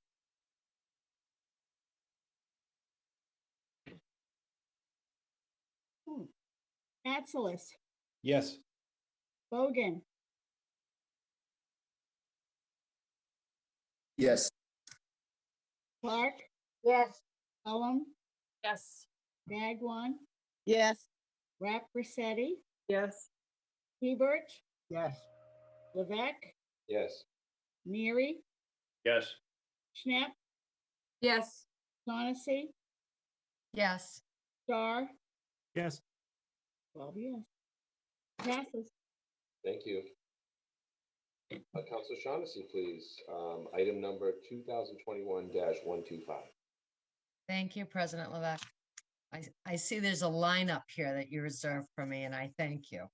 This is old business public hearing, roll call, 2/3 full council. This is item number 2021-125, an appropriation and loan order in the amount of $365,000 for the purpose of funding the 720 Main Street Pump Station Replacement Project as outlined in the fiscal year 2022, fiscal year 2026 capital improvement plan as written. Second. Okay, this project is for the design of a new pump station at town-owned 725 Main Street to replace the existing 720 Main Street pump station. Modification of existing sewers to redirect flow from C Street to the new pump station to address capacity concerns with the South Street sewers, and demolition of the existing pump station at 720 Main Street. 720 Main Street Pump Station was constructed in 1972. Pump station serves sewers in the areas of West Main Street and Greenwood Avenue. As a result of its age, this station is in poor condition and has reached the end of its design life.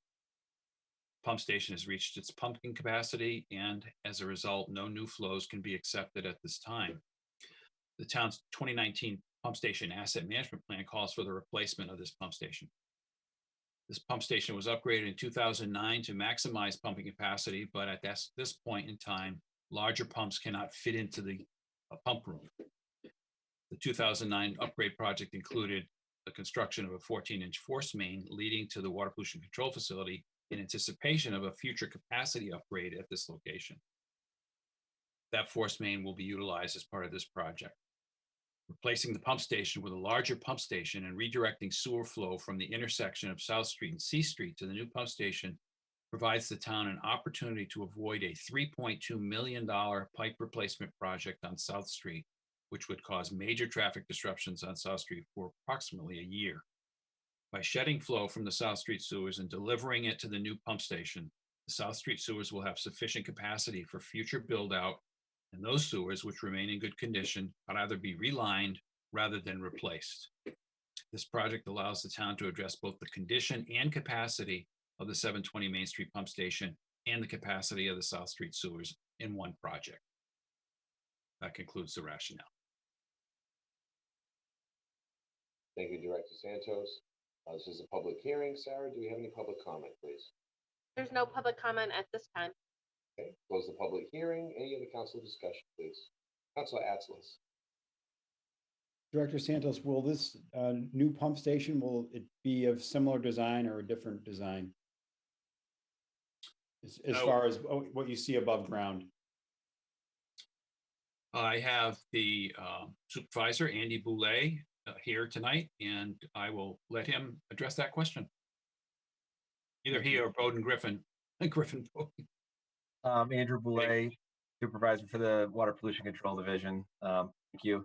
Well, the design has not been completed yet, and we've completed an evaluation of our alternatives for this site. And currently, the leader in the clubhouse is in a structure on the site, which would look maybe similar to the Old Colony Pump Station or the surrounding area. Again, we have not designed the pump station yet, so I can't really speculate as to exactly what it would look like, but it would be a structure, not a subterranean pump room like this one, the one that currently exists. And I'll add to that, again, Griffin Bowden, town engineer. Part of this funding request will be for the preliminary design, which will be the initial stage of design, which we will look at the concept of what the pump station will look like. We would obviously anticipate some public participation in that portion of the project, and we'll bring the project through design. Thank you. Excellent. Thank you. Council Rep Grissetti, please. If I could just ask Mark Milne what the reserve, the enterprise fund reserve is on this account. Thank you, Councilor, for the question. The reserve balance is $9,942,000. Thank you. You're welcome. Thank you. Excellent question, Council Rep Grissetti. Any other comments? Not seeing any. We'll move to a vote, please. Councilors Bogan, Yes. Clark, Yes. Cullen. Oops, Jen. Okay. Gagwan, Yes. Rep Grissetti, Yes. Hebert, Yes. Levesque, Yes. Neary, Yes. Schnapp, Yes. Shaughnessy, Yes. Starr, Yes. Atzelis, Yes. Jen. That's 12 yes. Excellent. Thank you. Moving on, Councilor Bogan, please. Item number 2021-126. I'd like to open the public hearing on item 2021-126. This is old business.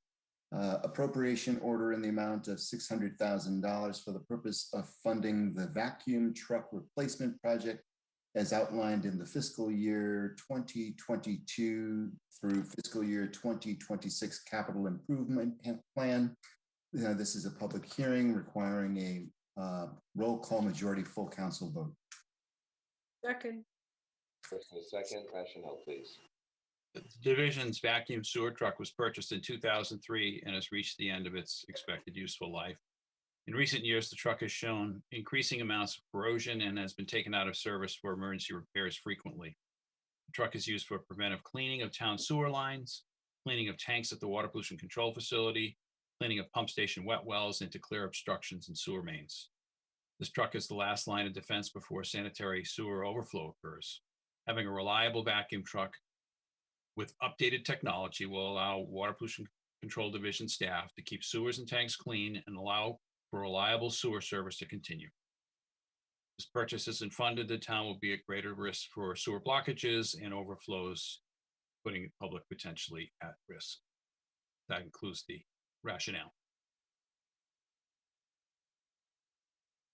Thank you for that. And this is a public hearing. Sarah, do we have any public comment, please? There's no public comment at this time. We close the public hearing. Any councilor discussion, please? Not seeing any, I would move to a vote. Counselor. Last line of defense. Counselors Clark. Yes. Cullen. Yes. Dagwan. Yes. Rep Grissetti. Yes. Hebert. Yes. Levesque. Yes. Neary. Yes. Knapp. Yes. Shaughnessy. Yes. Starr. Yes. Yes. Atzelis. Yes. Bogan. Council Yes. Thank you. We got 12 yes. Thank you. It passes. Thank you. Sticking with Councilor Bogan, please. Item number 2021-127, please. Item 2021-127 is old business requiring a public hearing appropriation order in the amount of $75,000 for the purpose of funding the Water Pollution Control Facility Security System Upgrade Project as outlined in the fiscal year 2022 through fiscal year 2026 capital improvement plan. This requires a public hearing and a roll call majority of the full council as written. Second. Second, thank you. The Water Pollution Control Facility currently has one security camera situated at the front gate of the facility and one system to monitor the solids handling facility. In order to maintain plant security in a manner consistent with industry standards, a camera system should be installed that can cover the entire property. This will help prevent vandalism, theft, or other criminal activity. It will also allow plant staff to monitor the treatment process, chemical storage tanks, and plant grounds for abnormal conditions. Thank you. Thank you, Director Santos. This is a public hearing. Any public comment, please, Sarah? There's no public comment at this time. I will close the public hearing. Any councilor discussion, please? That's good. Councilor Schnapp, please. Just a quick question. Does the facility require 24/7 coverage, or is it something that, you know, you only need coverage for certain parts of the day? You mean with personnel? Yeah. Yeah, no, we're not there 24/7. So, but the cameras. It's 7 will days a allow- week. Yeah. Okay. Okay. Thank you. Thank you, Vice President Schnapp. Any other questions, councilor discussion? Not seeing any. Move to a vote, please. Counselors, Pelham, Yes. Dagwan, Yes. Rep Rossetti, Yes. Hebert, Yes. Levesque, Yes. Neary, Yes. Knapp, Yes. Shaughnessy, Yes. Starr, Yes. Atzelis, Yes. Bogan, Yes. Clark. Yes. That passes 12 yes. Thank you. Councilor Bogan, please. Item number 2021-128. Item 2021-128 is old business requiring a public hearing. Appropriation order in the amount of $65,000 for the purpose of funding the vehicle replacement project as outlined in the fiscal year 2022 through fiscal year 2026 capital improvement plan. This requires a roll call majority vote of the full council. Okay. First and a second, rationale, please. So truck number 258, a four-wheel drive pickup truck, was purchased in 2004. And while it has served the town well, it's showing advanced signs of wear and tear. It has been recommended by the DPW Highway Fleet Maintenance that this truck be replaced. And it will be replaced with a larger truck with more tow capacity, plowing capabilities, and more storage for tools and equipment. That concludes the rationale. Excellent. Thank you for that. And it is a public hearing. Do we have anybody? There's no public comment at this time. Thank you very much. Close the public hearing. Any council discussion? Councilor Rep Rossetti. I have to make comment that, boy, it's nice that this isn't under FAA regulations that we have to spend $30K in design and permitting for $65,000 vehicles. Anyway. Good point. Councilor Cullen. It would also be nice to have 95% reimbursement, though. That's true. Touche. I just have a teenage son. How do you go about buying the old one? Yeah, right. No, what would happen? What does happen to the old vehicles for the DPW, Director Santos? We usually trade them in, just get whatever we can for them. Sure, understood. Sometimes other divisions will want them, but these, we get a full life out of them. Yeah, but I was just saying, it Not looks much like it's in stuff. pretty good condition. Obviously, it's well maintained, so, you know. Did I see somebody else's hand up? Council discussion? Okay, not seeing anything. I would move to a vote, please. Counselors, Dagwan, Yes. Rep Rossetti, Yes. Hebert, Yes. Levesque, Yes. Neary, Yes. Schnapp, Yes. Shaughnessy, Yes. Star, Yes. Atzelis, Yes. Bogan, Yes. Clark, Yes. Cullum. Yes. Passes 12 yes. Excellent. Council Bogan. Item number 2021-129, please.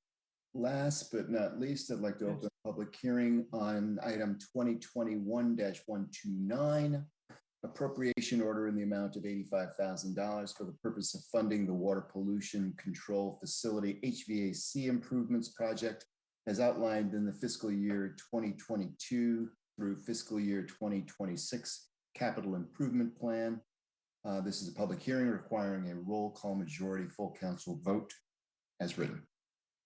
Second. A first and a second.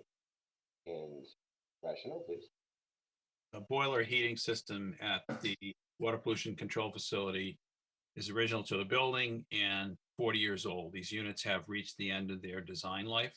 The boilers were identified as needing to be replaced by the HVAC service contractor that we utilize. A recent energy audit by Rise Engineering also identified the heating system as being in need of an upgrade. Replacing these systems with high efficiency units will provide a more efficient and reliable heating system for the Water Pollution Control Division control building, mechanics workshop, and garage bays. This project includes the demolition and replacement of the existing hot water boilers in the control building, mechanic shop, and garage bays, as well as the replacement of heat circulation pumps, modification of heating control loops, and replacement of unit heaters and modifications to ventilation pipe work. That concludes my rationale. Thank you, Director Santos. And this is a public hearing. Sarah, for the final time this evening, any public comment?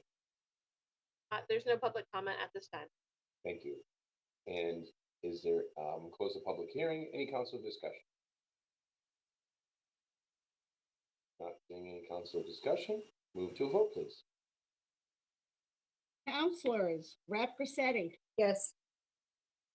Hebert, Yes. Levesque, Yes. Neary, Yes. Schnapp, Yes. Shaughnessy, Yes. Star, Yes. Atzelis, Yes. Bogan, Yes. Clark, Yes. Cullum, Yes. Dagwan. Yes. That passes 12 yes. Excellent. Thank you all very much. Thank you, Director Santos. Thank you. And for all your rationales and making quick work of all them and answering questions all evening. You always seem to be the most valuable player in these at this time during this budget season. So I really appreciate that. Thank you.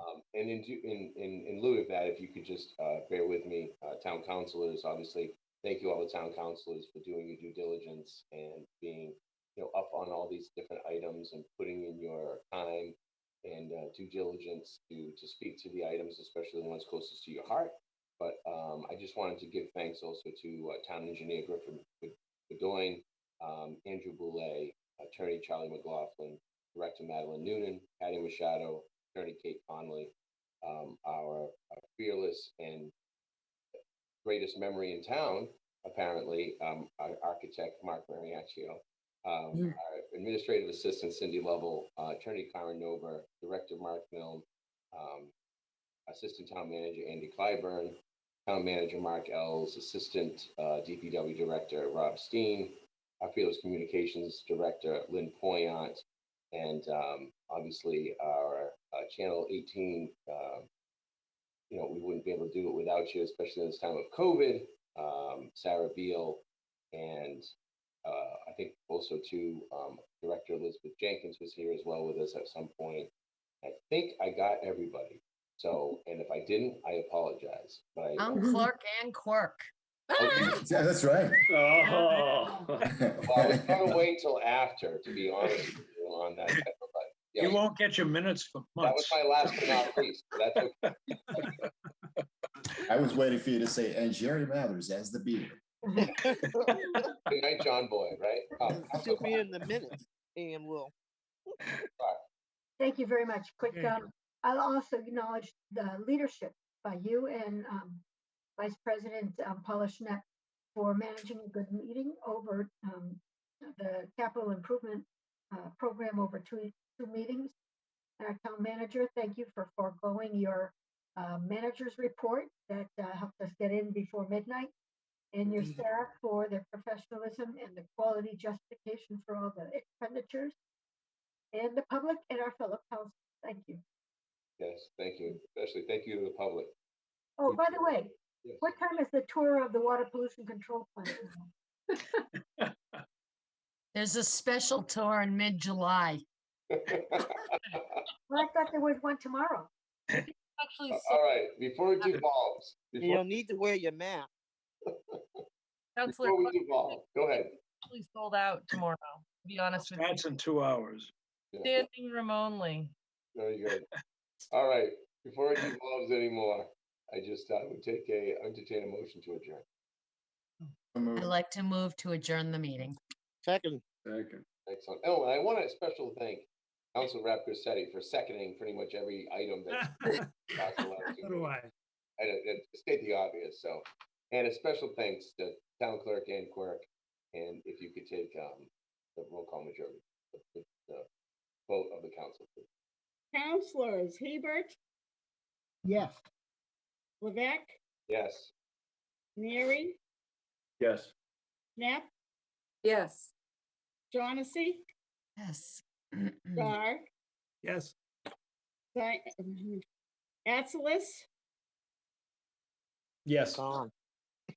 Hogan, Yes.